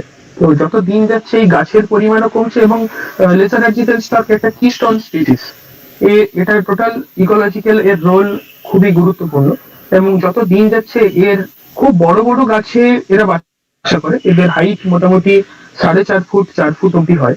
তো যত দিন যাচ্ছে বড় বড় গাছগুলো কাটা হচ্ছে এবং এদের ব্রিডিং সাইট খুব কমে যাচ্ছে। লেজার অ্যাডিজুটেন্ট স্টক নিয়ে আমরা আলাদাভাবে কাজ করছি, শুধুমাত্র এই স্পিসিসটার কনজারভেশন নিয়ে। আমরা অনেক ছবি দেখতে পাবো এখন লেজার অ্যাডিজুটেন্ট স্টকে। এটা আমরা যখন আন্ডার ওয়াটার ক্যামেরা আমাদের অত বেশি থাকেনি তখন তোলা আর কি। কিছু ড্যানিও ঘুরে বেড়াচ্ছে, কিছু অ্যালগি আছে নিচে, আর খানিকটা জলের উপরের ছবি, খানিকটা জলের তলায়। আমরা যেটা বলছিলাম যে প্রচুর পাখি বিক্রি হয় সেরকম এটা হচ্ছে একটা ফ্ল্যাক্সেল টার্টেল, এটা হোড়ার কাছে তোলা। কেজি দরে বিক্রির জন্য এইভাবে প্রচুর টার্টেল সহ অনেক ধরনের অ্যাকোয়াটিক লাইফকে এরা তুলে আনে এবং ইলিগাল ভাবে বিক্রি হয় আমাদের লোকাল মার্কেটেই আর কি। তো এটাকে যদি আমি কিনে পরে ছেড়ে দিই, কিন্তু প্রচুর পরিমাণে বিক্রি হয় এবং না জনসাধারণ এটা নিয়ে অ্যাওয়ার, না ফরেস্ট ডিপার্টমেন্ট এইগুলোকে নিয়ে বা লোকাল পুলিশও এগুলোকে নিয়ে অত বেশি মাথা ঘামায় না। সেটা ফ্ল্যাক্সেল টার্টেল মাছের বাজারে বিক্রি হচ্ছে।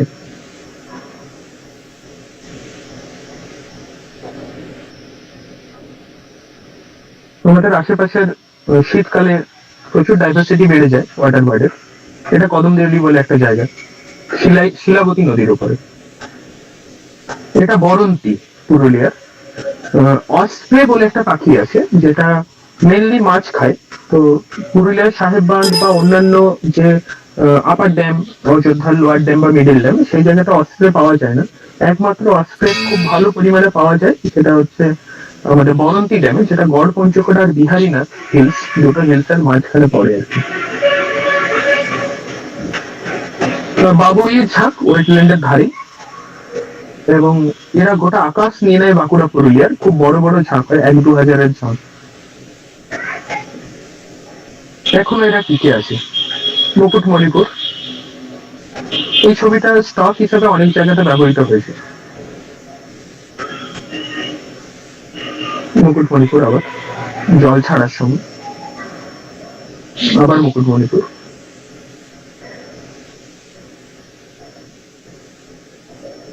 এটা গোটা মুকুটমণিপুর। এই ছবিটা প্রচুর জায়গাতে আপনারা ব্যবহার হতে দেখতে পাচ্ছেন। এটা খুব দূরে একটা অ্যাকোয়াটিক বডি দেখা যাচ্ছে, খুব দূরে, অনেক দূরে, এই পাহাড়ের ওই পারে।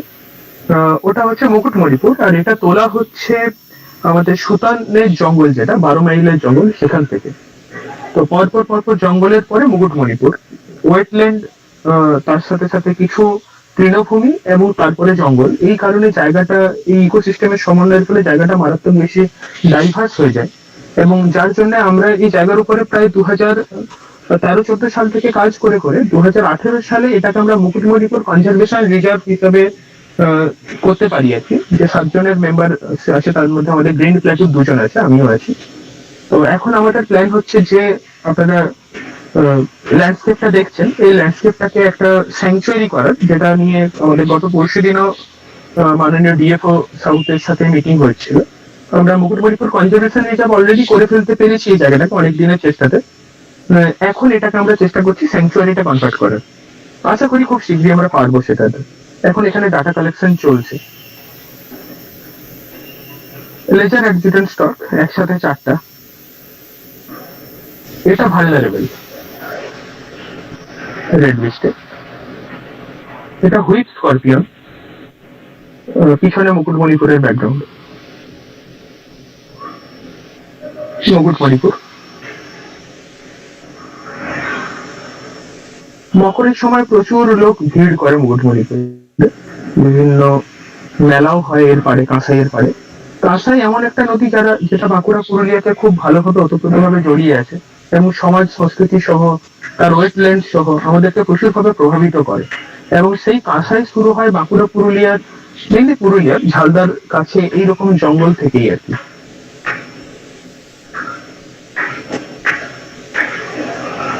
পিছনে যে পাহাড়টা দেখছি সেটা হচ্ছে গোরগাবুরু, এবং নিচে আমি এটা তোলা হচ্ছে পাল্ডি বলে একটা ড্যাম আছে পুরুলিয়ার অযোধ্যার তলাতে, সেই জায়গাটায় ছবিটা তোলা।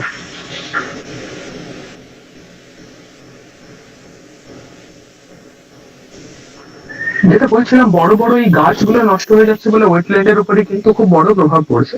কারণ যত যা ওয়াটার বার্ড আছে তারা ওয়েটল্যান্ডে থাকলেও সেই জায়গাতে খাবার সংগ্রহ করলেও তারা কিন্তু ব্রিডিং এর জন্য বড় বড় গাছই সিলেক্ট করে। এমনকি যে লেজার হুইসলিং টিল আমরা দেখলাম, তারাও বড় বড় তাল গাছের উপরে বাসা করে, তারপরে তাল গাছের থেকে ছোট ছোট তাদের বাচ্চাগুলো ওখান থেকে জাম্প দিয়ে, ড্রপ দিয়ে মাটিতে পড়ে, তারপরে উঠে আবার, তাদের কিছুই হয় না, তারা উঠে আবার চলে যায়। সুতরাং ওয়েটল্যান্ডের ধারে ধারে এই বড় বড় গাছগুলো যেটা দিন যাচ্ছে খুব রেয়ার হয়ে যাচ্ছে। এবং এখানে যদি আমরা দেখি লেজার অ্যাডিলেটেড স্টক, ওপেন বিল সহ প্রায় 1000 খানিক পাখি আছে। ব্ল্যাক উইং স্টিল্ট বলে একটা পাখি, গাল, হুইস্কার টান।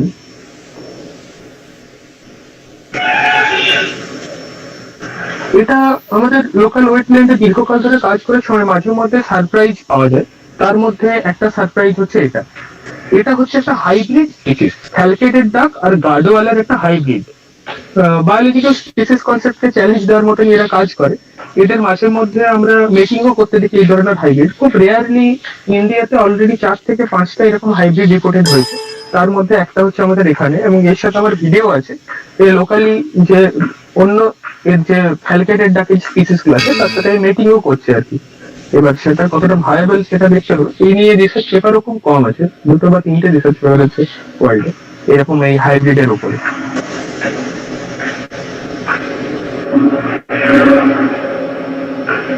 রেড ক্রেস্টেড পোচার রসাইয়ে, ট্র্যাকিং কোল বলে একটা পাখি, এরাও মাইগ্রেন্ট, লোকাল মাইগ্রেন্ট। এই ছবিটাও খুব অনেক জায়গাতে ব্যবহৃত হয়েছে মুকুটমণিপুরে।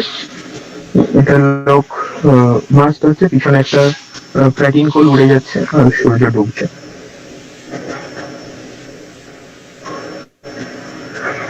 কেন্টিস প্লোভার আর ট্র্যাকিং কোল মুকুটমণিপুরে। এটা স্মল ট্র্যাকিং কোলের একটা ঝাঁক।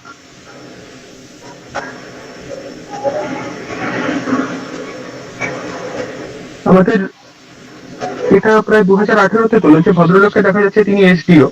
তো তাকে আমি খুব অনুপ্রাণিত করি লোকাল পাখি নিয়ে। তিনিও খুব বেশি ভালোবাসেন পাখি। সেই নিয়ে আমাদের লোকাল যে মুকুটমণিপুর সহ লোকাল জায়গাতে বার্ডিং সহ ট্যুরিজম, সাস্টেনেবল ট্যুরিজম ডেভেলপমেন্ট এই কাজগুলো শুরু হয়, এবং আমরা এতে অ্যাক্টিভ পার্টিসিপেশন করি মুকুটমণিপুরে। এই কারণে যে টোটাল দূষণের পরিমাণ এটা আমরা অনেকটা কমাতে পেরেছি। কোনো মাইক ইউজ করা হয় না মুকুটমণিপুরে হোল পিকনিকে, এগুলো আমরা কন্ট্রোল করতে পেরেছি।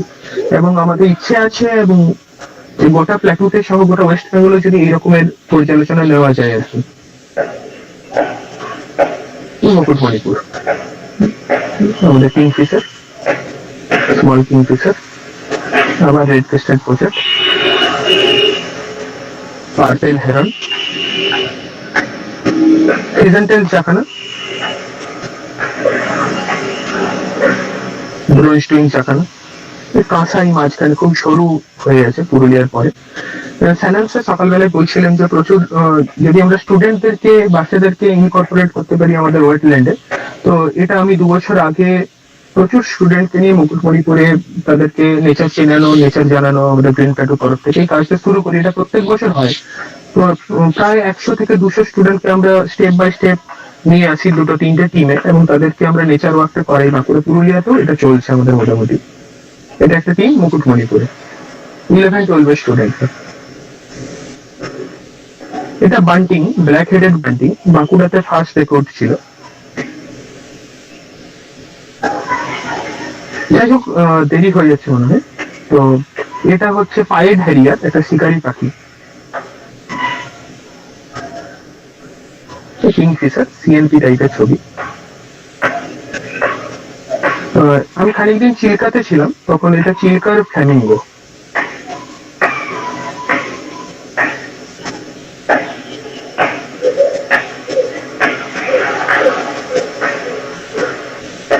পায়েড কিংফিশার।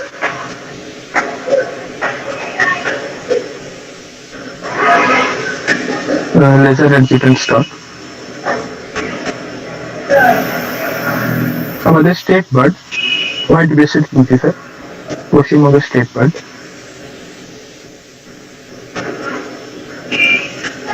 আমি এটা খুব ক্লোজলি স্টাডি করছি, লেজার এন্ড চিকেন স্টক নিয়ে কাজ চলছে এখন এটা নিয়ে।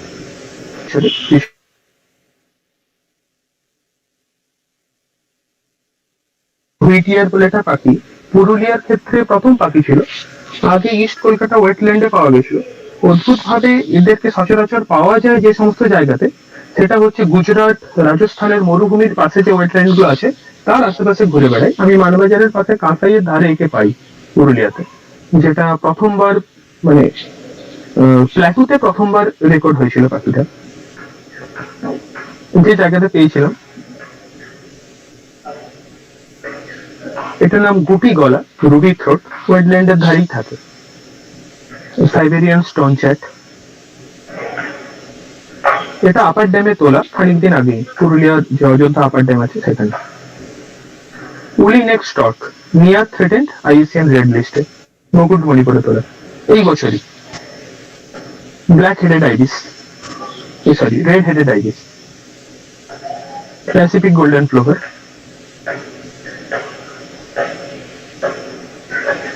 স্কাইলার্ক। এটা এই বছর ফরেস্ট ডিপার্টমেন্টের সাথে স্টাডিতে, ওয়াটার বার্ড সেন্সাসে, যেটা এখনো চলছে। এটা কদম দেউলি, এবং সেখানে আমরা দেখতে পাই প্রচুর মাছ এইভাবে মারা যাচ্ছে। এখন ওয়েটল্যান্ডে লোকে ডিনামাইট দিয়ে মাছ মারছে, তারপরে বিভিন্ন রকম টক্সিন দিয়ে মাছ মারছে। এটা এই বছরে খানিক দিন আগের ছবি, প্রচুর মাছ মারা গেছে, তারপর শোল আছে, অনেক স্পিসিস আছে।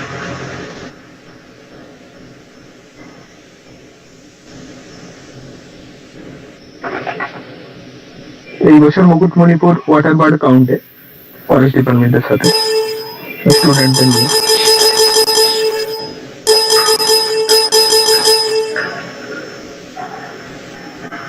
এটা মুকুটমণিপুরের প্রেজেন্ট কন্ডিশন। ট্যুরিজমের এত ভিড়, সমস্ত পাখি উড়ে যাচ্ছে আর কি। হ্যাঁ স্যার, হয়ে গেছে।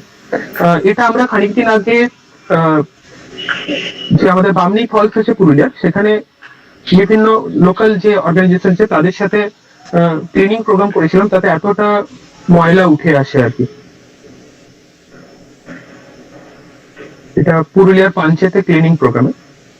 তো এইভাবে আমরা চেষ্টা করে যাচ্ছি ওয়েটল্যান্ডকে বাঁচানোর sir.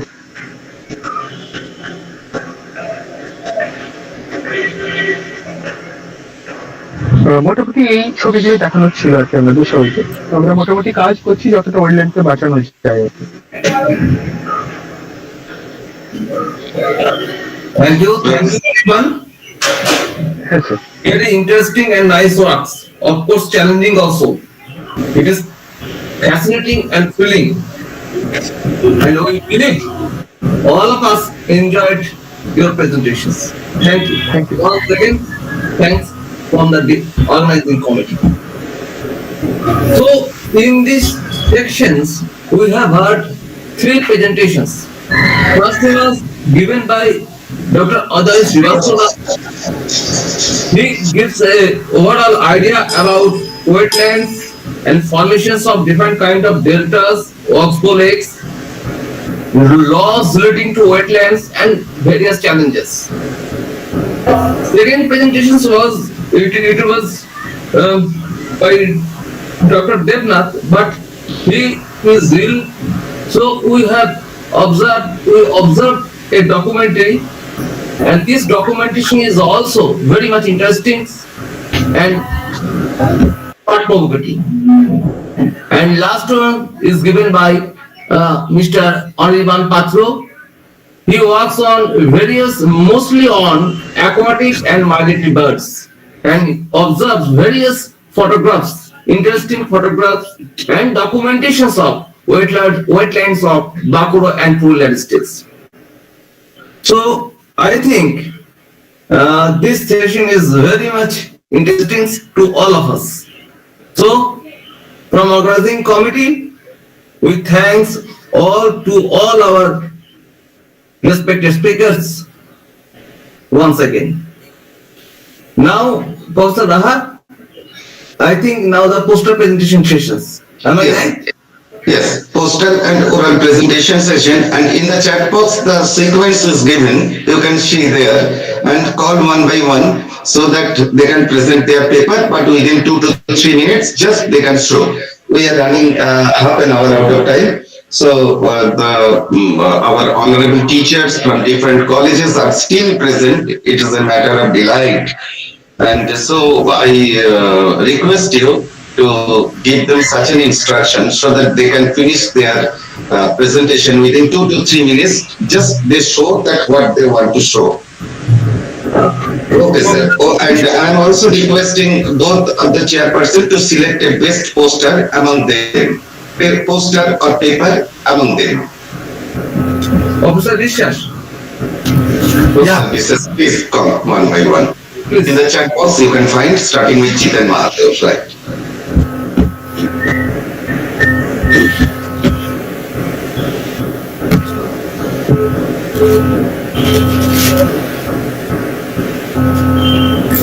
Jitan Mahato, are you there? Yes. Yes, sir. Good afternoon, sir. Good afternoon. Sir, I'm presenting my paper.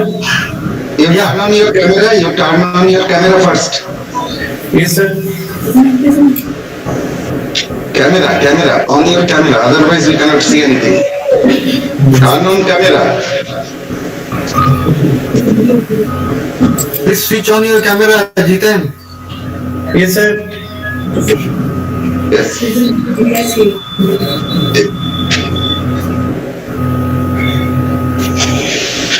You present? You present?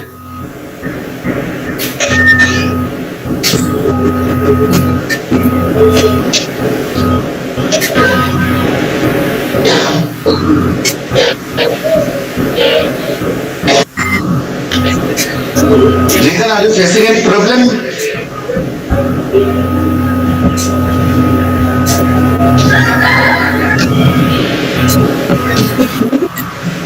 Aquatic and semi-aquatic plants visible by naked eye growing actively in wetlands. It forms the bulk of wetland flora and acts as a key component of aquatic ecosystem. It includes macroalgae, bryophytes, pteridophytes, and spermatophytes. My study site is Jharkhand in Jharkhand state in Ranchi district, which is situated at longitude of 85 degree 15 minutes to 85 degree 87 minutes east and latitude of 23 degree 21 minutes to 23 degree 87 minutes north. It covers 79714 square kilometers. It is two subdivisions, Ranchi and Gundu, and 80 blocks. Jitan, very brief. Jitan, very brief. Wetlands, according to Cook, 1996, wetlands can be considered as a place where inundation must occur 14 days and saturation for at least 60 consecutive days. According to Miss and Gosling, 1986, wetlands may be considered as waterlogging and flooded areas, including ponds, small lakes, and reservoirs. Types of macrophytes. There are 4 types of macrophytes, such as floating leafed, submerged, emergent. These are the emergent and submerged plants photograph. Next, my result section, I collected and documented here total of 59 plants from that wetlands, such as Pistia statuides, Petroglyphs. This is the record where I recorded. Among them, total of 59, 39 from dicots belonging to 17 genera under 27 genus. In case of monocot, there is 80 species under 12 genera belonging to 5 families. In case of biophytes, it is very low, 2 species. Distribution of species according to categories: 2% are submerged, 9% free floating, 3% floating leaf, and maximum in case of emergent, that is 86%. Some photographs of macrophytes I collected from that wetlands: Pistia statuides, Iconiaca space. I acknowledge and grateful to local informant Bodhan Das and Mr. Swami Kumar from Bundu, and also thankful to Dr. Surit Mandal, SKB Purulia, and Professor Sobhan Kumar Mukherjee, retired professor of Polytechnic University, for helping me during the identification of plants and giving good suggestions. These are the references. Thanking you. Listen me. Thank you, sir.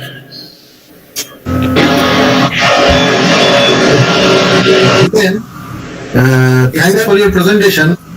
Thanks for your presentation. I just wanted to know whether it is yours is a poster presentation or a oral presentation by PPT. Okay. Yes, yes, sir. So if anyone has any questions, they can ask. Any questions?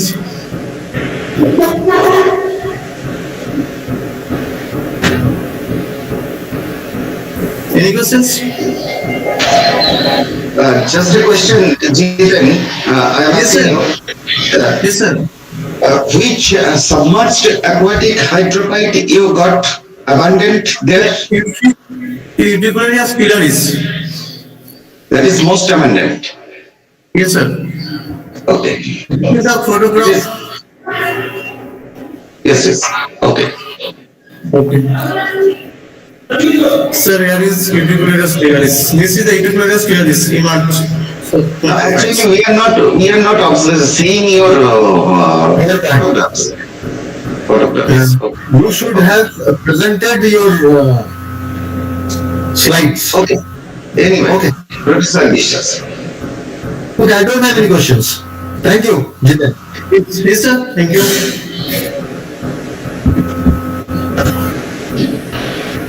Next. Who is the next person?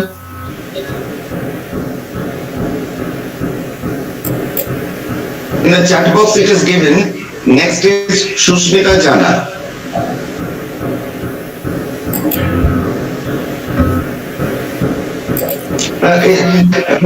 সূর্যবাবু আপনার chat বক্সে দেখা যাচ্ছে না নামগুলো? হ্যাঁ দেখা যাচ্ছে। আচ্ছা আচ্ছা ওকে।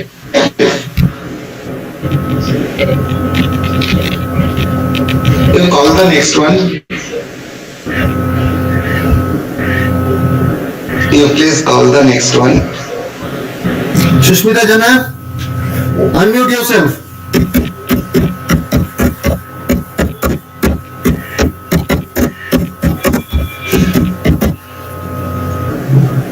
Yes, sir.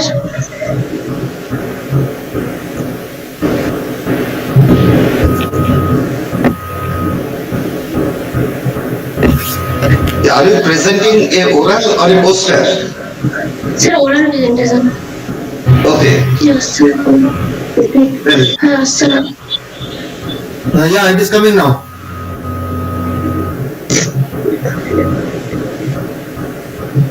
Johnny, no.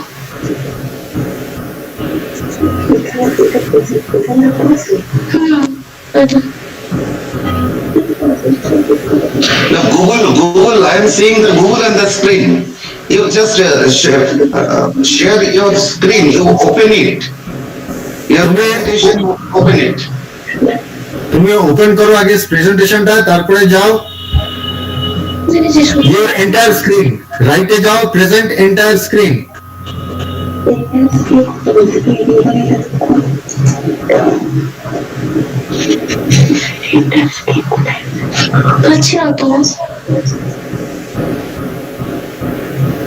একদম রাইটে চলে যাও, দেখো তোমাদের প্রেজেন্ট স্ক্রিন করা আছে, your entire screen দিয়ে এন্টায়ার স্ক্রিনের পরে গিয়ে তোমার স্লাইডটাকে সিলেক্ট করবে, ওখান থেকে এন্টায়ার স্ক্রিনটা শেয়ারটা হয়ে যাবে। হ্যাঁ করে দাও।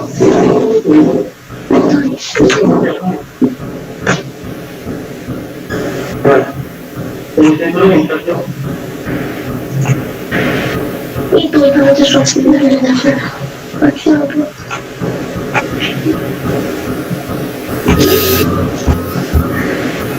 পিপিটিটা কই? এই তো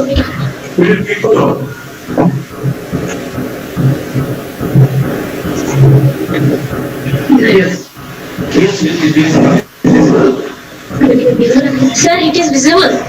Is it? No, it is not visible. Until unless you share your screen. Present now, let me your entire screen করো। মানে এন্টায়ার স্ক্রিন করার পরে তুমি এন্টায়ার স্ক্রিনে যে ক্লিক করবে তোমার সিলেক্ট উইন্ডো আসবে, তোমার ফাইলটাকে সিলেক্ট করো।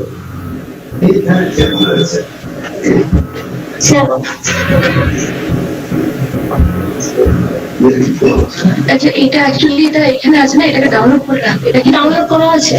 তো এটা ইন্টারনেটে কাজ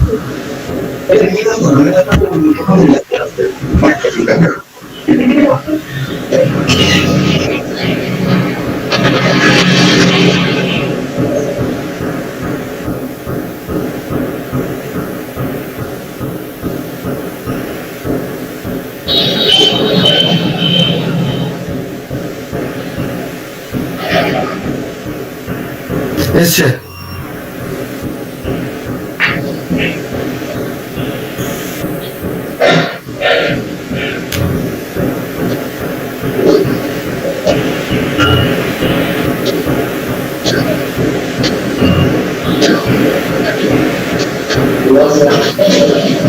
এসছে আবার চলে গেল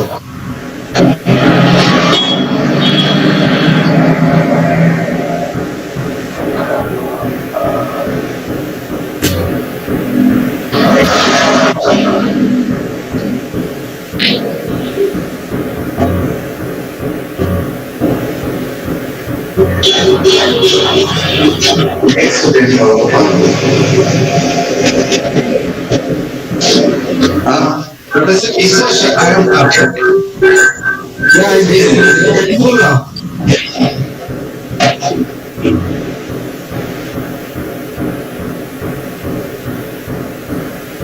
Yes, please be quick.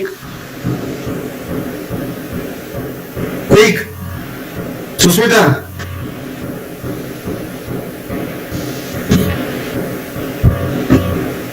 Microphone mute করা আছে, microphone mute করা আছে. In this recent era, if you are lagging behind, then the aged teachers are performing well, and you are the present generation adequately acquainted with these things are not able to present. It's same.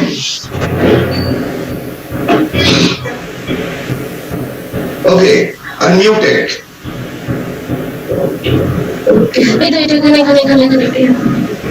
Right. It is now presenting.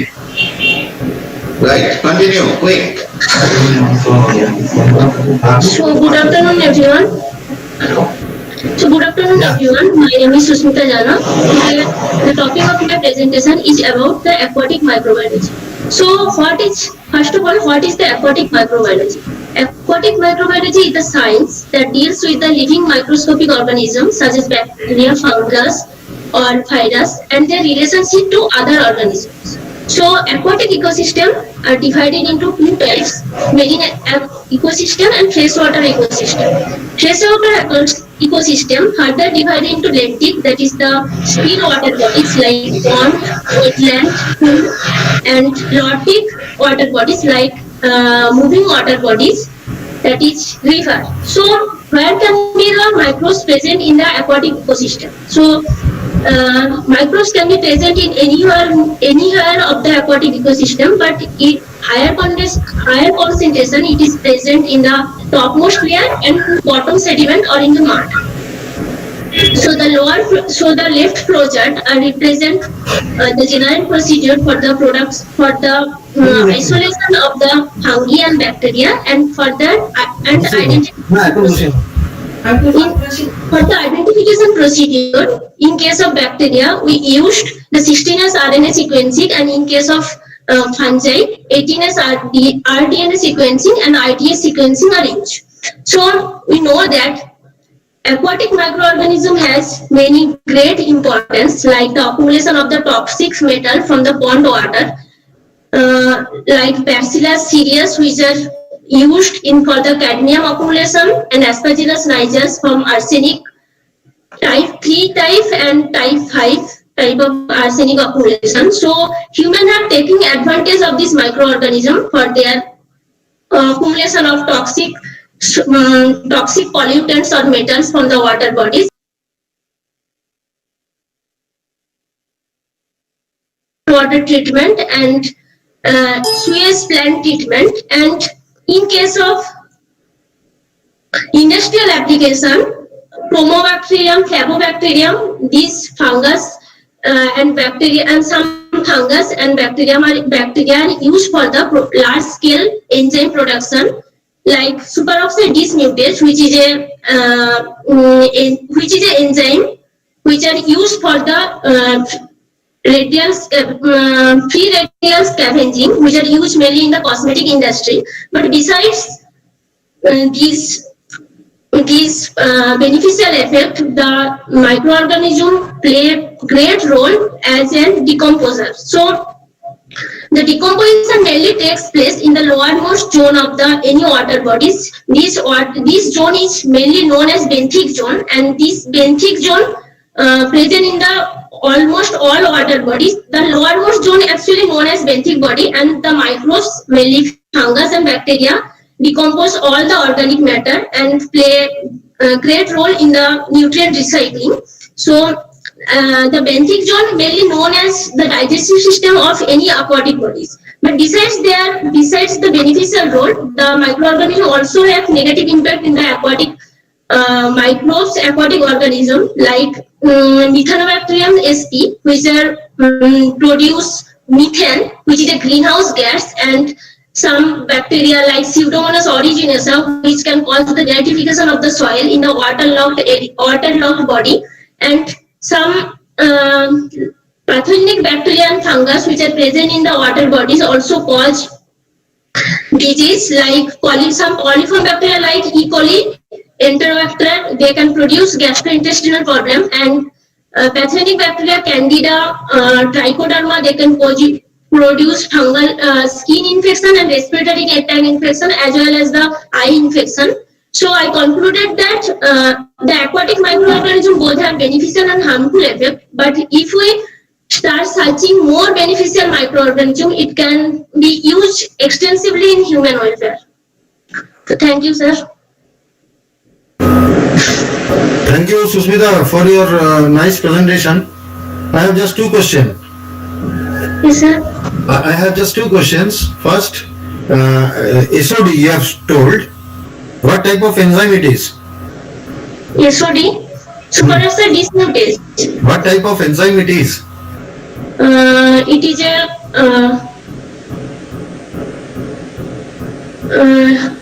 antioxidative enzyme which help in the. It belongs to which group? Phase 1 or phase 2 enzymes?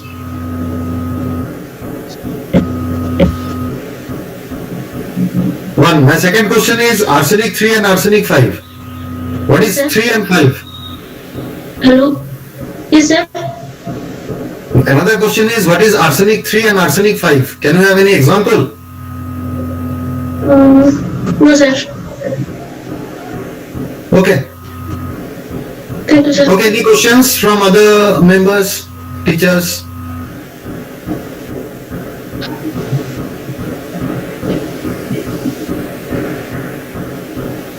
Since there are no questions right now, so thank you, Susmita, for your presentations. Thank you, sir. You stop presenting, switch you. Okay.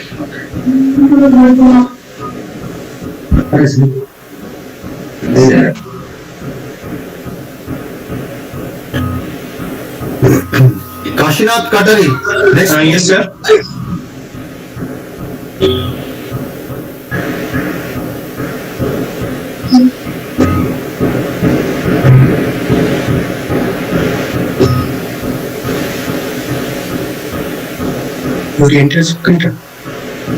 Kashinath Katari. Yes, sir. Okay. You start your presentation. Yeah, you are audible.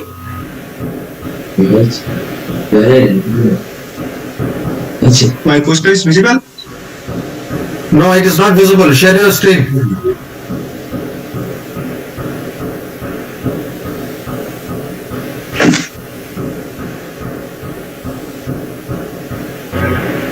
ध्यान दिखे चले जाओ present नाम আছে Yes, sir. Now it is visible? No.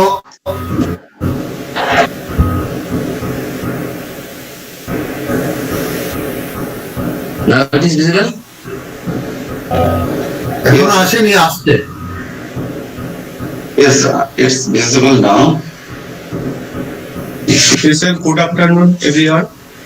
Is it visible, Professor Vishwas? Yeah, it is visible now. Okay. May I audible, sir? Yeah, you're audible. Ashina.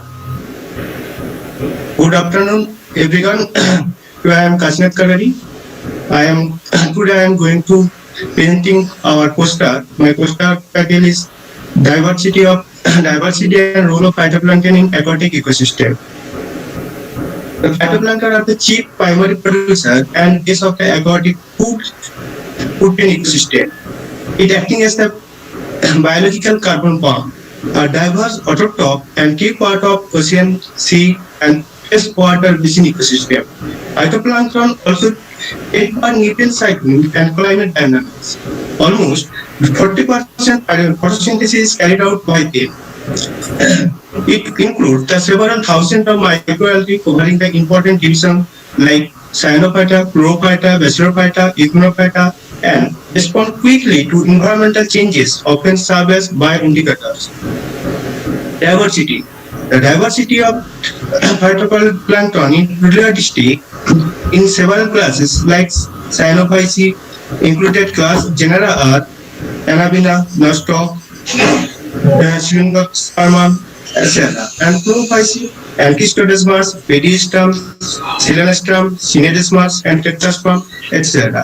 And some conjugate Teratophyceae included genera are Cosmedium and Clostridium. And Euglenophysci, Euglena, Hagas, Lepocinclis, and Pubepsophyceae, Pusegenia, and Dimorphococcus. And Gycnematophyceae, some genera like Torrestum, Eostum, Mycasterias, Pleurotedium, etc. And bacillary, some genera of Bacillophyceae, which are visible poster.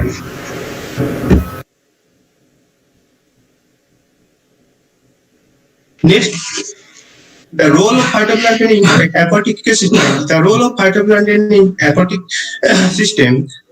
ecosystem, phytoplankton photosynthetic activity.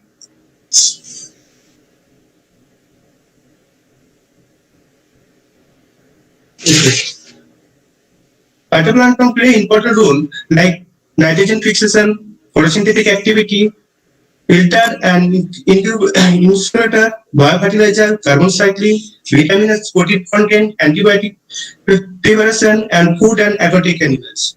Like nitrogen fixation, we know every year the ocean losing the more 2000 TG nitrogen forms. It is lost from it by nitrogen pool through the denitrification process.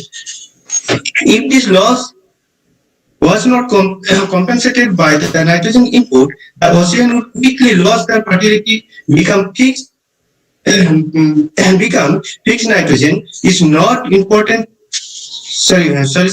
Is most important nutrient fueling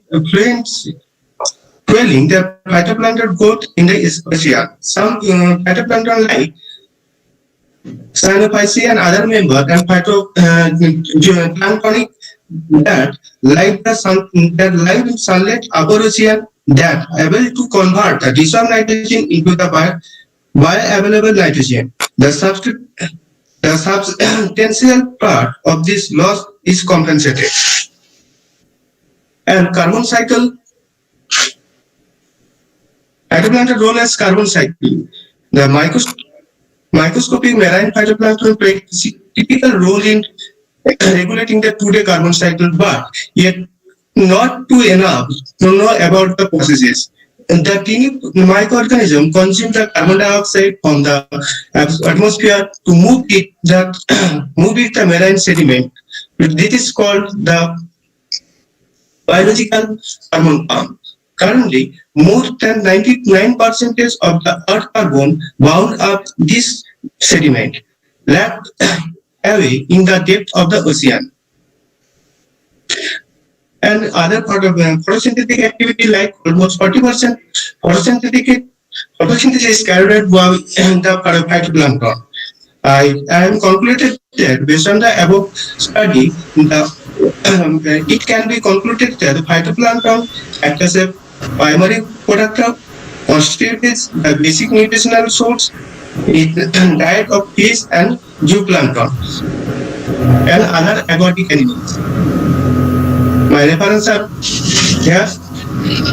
Thank you. Thank you, Kashinath, for your presentation. Just I want to know, is phytoplankton good for human consumption? Do you have any reference whether phytoplanktons are good for human consumption?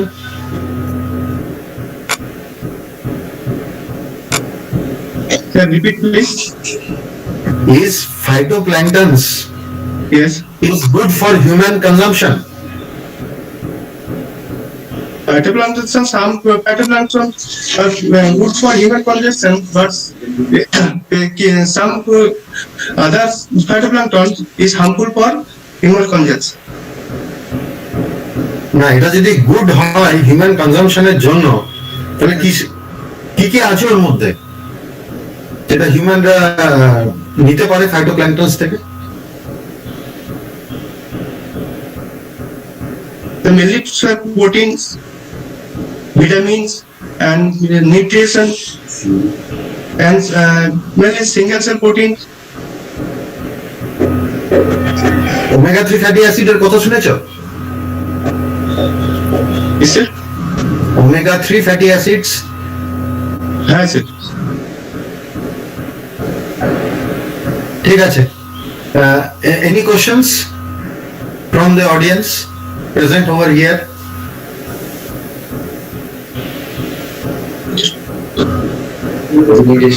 বুঝাই।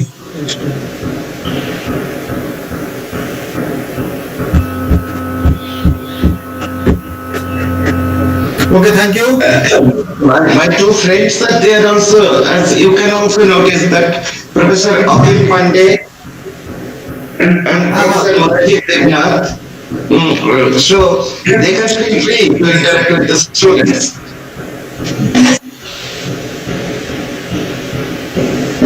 Yeah. Sir, please. Yeah, Dr. Devnath or Akhil Pandey. Dr. Akhil Pandey, are you there?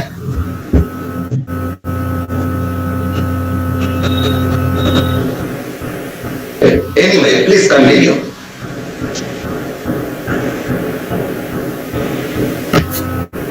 Professor Nishas, please continue. Okay. Okay, can I call the next candidate? Saraswati Brahmanik.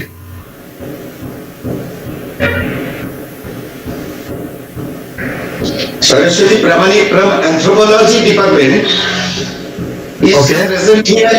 Is it present here? Saraswati, are you here?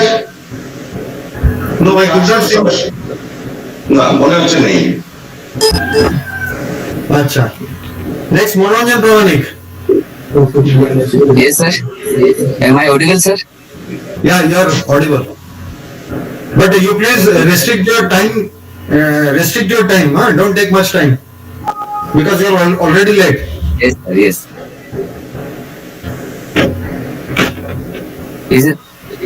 Is it visible, sir? No, it is not visible.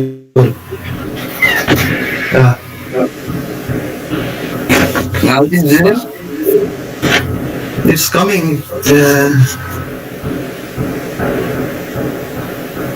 No, it is not visible. Manoranjan. Yeah. Now is it visible, sir? Yeah. Show me your first slide. Yes, sir. This one. Okay. Yeah. Good afternoon, everyone. Myself, Manoranjan Paramanik, research scholar, Department of Botany, Sidhukanu University, Purulia. Now, I will present my seminar topic, study of aquatic vascular macrophytes of different aquatic system in Purulia, West Bengal. The aquatic macrophytes means the macroscopic plant groups which have photosynthetic capability and enough to see in naked eye that actively grown in different aquatic habitat as permanently and periodically.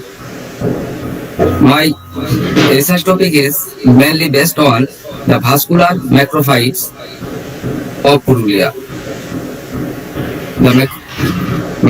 In the basis of the vascular bundles, the macrophytes are two types: vascular macrophytes and non-vascular macrophytes. The vascular Vascular macrophytes, non-vascular macrophytes are algae bryophytes. Here the picture shows the hydrodictyon, a green algae. The photograph taken from Kasai River, Purulia. The net-like structure easily identified for its net-like structure. And two photographs is a first one pteridophyte, Equisetum romosysemum, subspecies Devine from Ojodha, and first time reported from Ojodha in Purulia, and published my paper, The Pteridophytes of Purulia. And this one is the angiosperm plants, Nilambo nusupera, locally known as Poddu. Main aquatic systems are rivers and rivulets, lake and ponds, marshy and swampy areas, waterlogged areas. We have studied in this system of Purulia district.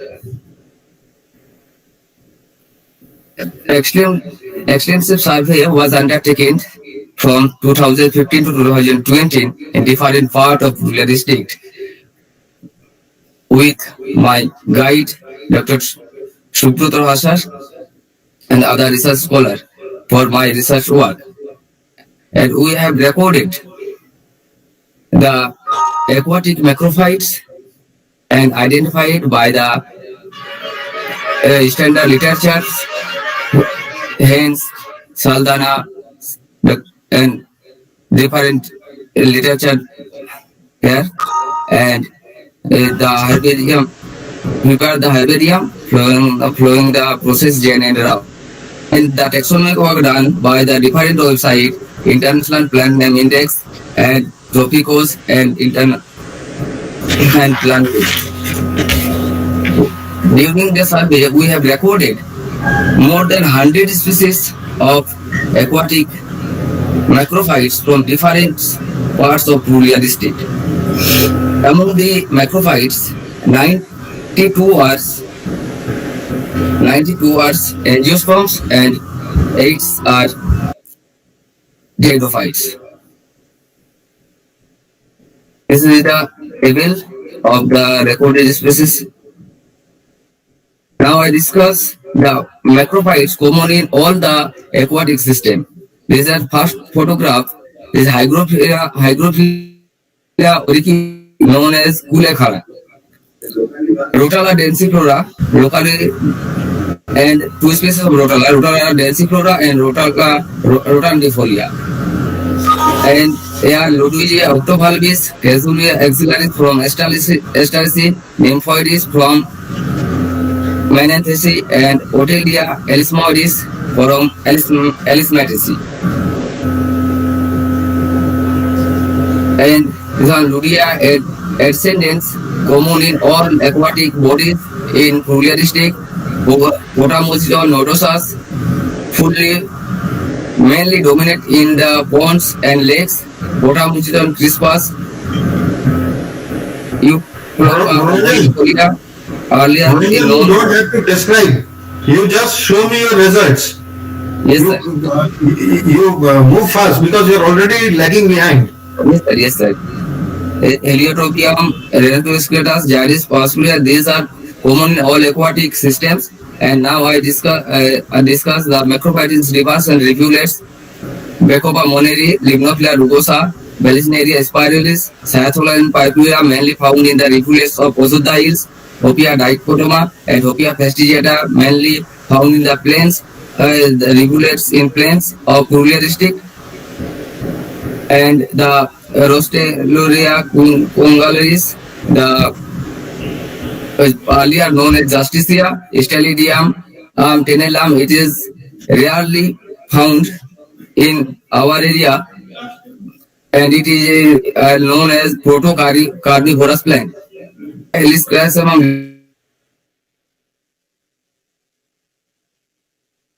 diffusa mainly found in the hilly rivulets of Purulia. Demarix ericoides mainly found in the Konsabuti rivers of Purulia district.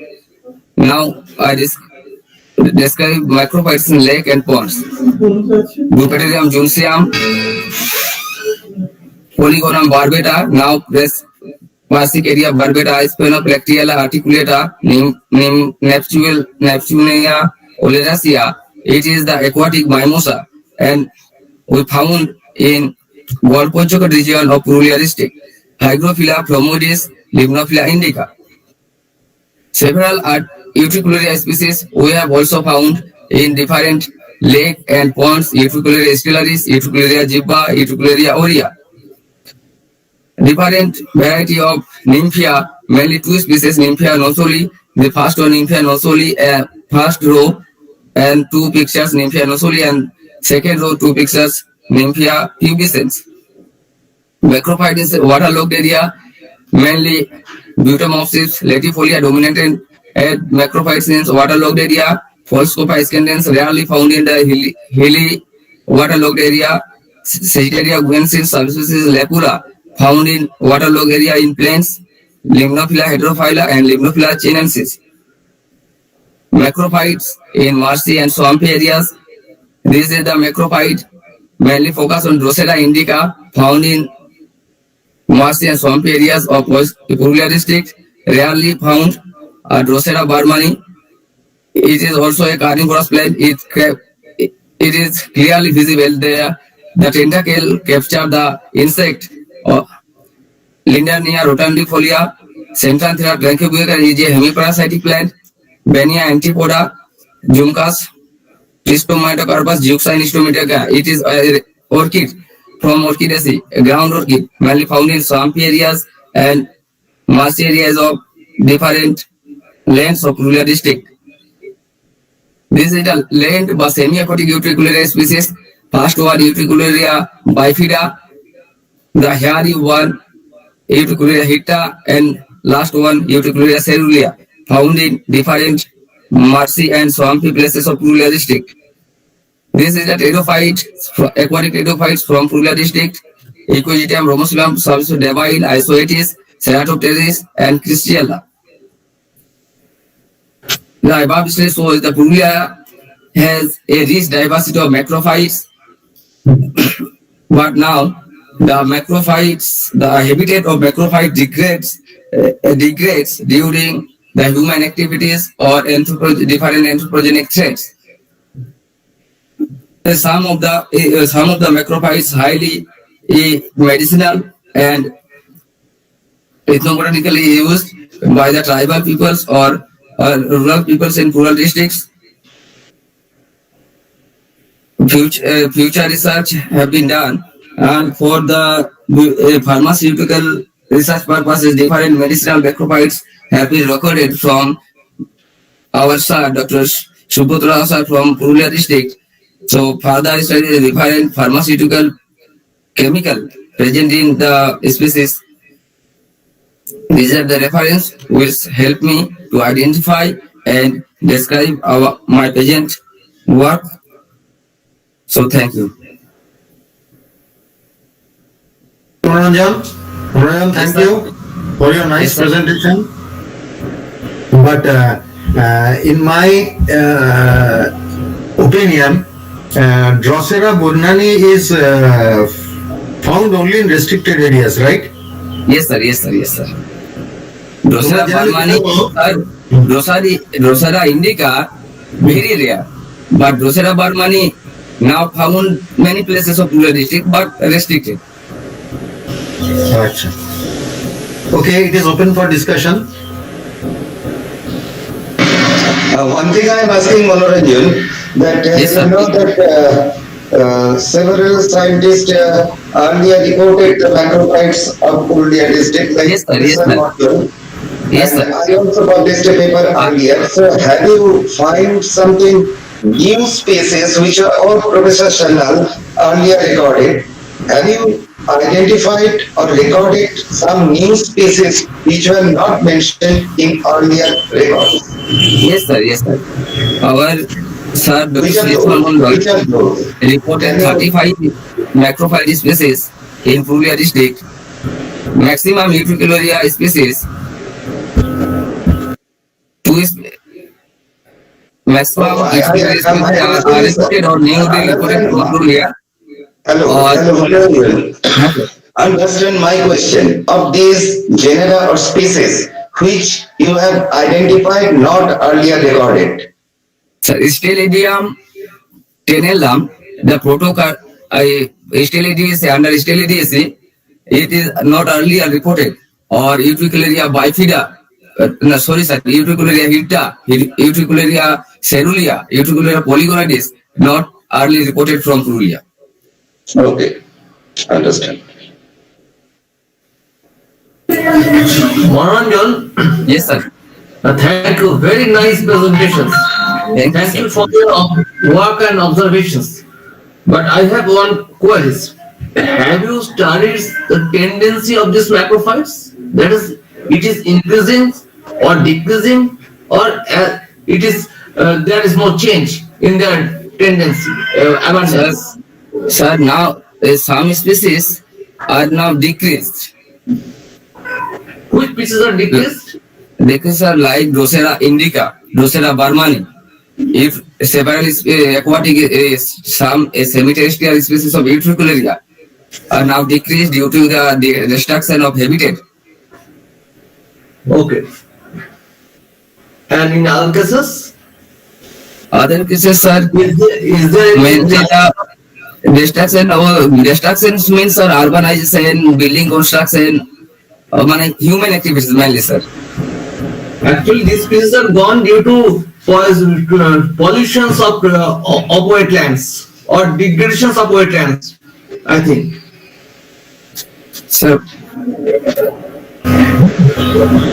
mainly, sir, my work mainly based on the, sir, not the chemical analysis of the aquatic bodies of Purulia. So I am not confirmed about the pollution of, it was the pollution or others, sir. Actually, there should be some quantifications. These species are present. Well, it is first things, but there are quantify or comparisons. Which species are more? Which species are less? There must be 10 pieces, but one species is very much abundant, and another species is very rare but present. But if you just mention their name, then there will be no difference between abundant species and rare species.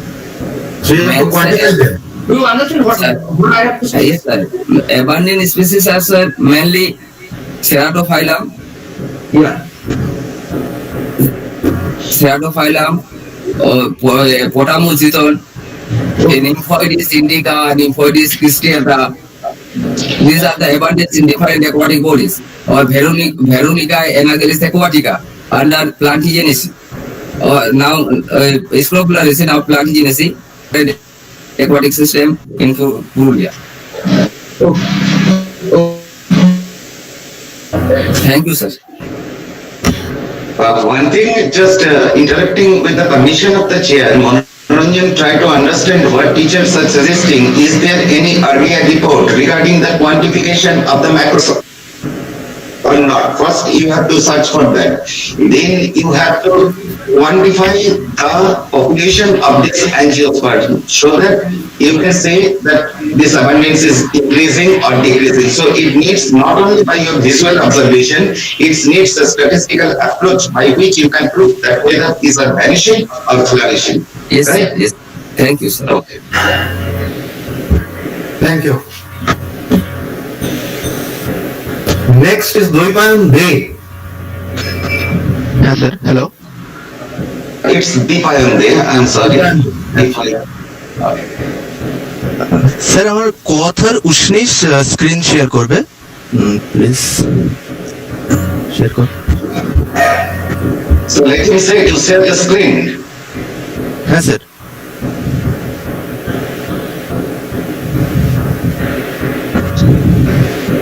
Sir দেখা যাচ্ছে না না sir এবার না এখন Yes. Sir আসছে Yes. Sir দেখা গেছে তাড়াতাড়ি করো because we are already very late. হ্যাঁ স্যার ঠিক আছে স্যার স্ক্রিন দেখা যাচ্ছে তো Don't go to introduction. You just come to your result. Sir sir আমাদের topic medicinal plant diversity in Jorsa Futiyari and Patloi dam and how they aggrieved by tourism. আমরা এই তিনটি অঞ্চলকে ফোকাস করেছি কারণ এই তিনটি অঞ্চল একটি খুব গুরুত্বপূর্ণ বিষয় এবং এই তিনটে ড্যামের জলের উপর পার্শ্ববর্তী বিভিন্ন ভিলেজে কিন্তু চাষাবাদ হয়ে থাকে। তো আমরা এখানকার মেডিসিনাল প্ল্যান্টকে আইডেন্টিফাই করেছি যে কি কি মেডিসিনাল প্ল্যান্ট আছে এবং তাদের লিস্ট, তাদের লোকাল কিছু নেম, তাদের লোকালি কি কি ইউজ করা হয়েছে তো সেটা, আর যদি না ইউজ করা হয় তো সেটা আমরা লিটারেচার ফলো করে সেখান থেকে তাদের একটা লিস্ট করে নিয়েছি যে কোন কোন প্ল্যান্টে কি কিভাবে মেডিসিনালি ইউজ করা গেছে। তো আমরা টোটাল 39 প্ল্যান্ট স্পিসিস পেয়েছি, 36 জেনারা এবং 24 ফ্যামিলিজের। তার মধ্যে অ্যাকান্থেসি ফ্যামিলির আধিক্য বেশি এবং ফ্যাবেসি এবং ল্যামিয়েসি ফ্যামিলিও রয়েছে। এবং এই হলো তার লিস্ট। লেফট সাইড আমরা এখানে মাত্র 30টাই দিতে পেরেছি, তাদের নাম, ফ্যামিলি, লোকাল নেম এবং অ্যাকচুয়াল মেডিসিনাল প্রপার্টিজ।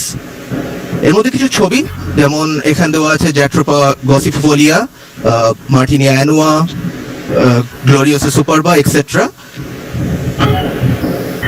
আরেকটি বিষয় হলো এই অঞ্চলের এই মেডিসিনাল প্ল্যান্ট কিন্তু সংখ্যায় ধীরে ধীরে কমছে। এটা according to the local people. তার কারণ হচ্ছে এখানকার বিভিন্ন ট্যুরিস্ট বেড়ে যাওয়া এবং যে আমরা বলি যে ট্যুরিস্টদের মানুষের আসা যাওয়া বেশি হওয়ার জন্য অনেকে কিন্তু ম্যালশিয়াস ইন্টেন্টে গাছ নষ্ট করে থাকেন। এবং আরো একটি বিষয় যেটি এই অঞ্চলে ঘটছে সেটা হচ্ছে পলিউশন। এটি হচ্ছে পলিউশন ইন ফুটিয়ারি ড্যাম, যেটা 2020 জানুয়ারিতে তোলা ছবি। এখানে কিন্তু পলিউশন সেম জোরসা ড্যামেও এবং পাটলই ড্যামেও। এই তিনটি অঞ্চলে পলিউশন হচ্ছে এই পিকনিক সিজনটাতে এবং তার ফলে কিন্তু পরিবেশ দূষণ তো ঘটছেই, তার সাথে জল দূষণও ঘটে এবং জল দূষণের জন্য আমরা জানি জলের মধ্যে থাকা বিভিন্ন উদ্ভিদ, বিশেষ করে মাছ, তাদেরও কিন্তু প্রচুর পরিমাণে ক্ষতি হয়ে থাকছে। তো আমরা কনক্লুড কি করতে পারি? আমরা এই প্রজেক্টে রয়েছে সেগুলোর লিস্ট করা এবং সেই গাছগুলো কিভাবে নষ্ট হচ্ছে সেগুলো যাতে না হয় তার জন্য আমাদের একটা অ্যাওয়ারনেস প্রোগ্রাম করা, সবার মধ্যে অ্যাওয়ারনেস ছড়ানো যে কিভাবে মেডিসিনাল প্ল্যান্ট আমাদের শুধু মেডিসিনাল নয় এবং আমাদের ফুড বা অন্যান্য আর্নিং পলিসি হিসেবেও ব্যবহার করা যেতে পারে। তার জন্য তাদের রক্ষণাবেক্ষণ এবং অ্যাডমিনিস্ট্রেশন বা প্রশাসনের কাছে আমাদের একটা নিবেদন থাকবে যেন তারা একটা নির্দিষ্ট পরিকাঠামো তৈরি করেন এবং এটা থ্রু ল দিয়েও তৈরি করা যেতে পারে যাতে এই ধরনের পলিউশন এইসব অঞ্চলে কম হয় এবং আমরা বায়োডাইভার্সিটি তথা পরিবেশকে রক্ষা করতে পারি। অ্যান্ড আমরা একটা মোটর সেট করতেই পারি যে সেভ দ্য এনভায়রনমেন্ট। আমরা ধন্যবাদ জানাবো অর্জুন সিং মহাশয়কে এবং বুদ্ধদেব মুর্মু মহাশয়কে। এরা দুজন ভেষজ উদ্ভিদ নিয়ে অনেক বৈদ্যর যেটা আমরা জানি সেই রকম কাজ করে থাকেন। দুজনের বাড়ি, একজনের সান্তালডিতে এবং অন্যজনের মুরগুমাতে। তো তাদের কাছ থেকে আমরা কিভাবে তারা এই সব গাছগুলোকে ব্যবহার করেন তার ব্যবহার কিছু জেনে লিস্ট করেছি। Reference, thank you. Thank you, Deepayan. This is now open for discussion.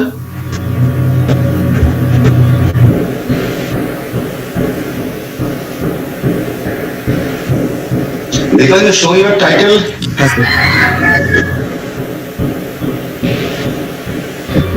তুমি কি এগুলো অ্যাকোয়াটিক প্ল্যান্টস বলতে চাইছো? না স্যার, অ্যাকোয়াটিক প্ল্যান্ট এগুলো দেখি। তাহলে ড্যামগুলোর কথা বলছো যে ড্যামের সংলগ্ন এলাকাতে অর্থাৎ ড্যামের চারিপাশে কিছু অ্যাকোয়াটিক আছে কিন্তু আমরা পুরোটাকে লিস্টেড করেছি যে কি কি মেডিসিনাল প্ল্যান্ট রয়েছে তার মধ্যে হয়তো কিছু then your title should be changed to medicinal plant diversity around Jorsha, Putiari and Patloi Dam. It appears from your title that these plants are observed in the aquatic ecosystem of this Jorsha, Putiari and Patloi. So while giving the title you must take care much more. Okay, sir. Otherwise it will misdirect us. Okay, sir. Understand what I'm saying? Yes, sir. Okay. Devashish, I have another question. That have you recently been to Futiari? না sir, আমরা এটা last 2020-তেই আমরা এই survey গুলো করেছিলাম এবং তখনই আমরা এই ছবি এবং ওখানকার গাছ সেগুলোর খালি যে এখানকার যে পিকনিক করলে যে ওখানকার ইকোসিস্টেম চেঞ্জ হচ্ছে সেটা তো নয়, গভর্নমেন্টেরও অনেক কনস্ট্রাকশন হচ্ছে which results in ecosystem imbalance at that place. তাই না? হ্যাঁ, অবশ্যই। Okay, any questions?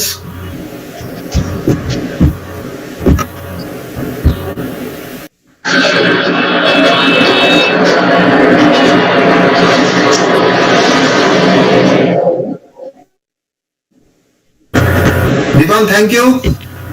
Thank you, sir. Next, Polomi Oja, please. Join us. Yes, sir. Yes, sir.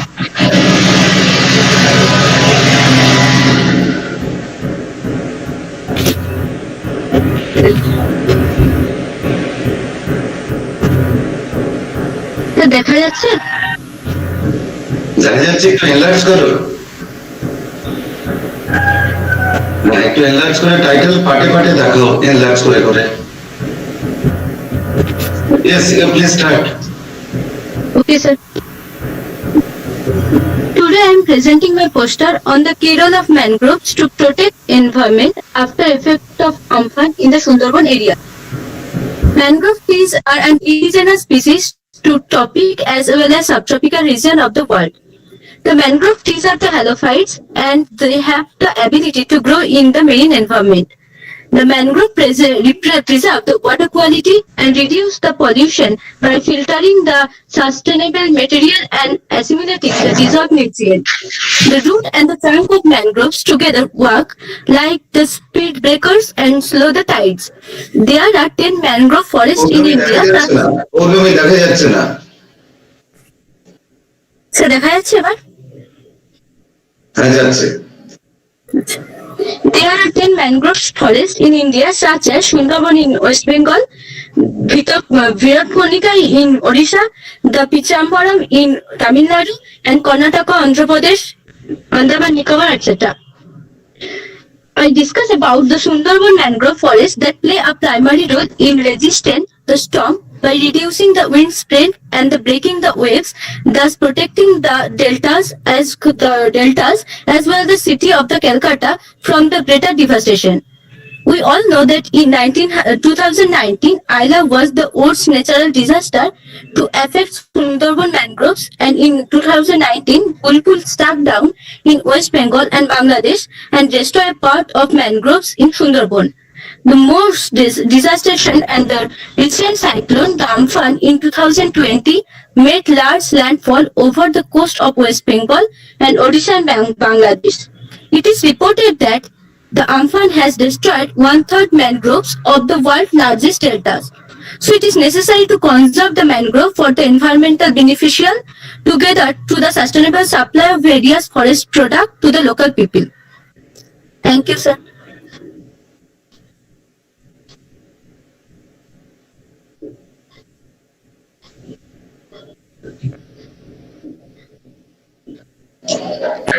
Professor Biswas professor Madhu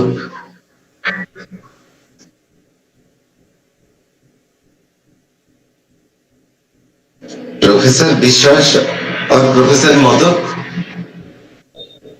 Have you lost connection? No. Yeah. It was lost for some time. Okay, thank you, Polomi, for your nice presentation. It is now open for discussion.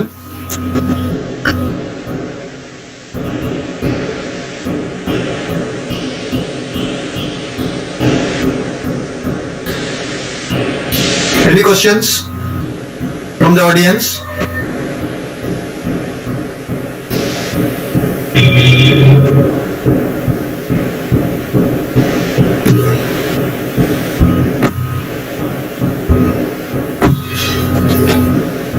Vakil sir, Dr. Pandey.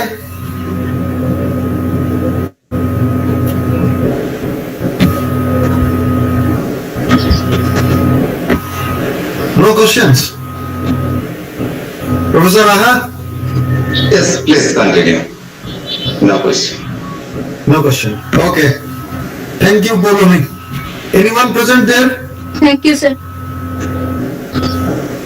Professor Raha, please inform, is anyone there for presentation?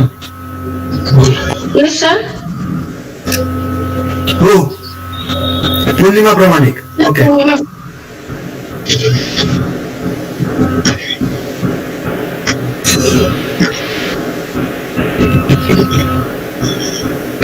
Probably it is the last presentation, and then I am requesting honorable chairmen of this session to inform the result to Professor Mohsin Ali Khan so that at the end of the session he can declare the position of best poster of paper. Oh, sir. Sir, am I audible? Hello, sir. Sir, am I audible? Yes, you are audible. Audible and visible. Good afternoon, everyone. And visible.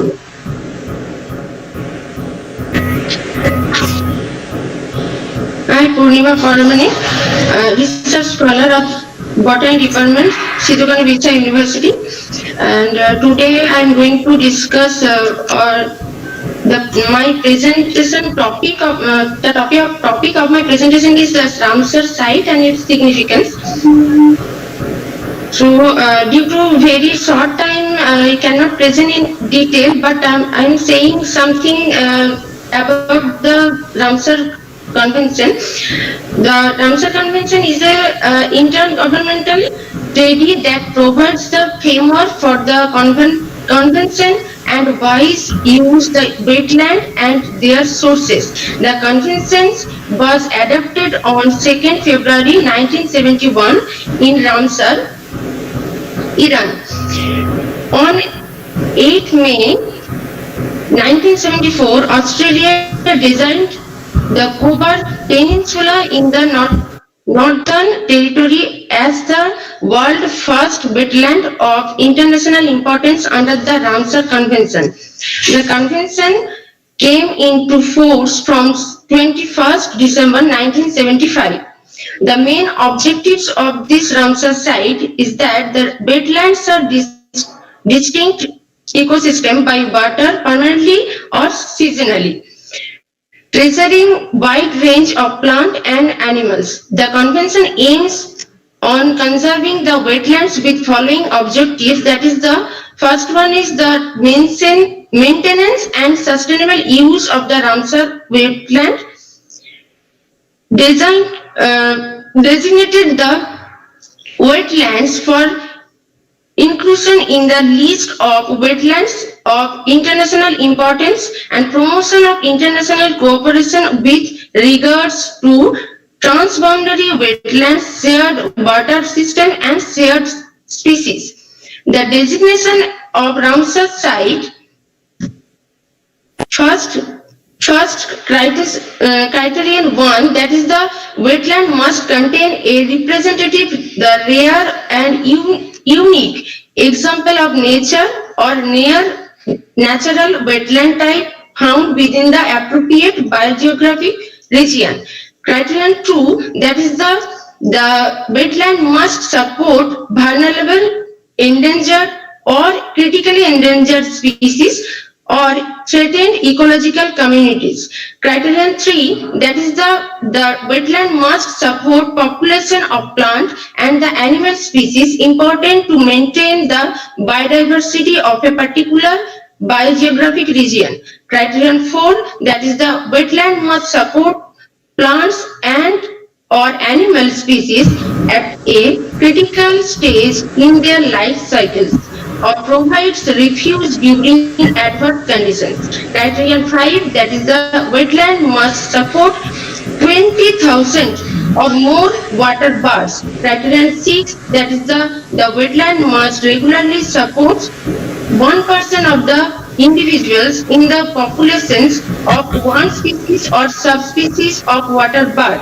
Criterion 7, that is the wetland must support the significant proportions of endangered indigenous fish subspecies. Criterion 8, the wetland must be an important source of food for fishes, spawning ground and nursery. Criterion 9, the wetland must support 1% of individuals in a population of one species of wetland depend non-avian animal species. The Ramsar classification for wetland The wetlands are three types, that is the marine wetland, inland wetland and man-made wetland. The marine wetland another further divided into two types, that is the saline water wetland and brackish wetland.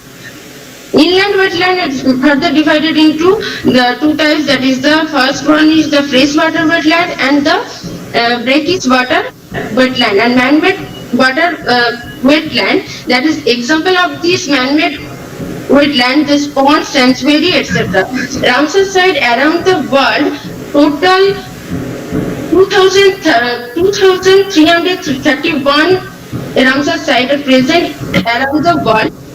Africa number of sites of Ramsar site, that is the in Africa 23, Asia 332, Europe 1052, Latin America 113, and the North America 381, Australia 66, and Oceania 10.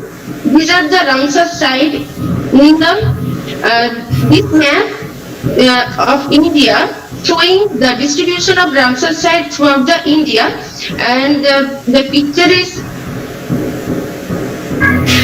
in the 42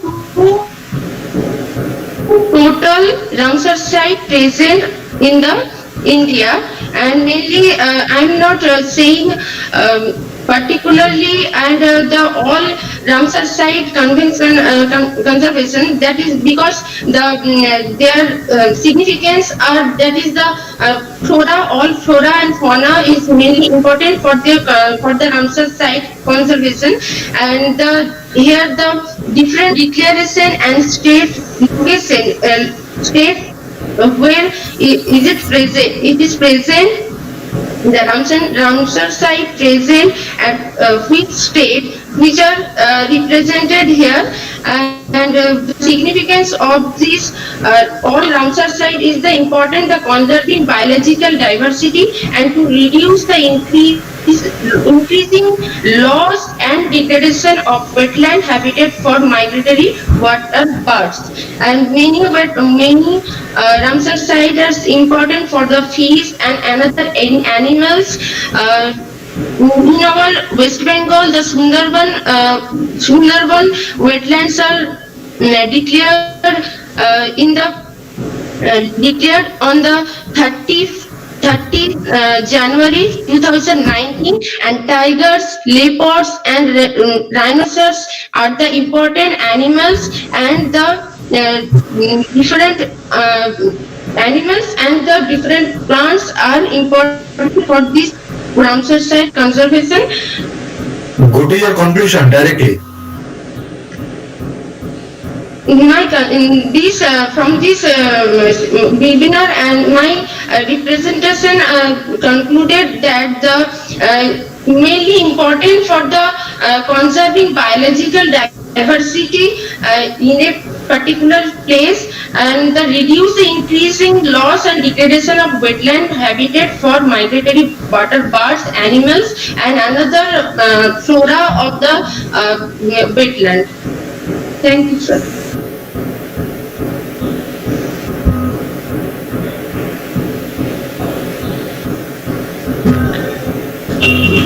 Purnima, scroll down to your screen at the bottom. I want to see the bottom.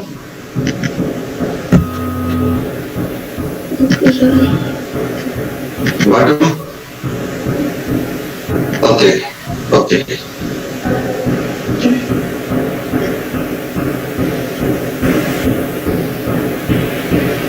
Okay. So Purnima, you are done with your presentation. Thank you for it. Yes, sir. What are the latest additions? What are the latest additions Sir, the latest in additions. India? Latest editions are actually I am founding the latest 2018 information, but 2020 the date of declaration of Uttarakhand and many Ramsar sites date declaration is the for example the Uttarakhand, the Assam conservation is the 21 September 2020, but this information are present on the internet 2018. Okay. Okay. So, why do you think that Ramsar sites So mainly, have high productivity? mainly conserving the biological diversity is a very much important for the human beings or any other all of us. Productivity ওখানে বেশি কেন? Yes, sir. আমি জানতে চাইছি ওখানে productivity বেশি কেন? So due to diversity, due to very much greater diversity of flora and fauna and the water bodies. Productivity টা একটাই জিনিসের উপরে ডিপেন্ড করে। কিসের উপরে ডিপেন্ড করে? ফটোসিনথেসিস। Photosynthesis. সেটা বলো। Productivity is যেহেতু কি হয়? যেহেতু এই রামসার সাইটস গুলো generally they are shallow lands, so sunlight can penetrate into the water. So this results in subterranean photosynthesis. ঠিক আছে? Okay, thank you. Any questions from the audience?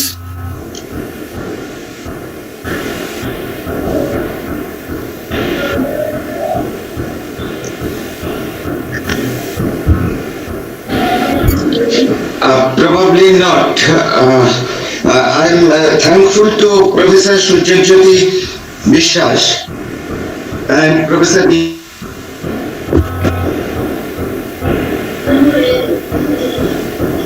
a lot of time with us, clearing the session as well as judgment. Now I am requesting Professor Sujyoti Vishwas to conclude the session.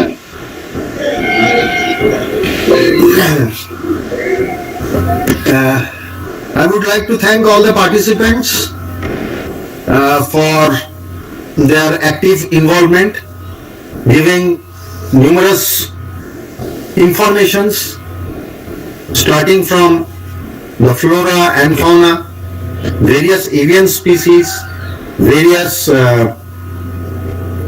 floral species, and since according to visa, we all know Wetland International South Asia visa that most of the biggest offenders are. We are not audible. Yeah, I also don't know why it is not coming. Can you hear me? Yes, yes. Now it's audible. Okay. So according to visa, the 4 metros, mainly Bengaluru, Mumbai, Hyderabad, and New Delhi, they are the main offenders in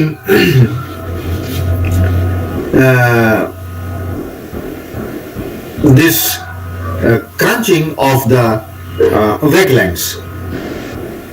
Once again, on the behalf of the committee, I would thank all the members, students, staffs, other faculty members from different colleges who have attended here. Thank you.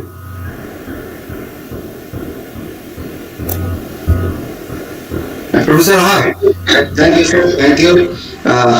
Now we are at the end of the session and requesting Professor Sujit Kumar Mondol, our faculty members, to deliver the vote of thanks.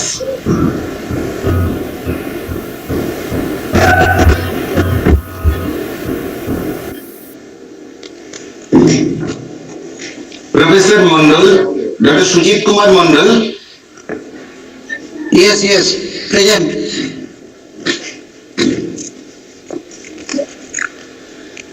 My sincere thanks to our Honorable Vice Chancellor Sir, Professor Deepak Kumar Kaur for inaugural speech.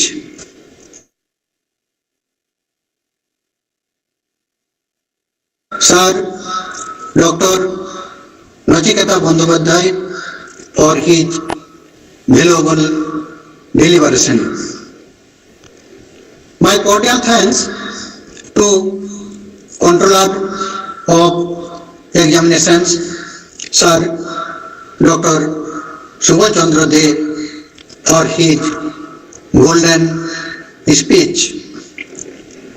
Thanks to Dean, Faculty of Sciences, Professor Subrata Kumar De for his valuable lecture.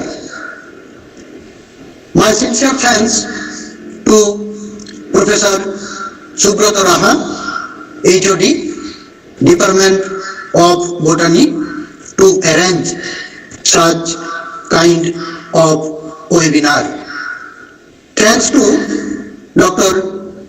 Ashok Kanti Sandal, Chairman, West Bengal Biodiversity Board, for his valuable lecture. My gratitude to Professor Abhay Prasad Das, Adjunct Professor, Department of Botany, Rajiv Gandhi University, for his golden lecture. Thanks to Dr.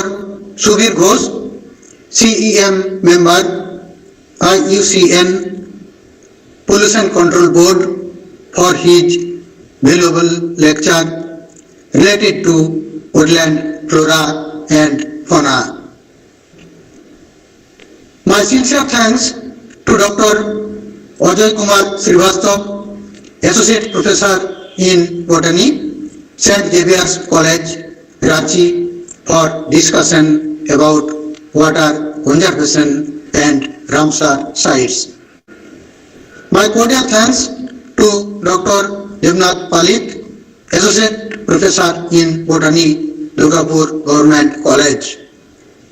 Thanks to Anirban Patro, Secretary, Green Plateau, to discuss about photographic diversity of birds and animals associated with woodlands.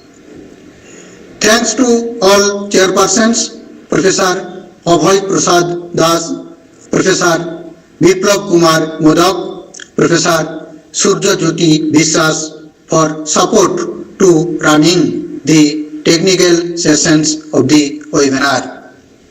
Lastly, thanks to all faculty members, non-teaching staff, students, research scholars, Department of Botany, Sidho Kanho Birsa University, and my all beloved participants for cooperation to success this webinar.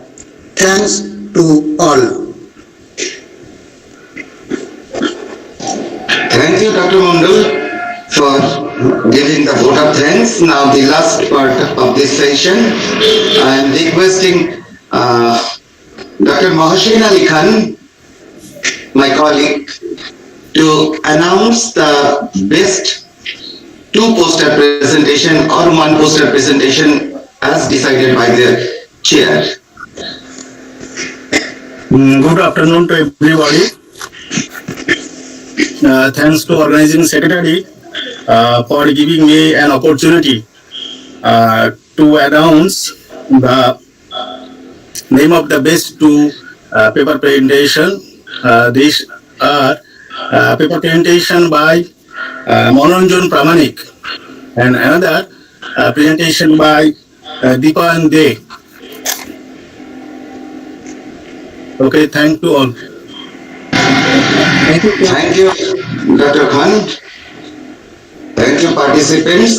Now, just at this moment, at the end of the seminar, I express my sincere thanks to all of you, dear participants, who from the very beginning till now you are present with us and extended your hands of support, and hope such kind of seminar will enrich our students of other universities and colleges to enlighten their view regarding wetland. So wetland for biodiversity and wetland for livelihood. Now, at last I want to mention the contribution of the research scholars in this particular webinar.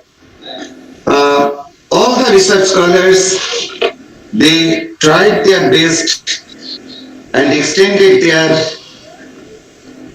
all kinds of support to make it successful, particularly Taposhi Hajra and his team done a lot of things, and with this I conclude this session and announce the end of the session. Before that, any participant, any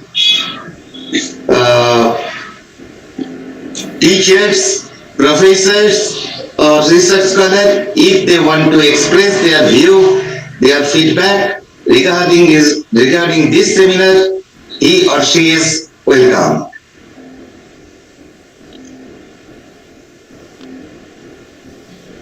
Now, as our guest, Professor Ajay Kumar Srivastav is here, I am requesting Dr. Srivastav to express his view regarding this webinar, and that will be the end of this session.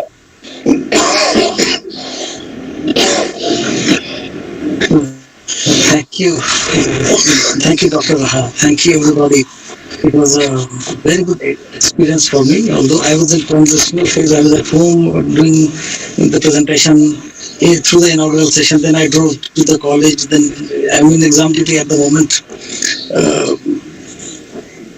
मेरे लिए पूर्णिया बहुत ही दिल के बहुत करीब हो गया है। सबसे पहले 2014 में सुब्रता लाहिरी से मुलाकात हुई थी हमारी।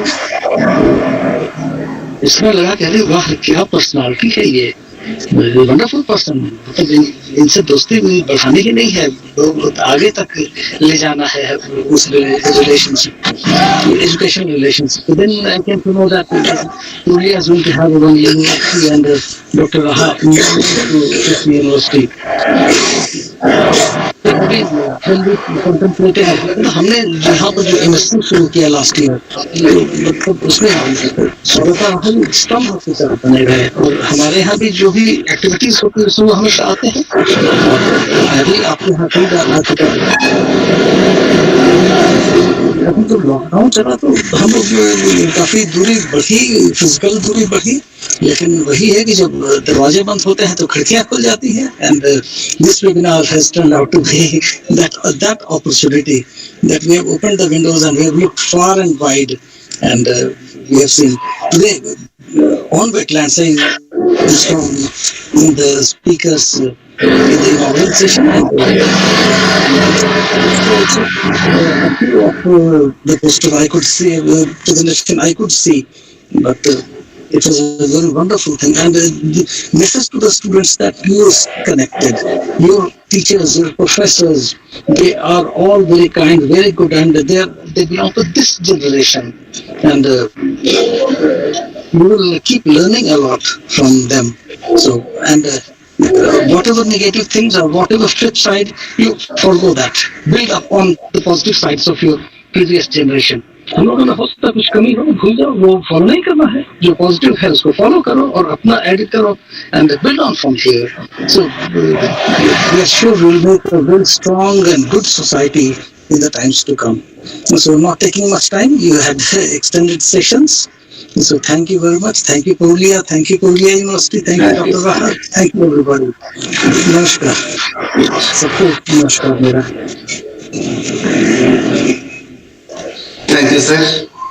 Any comment from the student side?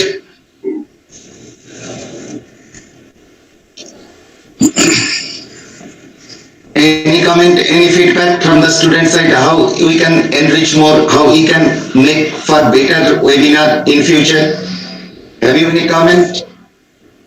Raha, don't keep it open like that. आप एक दो नाम बताइए. Okay. Yes, Asif Ali, a newcomer in the first semester student. Asif, do you have any comment? Yes, sir, the webinar was excellent. I learned a lot of things, and I am very happy that I am the part of this webinar. And in future, I will sure join as a participant. Okay. Asif, तुम्हें सिर्फ participant की तरह join नहीं करना है, तुम्हें contribute भी करना है, कुछ एक हेल्पिंग हैंड बढ़ाना है ना, आने वाले समाज में। Yes sir, obviously. Thank you sir.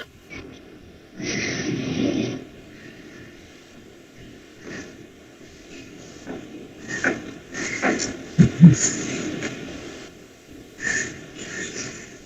can ask one more.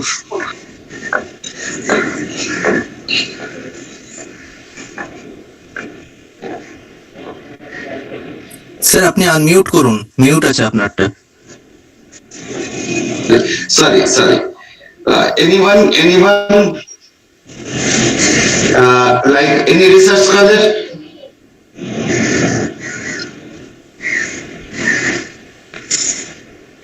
Okay. एक सीनियर प्रो को मनोरंजन प्रमाणिक को बुला लीजिए सर। मनोरंजन सर ডাকছেন তোমাদের দুজন একবার ভিডিও অন করো, দীপায়ন এবং মনোরঞ্জন ভিডিও অন করো। Yes, sir. দীপায়ন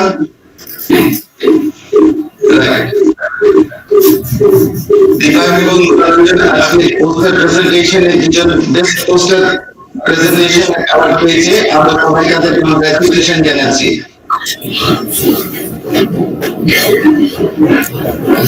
তোমরা তোমাদের দীপায়ন বলো কিছু। দীপায়ন কমেন্ট। ভালো ছিল মানে সেমিনারটা। আমি প্রথমে ভাবছিলাম যে এই টপিকটা দিয়ে বলবো কিনা, তো ভালো লাগলো, বেশ অনেক ইন্টারেস্ট পেয়েছি বিষয়টা নিয়ে। তো আপনারা যে পয়েন্ট গুলো বললেন এগুলো মনে রাখবো, এরপরে যদি এই কাজটাকে আমরা পরবর্তীকালে এক্সটেন্ড করি তাহলে অবশ্যই ওই পয়েন্ট গুলো আমরা ফোকাস করবো।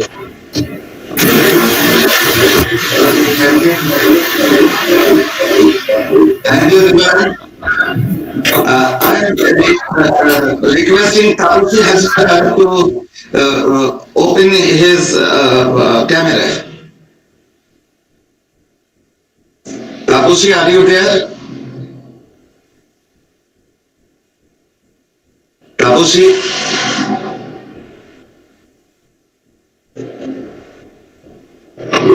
Okay.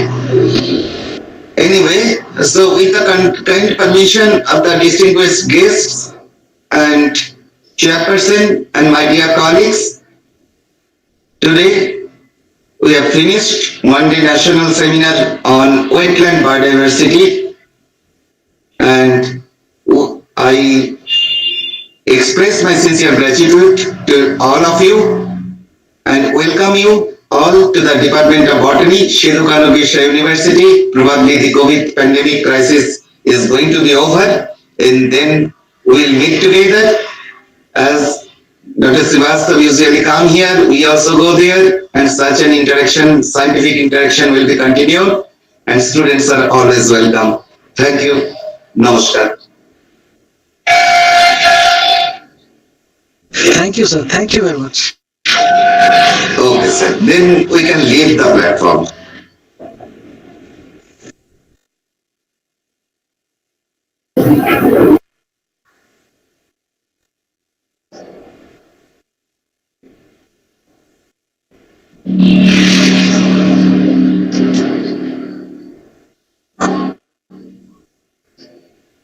Professor Srivastava, Dr. Srivastava, you please send me the list of the participants so that we can issue the certificate.